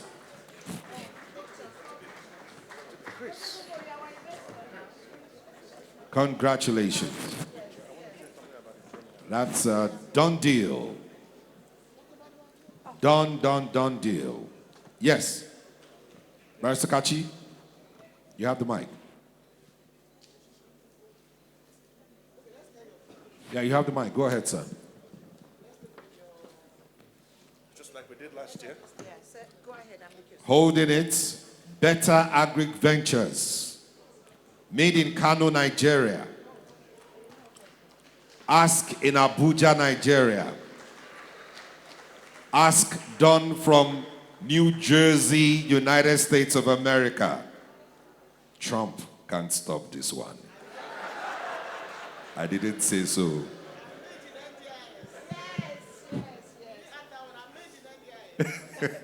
NDIS success. Can we say that? NDIS success. Absolutely. That's what it's about.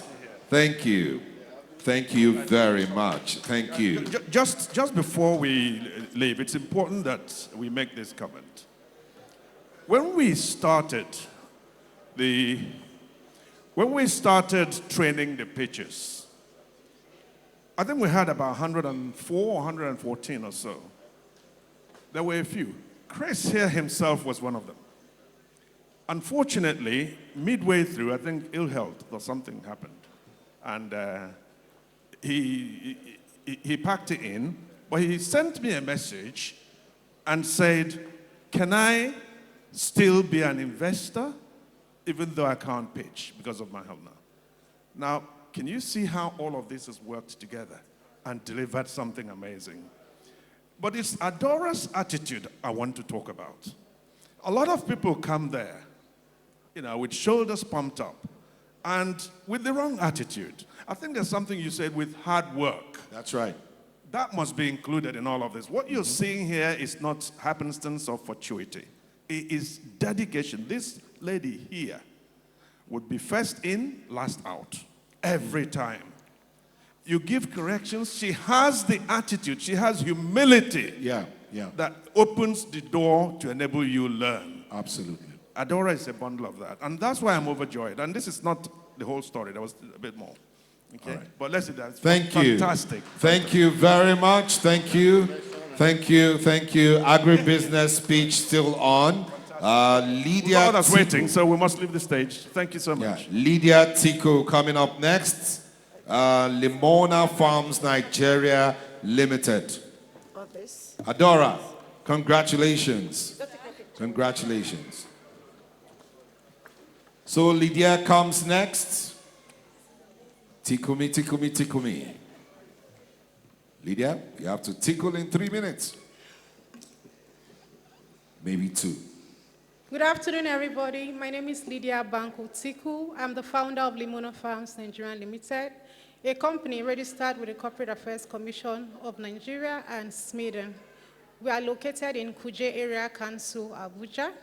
Limona Farms is an agri-based business with a focus on poultry layers and catfish growing and processing. Currently, we have about 872 CHI Issa Brown birds that are laying with a daily production of 20 to 22 crates and a weekly production of about 152 to 156 and a monthly of about 680 to 700. Our ask is 25 million naira, Nigerian naira, to enable us upscale our current production.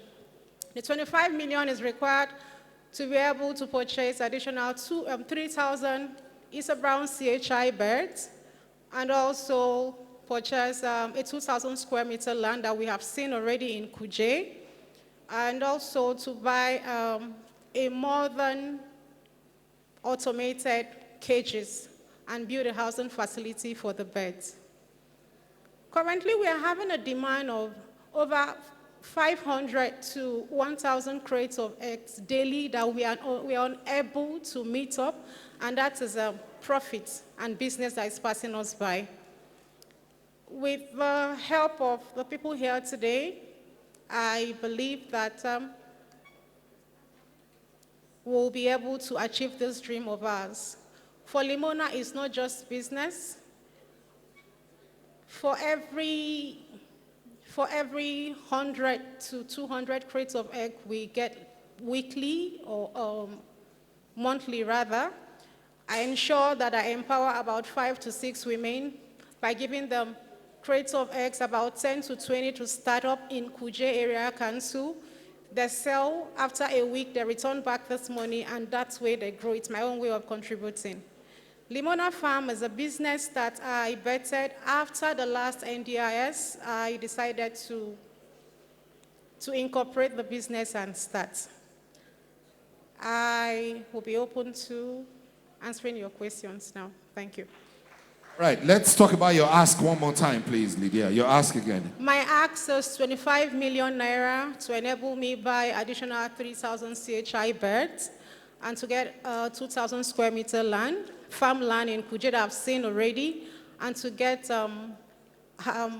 automated housing for the birds I'm going to buy. 25 million naira. 25 million naira interventions, yes. 25 million naira for Lydia Tiku Limona Farms Nigeria Limited. Yes, interventions, Madam Moderator. You need to put on your mic. Debt capital, ma'am, with a 15% return on investment annually. Okay. Any other? Madam Moderator? But that can be negotiated.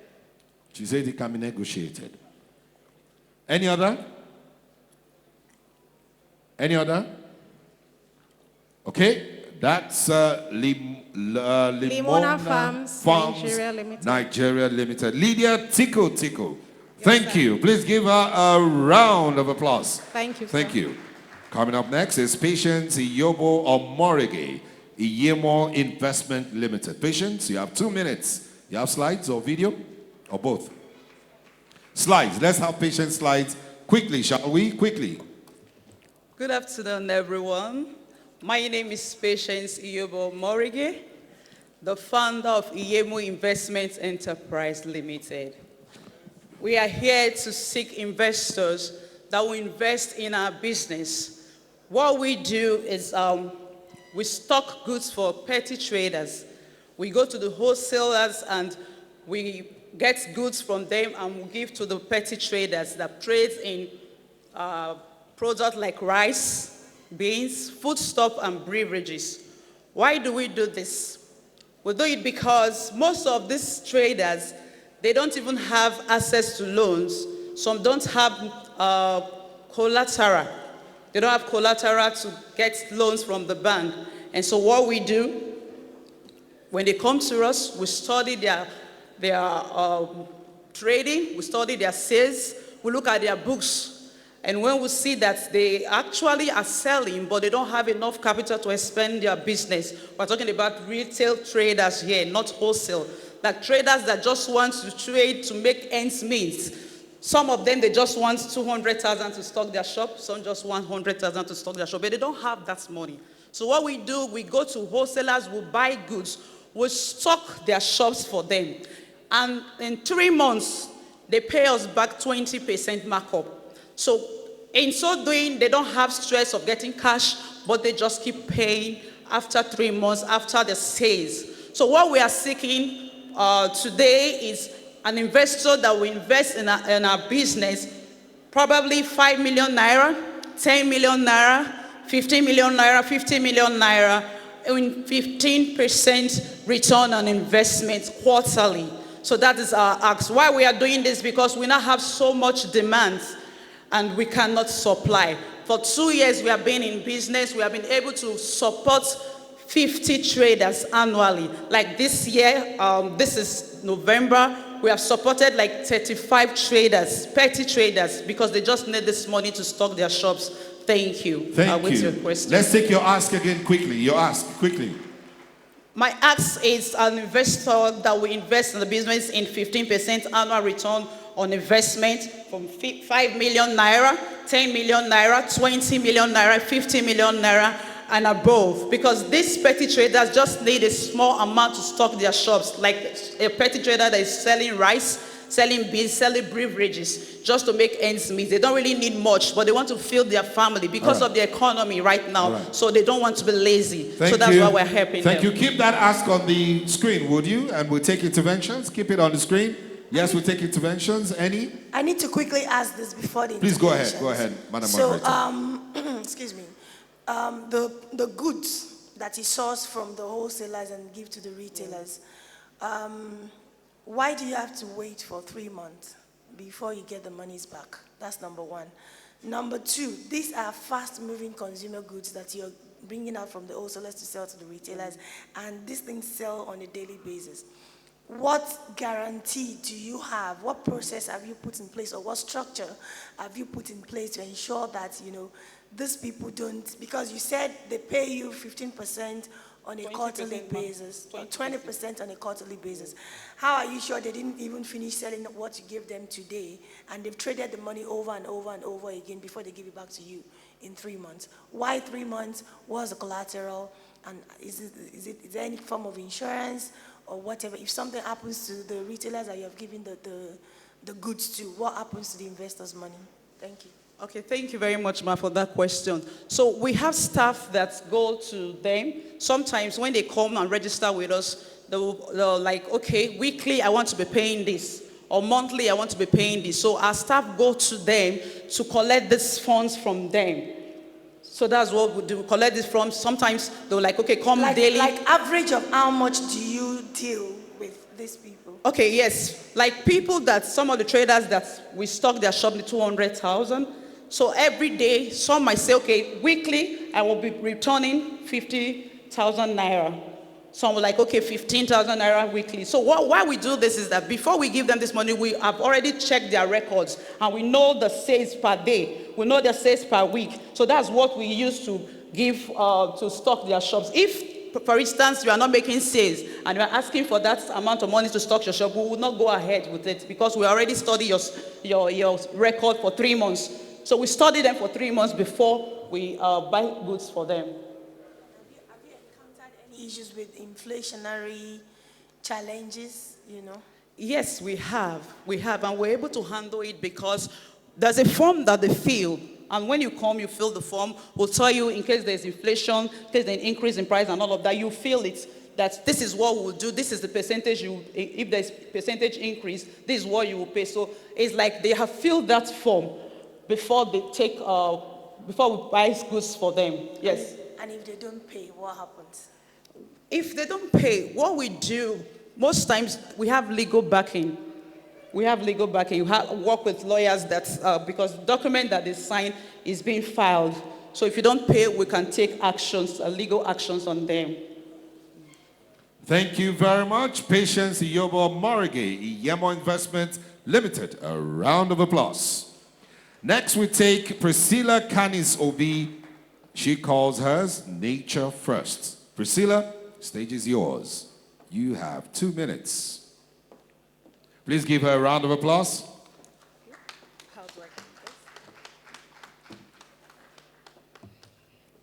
Hello, distinguished ladies and gentlemen. Permit me to stand on the already existing protocol. My name is Priscilla Kennis Obi. I am the founder and CEO of Nature First. Nature First is an agro-processing company, a nutrition and wellness company based here in Abuja, Nigeria. I don't know if my slide is ready. Can I have my slide, please? What we do at Nature First is that we convert raw agricultural produce into nutritious products and into wellness products. I would like my video to come up at this point, please. Thank you. That's it? No, my video. I have a video. Okay, there's a video. Quickly. I have requested for the video.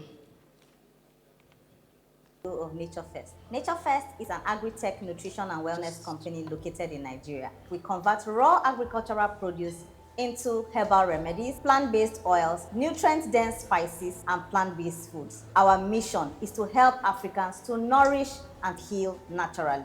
Our products include sesame oil, soursop tea, finger millet cereal, black seed oil, dates powder, a natural sweetener, amongst others. Our raw materials are locally and ethically sourced from farmers in rural communities. We are able to support their livelihoods while preventing post-harvest losses.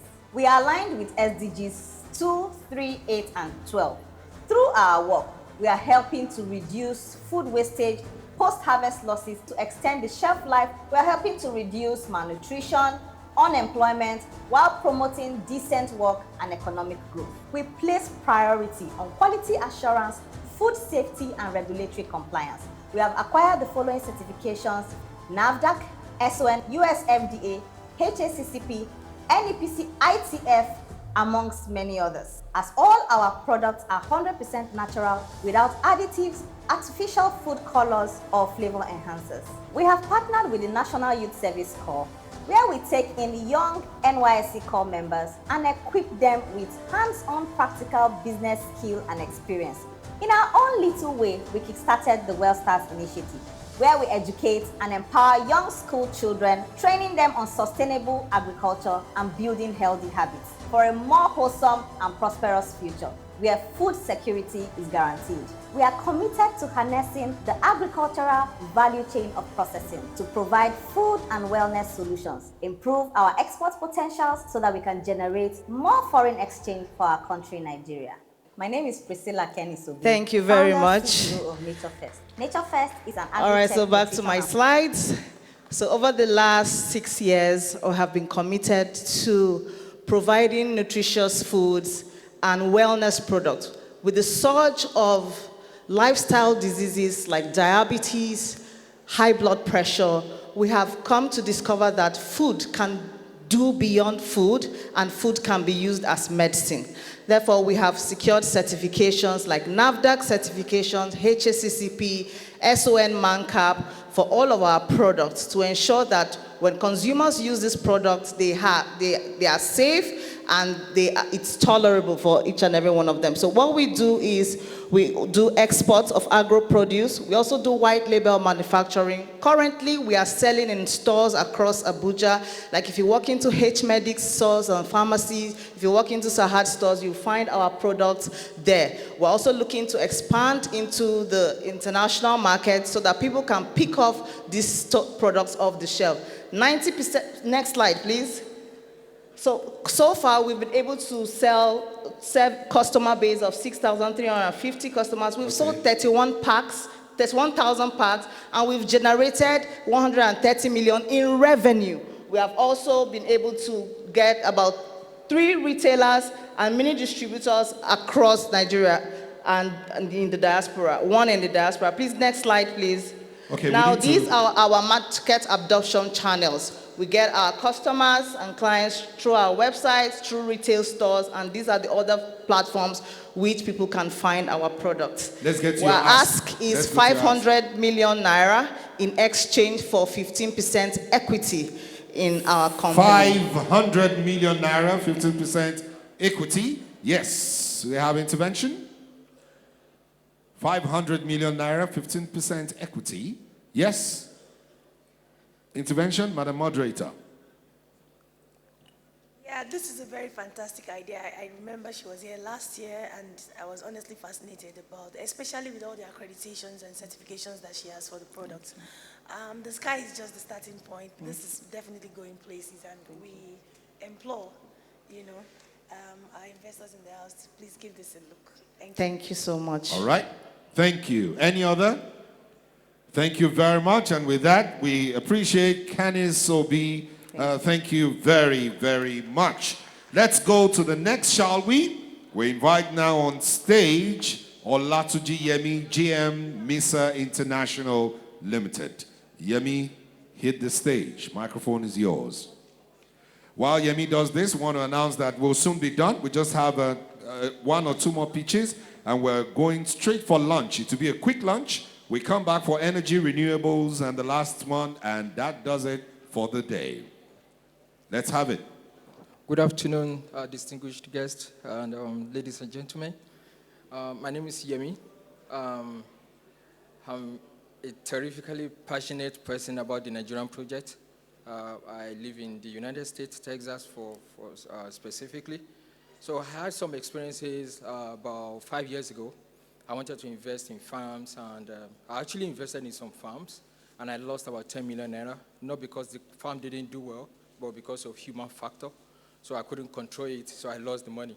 Over the past years, I've invested about 300 million in Nigeria, so I'm just passionate bringing income into Nigeria.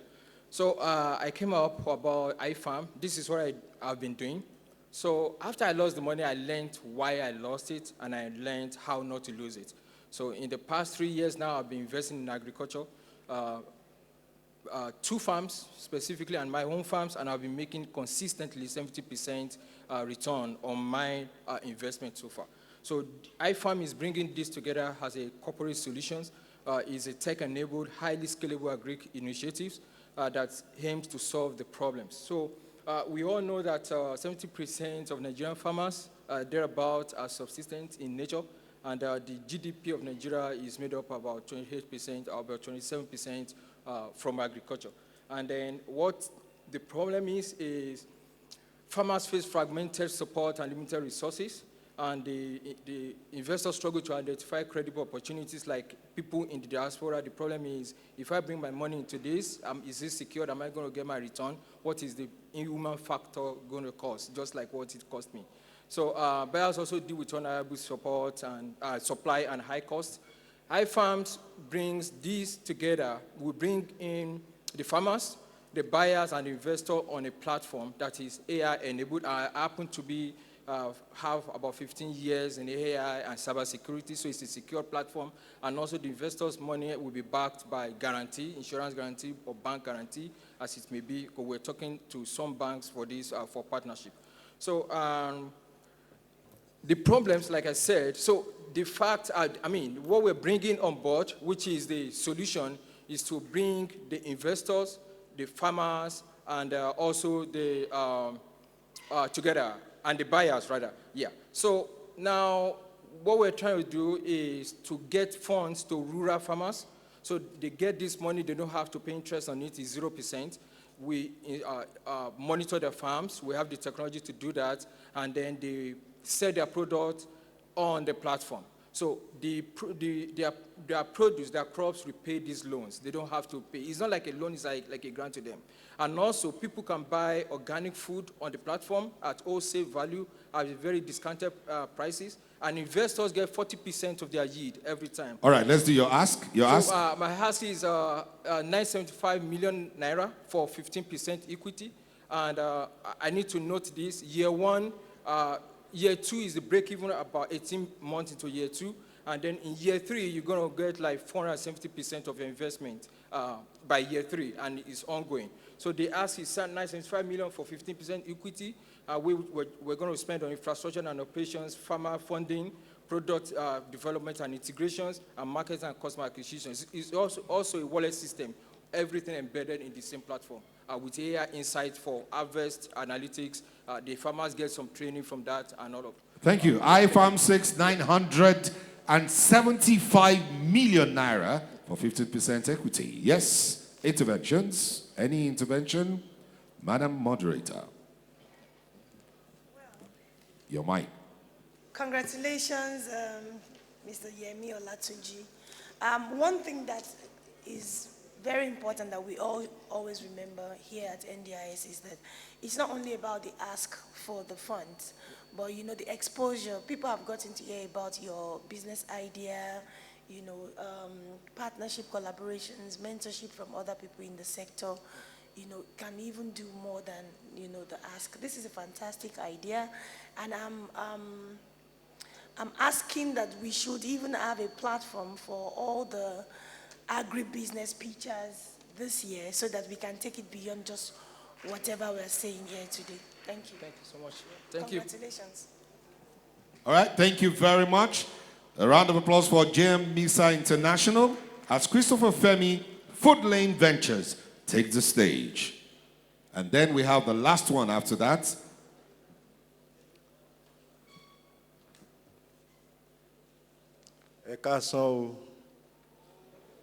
Good afternoon, distinguished ladies and gentlemen. My name is Ojofemi Christopher, the founder and managing director of Food Lane Ventures Limited, a food processing and packaging business committed to fighting food insecurity, hunger, and malnutrition. Our ask today is 150 million naira in equity funding for 20% equity in our business. We are currently valued at 750 million naira in assets and market potential. These funds will be committed to increasing our production capacity by over 70% and also expanding our markets to various states of the Federation and the international market as a whole. We are in business to fight food insecurity, create accessibility, availability, and affordability of various indigenous Nigerian foods. We do not only increase the shelf life of these foods, we also preserve the pride and the taste of Africa in every food packages we make. We are also working on the Food Lane Solar Dry project, where we organize pepper and plantain farmers into groups, empower them to produce all year round, so as Food Lane Ventures could have the enablement to have a stable raw material input at a stable price. So far, we have 8 of our food products in the market, 4 of which we've been able to approve, is already approved by NAFDAC and SON, while we are working for the international certification. These products include plantain flour, yam flour, dried locust beans, which is actually very good. It reminds us of our grandma's food, the taste that we have from grandma. Pepper powder, we have it in pouches and in sachets, and other food products. Okay. So far,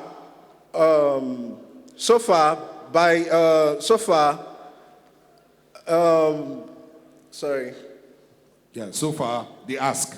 Let's do the ask. The ask is 150 million naira once again. This is to enable us penetrate other states of the Federation, particularly Lagos, Abuja, Kano, and other parts of the Federation. All right, the ask is 150 million naira for 20% equity in Food Lane Ventures Limited. Interventions. Yes? Interventions? Madam Moderator. Congratulations, Mr. Food Lane. Yes. Yeah, you want to show what you're holding. Show it. Yeah. What's Go this ahead. one? What's this one, please? Plantain flour, yam flour for amala, and then dried locust beans, well packaged, certified by SON and NAFDAC. We also have dried powdered pepper in sachets and also in pouches. We also do contract production, and we are open to investment in order for us to be able to scale to other states of the Federation and also do bulk exportation to other international markets. Amala flour. Did you say amala flour? Yam flour. Yam flour. Amala. Yeah, that's and amala. Yeah. But you didn't tell us anything about your financials. Where are you presently? For the where do you think the 150 million will take you to? Okay, for the financials, actually, I was going there before I was actually. Okay. Yes. For the financials, last year we were able to do 60 million naira in sales turnover. And after the injection of the equity funding of 450 million naira, we estimate that the first year we have over 410 million naira in sales revenue with 102 million naira in annual gross profit. So, and let me quickly add, part of this funding, part of this profits after the first year, we intend to actually commit part of it to donating to glaucoma patients, people suffering from glaucoma, in order to assist them, because actually I've seen how it affects quite a lot of them. The cost of visitation to the hospital, testing and all. So we want to commit part of this profits to glaucoma patients. Thank you. All right. Thank you very much. Any other before we go? Any other? Right. That was Food Lane. Yes. Christopher Femi, right? Yes. A round of applause for Food Lane. Thank you very much. Thank you. Thank you very much. Next, we have Hafiz at Dubiaro Farms. Hafiz takes the stage. And after Hafiz, we have the final one. Good afternoon, everyone. My name is Hafiz Adubiaro, the founder and CEO of Adubiaro Farms. Adubiaro Farms was founded in 2014, and our focus is on oil palm farming. We're inviting you to partner with us on our new project, Eco Palms Estate. Eco Palms, please, where's my slide? Eco Palms Estate is in partnership with the state government, and it spans over 500 acres. The total cost of this project is $750,000 with projected annual revenue of over $1 million. And we have broken down the total amount into bits of 1.8 million naira per acre, so that it can be easier for people to subscribe in units of, as many acres as you can. And the projected annual returns is on one of the slides, and then we have videos of our past projects.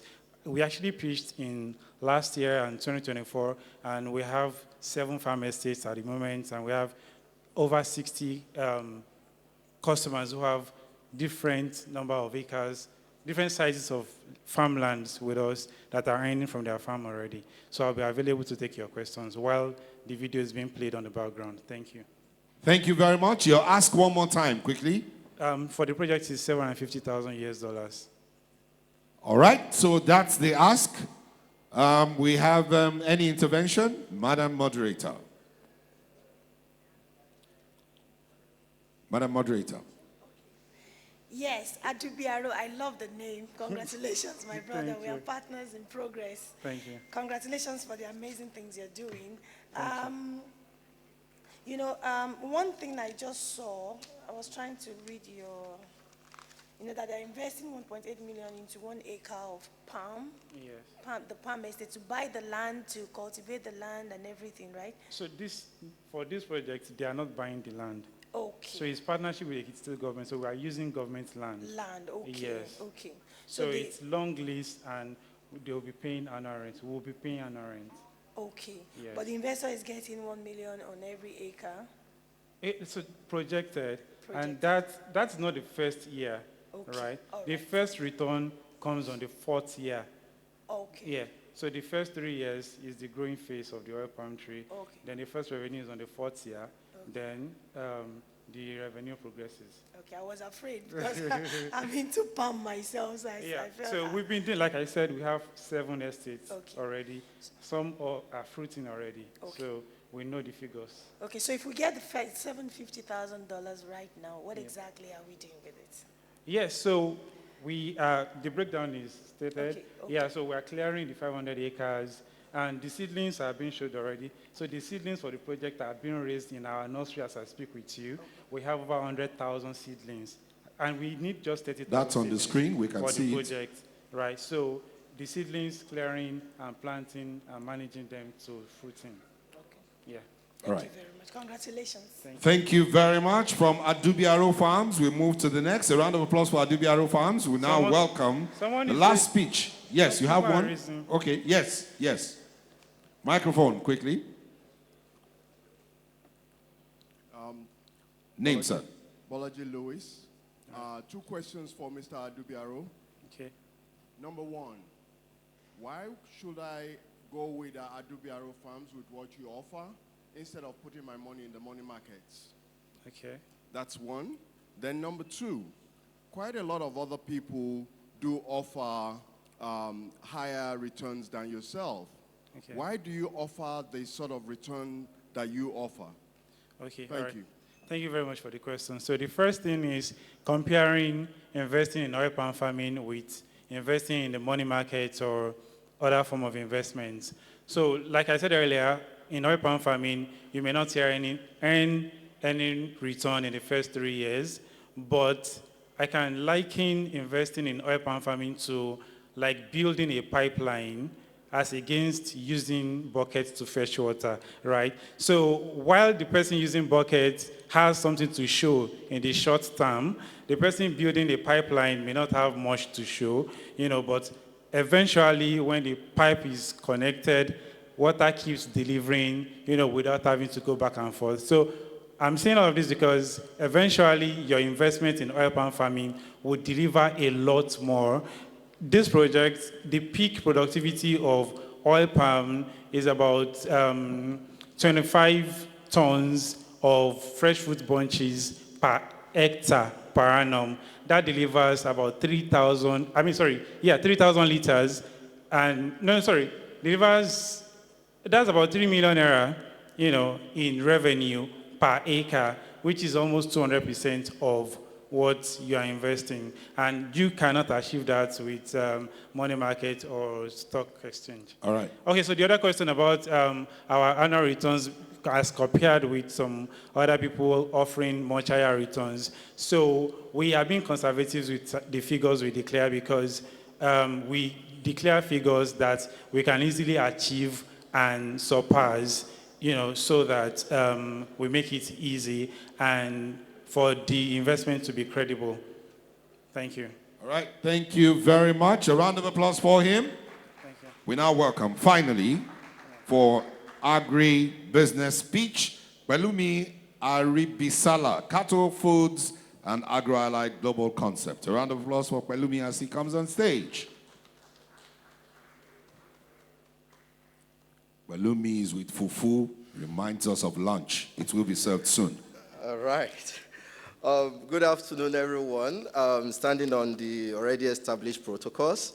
My name is Pelumi Aribisala. I'm the co-founder and managing partner of Cattle Foods and Agro-Allied Global Concept. We are located in Iwo, in Osun State, where we operate to reach the entire globe. I am here this afternoon to ask for three things. I am here to ask for an investment to scale our production. Number two, I am here to ask to deliver the message of the about 1,000 young women, with 5% of them being people living with disabilities, who we are currently engaging to grow cassava for us, supporting them with 1 hectare, and they are asking, having received support from one of our development partners, IDH Trade, to the tune of about $240,000, which forms about 60% of the project cost. These young women have also sent me to you, our Nigerians in diaspora, to support them and support Cattle Foods in raising the remaining 40% as the co-financing contribution for this project. Number three, I'm also asking for collaborations with African food stores located in the diaspora, who we can produce white labeling, contract manufacture for these Nigerian food products. Here we have odorless fufu, we have Ijebu Gari, and we have the vitamin A fortified Gari, which is just 3 of about 8 products that we have currently. We are in this business. We have been in this business for about 18 years, and since 2014, we have been in value addition, that is processing. We also help people. We have also helped a number of persons, including those in diaspora, to set up processing facilities in their own localities. An example is for one of our doctors living in the diaspora in the UK, who we have set up a Gari processing factory for in Ayedun, Ekiti. That's BOF Foods. So apart from Kato Foods just operating as a food company, we also use our experience to support diaspora investment and also local investment. So I'm asking again that we need investment to the tune of about $500,000 to scale our capacity. We have a 30 tons factory, 30 tons per day cassava processing factory located in Osun State, and we want to increase our capacity to reach the market. Right. We are currently producing for a number of supermarkets in Nigeria that are even exporting. We have one of the African food stores in Texas, US, Maisasun, that we produce for, and we are looking forward to also working with a number of diasporans that have African food stores. What's your ask in Naira? Your ask in Naira. So for the first ask, which is the investment to scale, we are asking for a 210 million Naira as investment, debt financing. For the support for the women, 1,000 young women between the ages of 18 and 35, who IDH has supported to 60%, we are asking for support for them to the tune of 65 million Naira for them to grow 1 hectare of cassava each, which will feed into our processing facility. And for the African food stores in the diaspora, we are coming here to ask for collaborations to let you know that we have a 30-ton per day factory that can handle your production, not just fufu or gari. We also do yam flour, and we help to source for other African foods and Nigerian foods for fufu, gari, yam flour, everything in food. That's the spelling of Aribisala Belumi, right? Thank you let's very take much. interventions. Yes, sir. Microphone, quickly. Yeah, Mr. Aribisala, you have an integrated project, and I'm actually impressed with the fact that you had actually organized these women. They could be men too. Essentially, I was touched by the fact that you said it also has a disability component to it. Yes. That actually attracted me to the second one. I'm going to donate to that. We're going to talk about that. Thank you very much. Offline. And then the other portion, which is the product, is NAFDAC approved? Yes, NAFDAC approved, about to be SUN approved. That also, we will talk about that on how to get some of your products to the export market. Thank you very much. So that you can be delivering them. I'm interested in the component of your product. What are the components? What did you take out of it? Is it good for people in diabetics and things like that? Those are things that worry our people. A lot of them want to have products. If you go to ShopRite, some of those big stores are in Abuja and Lagos. We have this set of products there, but you need to show uniqueness, differentiate your product. If you are not doing that, go into deep research and do that so that we can expand the export market for you as much as we wanted. Thank you. Thank you very much. Thank you very much, sir. Thank you very much. Next, Dr. Henry, sir. Thank you very much. Pelumi, well done for a good job. Thank you. I would like to work with you. And Thank you very we much. have some acres of land in Lagos, Badagry, and Ogun State. If you don't mind, which will actually increase your production. So after this, let us have that conversation, and then we'll take it forward. Thank you very much, sir. Fantastic. Congratulations, Kwelumi. Any other before the moderator? Round it up. Madam Moderator, it's over to you. I see the Gary is already with you. Fantastic job Kato Foods has done, and I think anyone in the house who is looking for viable investments should seriously consider this, especially considering that he has something on the ground already. He has been playing in the field. He has encountered challenges. He has gotten his fingers burnt like we all do in agric, and he's been able to come out to sustain the business. So I think this one is a good platform for anyone who is looking to invest into agriculture. Congratulations, my brother. Thank you very much. A good platform. Yeah. Yes. And to the question of whether we have products for diabetics, yes, that is what the vitamin A fortified cassava products are meant for.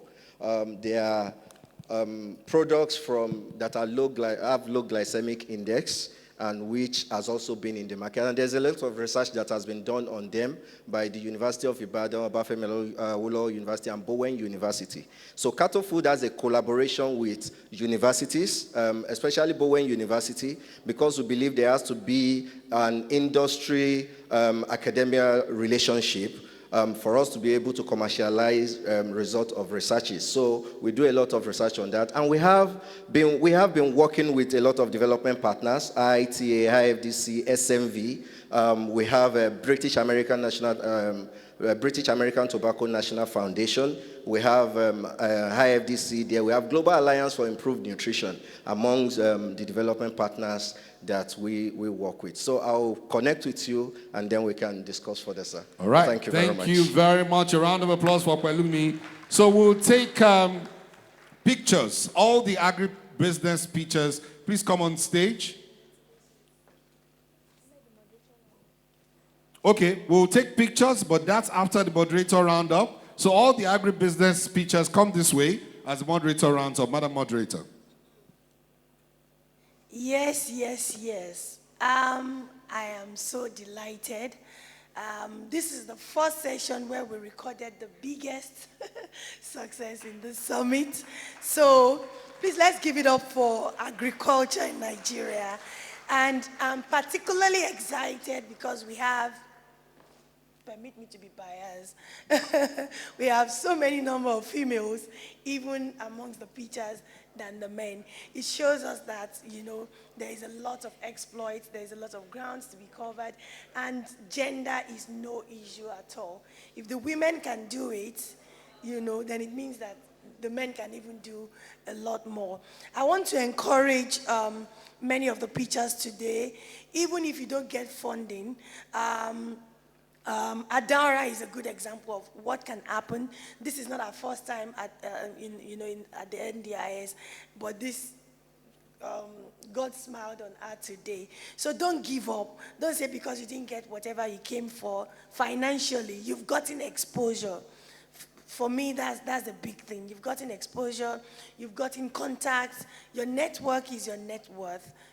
Build on that to make sure that, you get to the height that only you can define the extent you want it to get to. Congratulations to all of us. And I want to also say that, reiterate the fact that we should have a platform, for all the agribusiness pitchers, and then so we can take it further from whatever we have done here today. Thank you so much. Thank you. You to NDIS for allowing me to moderate this session. Thank you. Thank you to Honorable Abike Dabiri-Erewa for providing this platform for all of us to be a blessing. Thank you very much to our moderator. A round of applause for Dr. Mrs. Moji Davids. Thank you very much. Picture session. All the pictures come on stage. Our Chairman CEO, Ma, we invite you. Dr. Basi Sule, sir, yes, you're there. I know that agric is one of the things you love, so you should be in this picture. Madam Badewa, please join for this picture quickly. Thank you. This way, everybody. Yes, ma'am.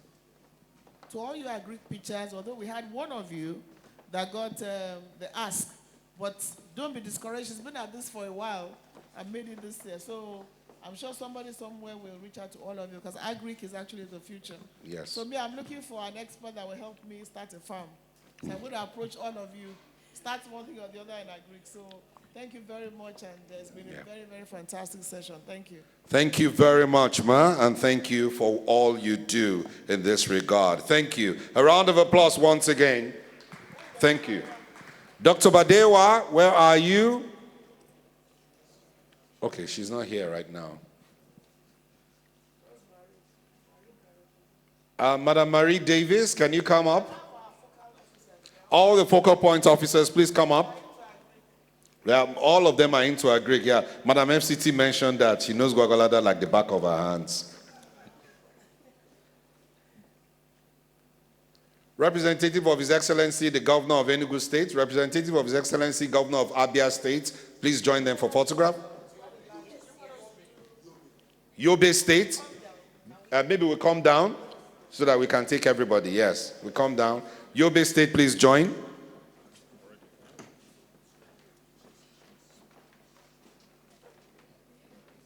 We're going for lunch immediately now.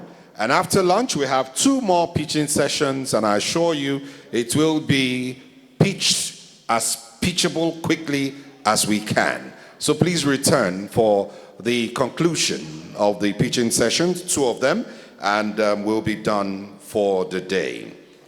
Please ensure that you're part of it so we can get that done. Energy renewables and healthcare concludes the sessions.